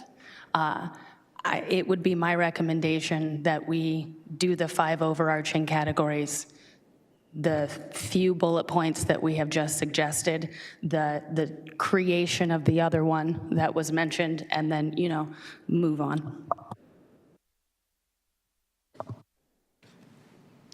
The last bullet there, support policy that encourages eligible voters to exercise their right to participate in elections. What is that? What in the world does that mean? I believe that's what we would call berries and rainbows, and the idea of, yes, you would like 100% voter participation. Like, I find that to be I don't know what that would mean or what that would look like in practice. I agree with you. And I don't understand the whole thing with the ESA. Like, I don't understand why people feel so threatened. If we have competition, it forces us to do better, just like any other business. So. President Anderson and Vice President Van Hook, if it is agreeable, I would like to make the motion so we can do what we've discussed so far. I don't think amongst the three of us, especially trying to deal with some of these other bullet points, we're going to make a lot of gains just because there are only three of us, and the wide scope of our beliefs and understandings, as well as some of the bullet points, are vague in nature and make it difficult. Now, how mandatory is it that we even select these? Can we just say we don't want to participate? Vice President Van Hook, it's totally your choice. And yeah. They're just seeking input as they go from all districts. It's absolutely not required that we submit, but if we're showing that we support, you know, which whenever at the delegate assembly that they would bring that forward. I believe the last one I went to of the votes, like what the school districts across the state were supporting, what they were trying to emphasize as important, and then they use that further. And I very much, President Anderson, would like to, because I do think some of the things at least that are there deserve our input, and again, also stand to directly benefit our district a lot. If some of these things could be even close to accomplished, or at least continue to get there. And I think that's why our intention was to get it down to bullet points and not just labels, because there are bullet points I support and there's bullet points I don't support. And then when we just pick a label, it makes it seem like we support every single thing down the row. And I absolutely do not. There's a lot that I don't support under each category. Yeah,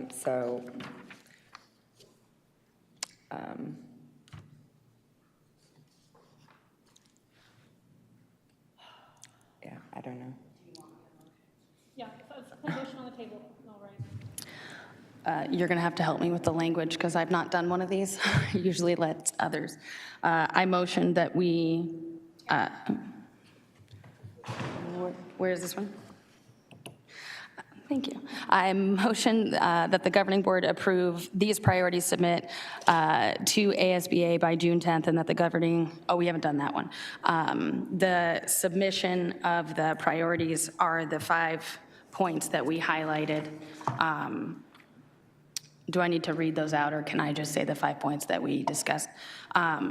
Including the 2 bullet points under adequately and equitably fund. That would be the repeal, the AEL, and the funding full day kinder, including the bullet point under improve outcomes for all students, the fully restore 9th and 13th CTE, because I think that's great. And then including the civic duty one, thank you. I completely was spacing out on what that is. So I don't know what category that civic duty one would be in. However, we would submit that, but that is what I motion. All right, second. All those in favor? Aye. Aye. All those against? Nay. Motion carries 2 to 1.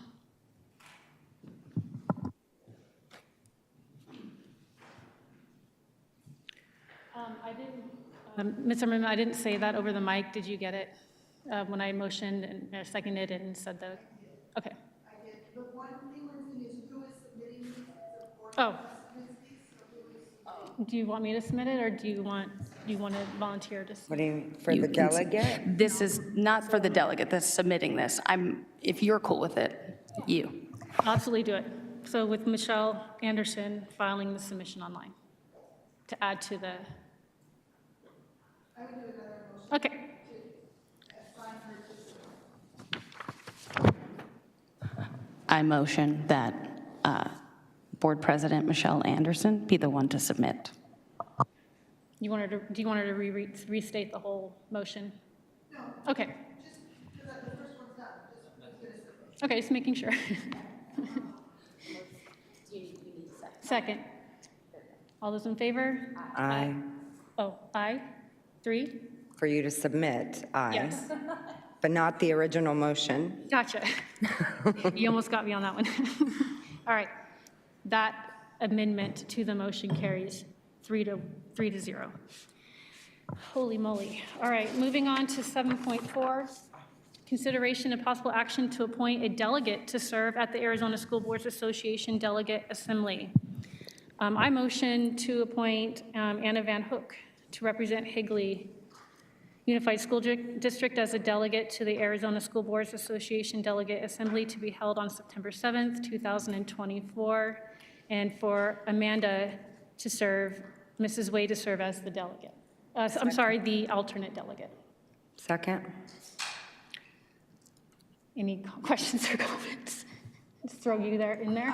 The only thing I would ask is, Board Member or Vice President Van Hook, if you don't agree with any of the things that the ASBA is trying for, I don't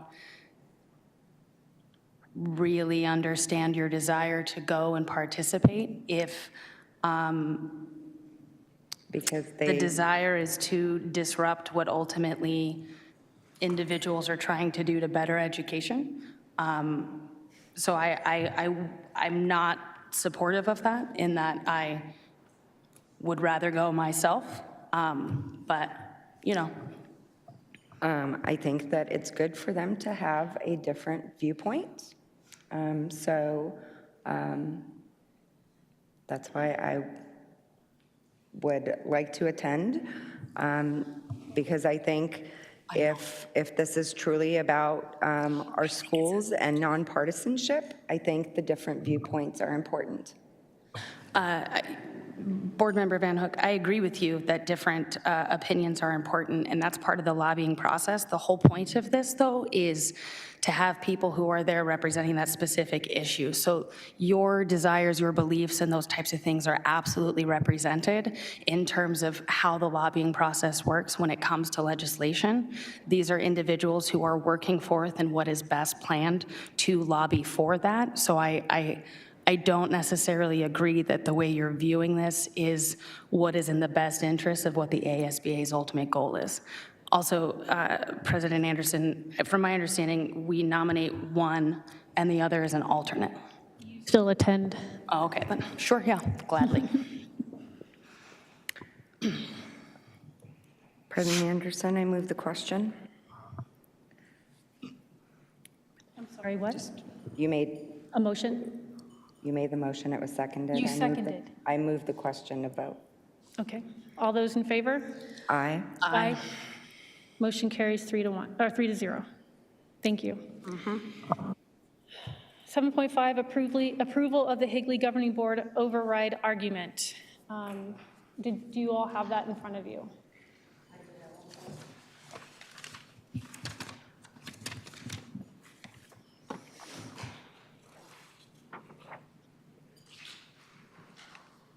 So after comparing this to the previous ones, I felt like it was similar enough and to the times and the moment that we are in. The only thing is, under the second paragraph, it says, first sentence, this proposal is not a tax, second sentence, is not a tax increase. It is an extension of the voter-approved 2019 maintenance and operations funding for special education, teacher compensation, and essential. Essential what? And is that, there's a word missing, I would assume. And if we're hitting a 200-word limit, second paragraph, second sentence. Can we mention in there that it is a tax extension? It is an extension. Yes, it does, yes.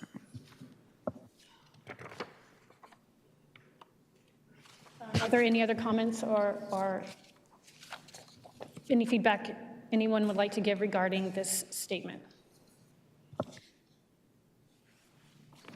President Anderson, I'm going to defer to Ms. Batista if she has an alternative word to plug in there. As I've stated, I think in the board agenda, this has to be limited to 200 words, and this is exactly 200 words. So Obviously, I was really focused on getting that word. No, I do need to look in my documents real quick, so I just need a minute.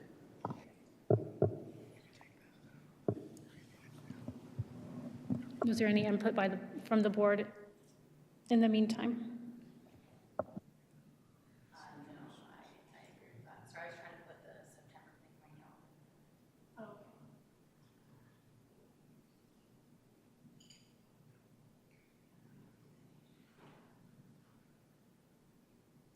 And Ms. Batista, I apologize for not catching this sooner. I literally caught it today, even though I've had it in my hand. So I apologize for putting you on the spot. can I make a recommendation on that last paragraph where it says HUSD is nationally recognized for our fiscal responsibility? We could just strike R. Love it.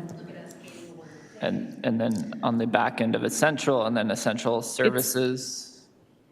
Programs. Programs. What it was. It aligns with the priorities done in the survey. Maintain our word count.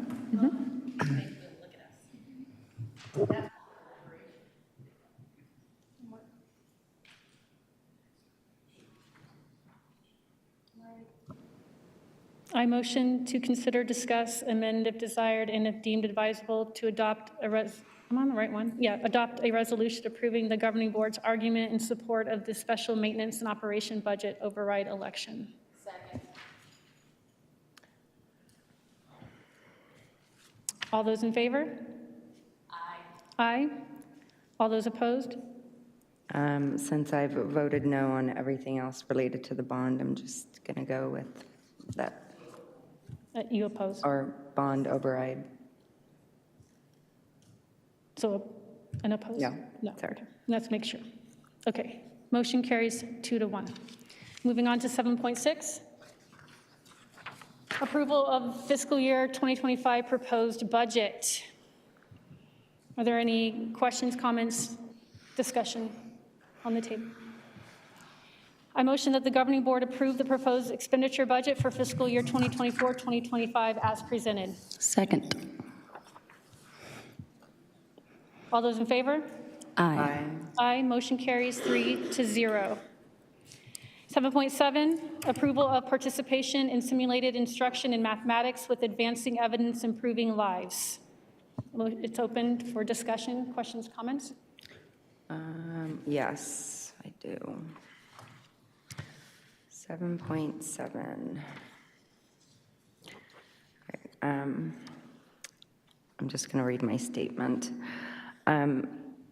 Regarding this simulated instruction, I'm worried about the reasons for collecting data in an educational setting. The approval letter from the review board for the simulation study says that both teachers and student data will be collected. Even though the letter says the risks are minimal and privacy measures are in place, the opt-out consent process for parents is a cause for concern. This means student data could be collected without parents' explicit permission, which raises serious privacy concerns. Although the program is supposed to be for teachers and uses simulated computer students, the IRB letter is unclear about whether actual student data might be collected. Even the slightest possibility of student data being collected highlights the need for strict boundaries and transparency.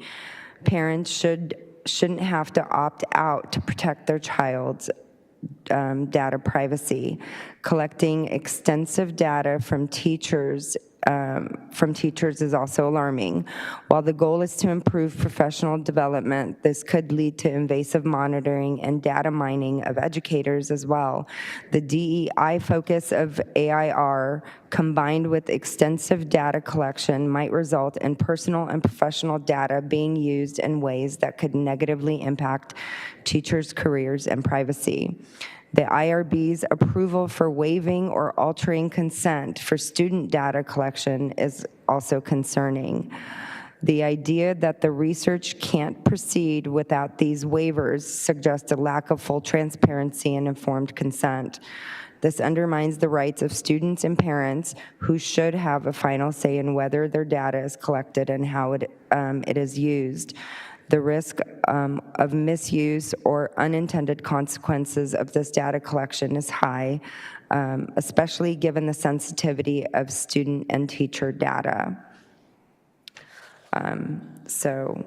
With that, I don't support anything that collects data on our students and staff and how it's used and how the data is sold. Is definitely a concern for me. Ms. Richards, when I read through the attachment, I believe it's the overview possibly, the third attachment. At the bottom, on the very last page, it has the Appendix A, information requested from district administrative records. Is that the information that they'll be? Is that the student data list right there? So I'm going to have Dr. Lindsay address that because she's been working with Mary Davis on this. I will state that our coach tried to ask AIR which districts had participated, and they said they weren't allowed to even share that. So there are big, broad safeguards in place, plus exclusive parent notification, permission, or opt-out. But thank you, Mrs. Richards. I'm not sure if this answers a specific question, but I want to point out our governing board policy LC is relations with education research agencies, which provides authorizations for the district to cooperate with college, universities, and other recognized research agencies in promoting potentially useful research.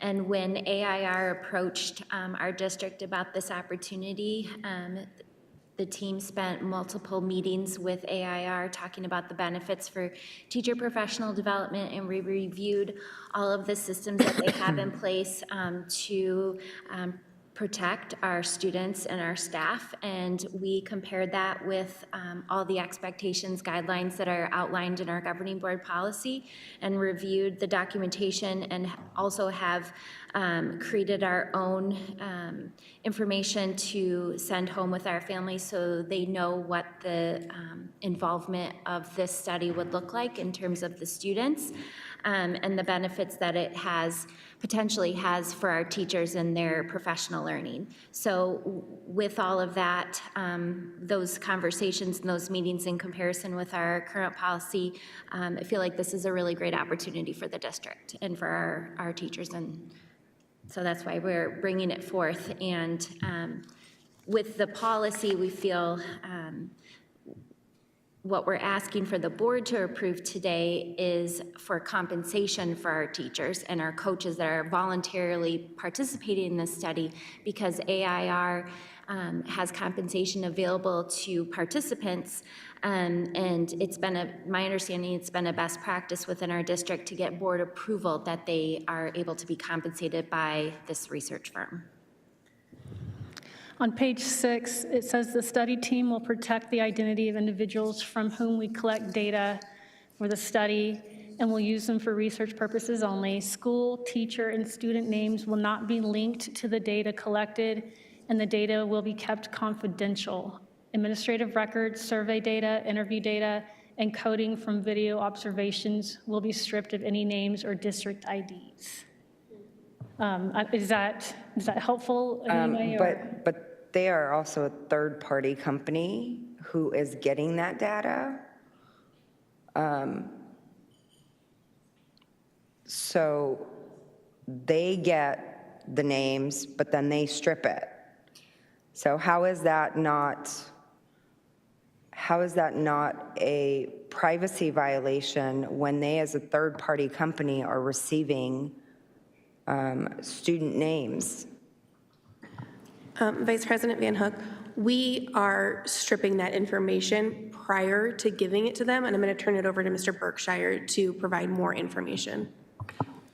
So I had an opportunity when we were beginning to explore this to look at not only the information in terms of data sharing that they provided, but also look at the actual grant that this is a U.S. Department of Education grant that they are working with. So there are some certain requirements related to how they're using this information. One of those is that they can't monetize it. Their research will be presented in aggregate for districts and schools to use based on what they find out. In terms of the district information that's being shared, from my understanding, we will submit a data file, but instead of presenting student names, it would be non-identifiable numbers, basically. So a student would be assigned a random number, and the personal identifiable information that's included is all demographic information that is already currently available based on our student handbook and policies. So instead of getting a student name, they get a number. They get a number, a random number. And that number can't be tracked back to the Correct. student. Correct. Okay. Vice President Van Hook, I don't know if you guys got a copy of the document here, but it goes into data breach response plan. You have that, right? So I think it's helpful how because they are a federal contractor, they're reviewed and they have to take all steps to avoid a data breach. So, and they're a company that we worked with in the past, and they're very highly respected and regarded. They're not fly-by-night, you know? I mean, my fear is I've seen data breaches of, state agencies. Sure. Yeah. And so it still concerns me, just any time where there's any type of data mining and data sharing.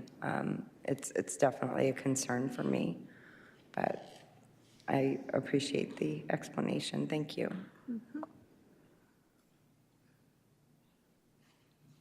Any other discussion?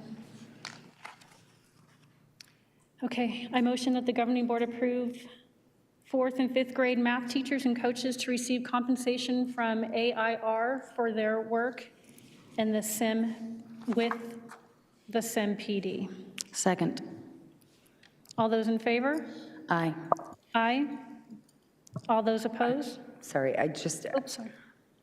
have one question. So this isn't so you guys are already using this? No. So we don't need approval to We've use had it? informational meetings about it, and we've provided teachers an opportunity to indicate if they're interested in participating. So the next step is to set up the PD for next year, and as outlined in what we put in status, just the timeline, it's a 2-year program, so some teachers would be chosen to participate in a year 1, others may chosen to be participated in a year 2. Okay, so we're not voting on the actual use of it, we're voting if teachers should be paid to use it. If they can be compensated by the research firm for their participation. Got it. Teachers and coaches. Okay. I'm so torn. Obviously, I want them to be paid for their time, but I don't like the idea of even using them. And the board doesn't get to vote whether we use them or not. I would just refer back to the policy LC, and because that's what we utilized anytime that we're approached with potential research or requests for research, which we do from time to time for doctoral dissertations and other projects. Districts have the policy LC in place, so we can vet those projects and make sure everyone is protected. And IRB is a pretty rigorous process to ensure that all of those measures have been taken. And as I shared with our review of the documentation that AIR presented to us, we feel comfortable and feel like this is a great opportunity for our students. And of course, parents have the opportunity to opt out, and we'll clearly, and we have draft communication that we would share at the beginning of the school year with those particular teachers, classes that have been selected to participate, so they have the opportunity to learn about what's taking place and then opt out if they don't want their child to be recorded or any of their information to be utilized. Sure. Okay. So with that, I'll vote yes. Thank you. Motion carries 3-0. Thank you for the questions and the explanations. Moving on to 7.8, ratify payroll and expense voucher 1101. Discussion, questions, or comments?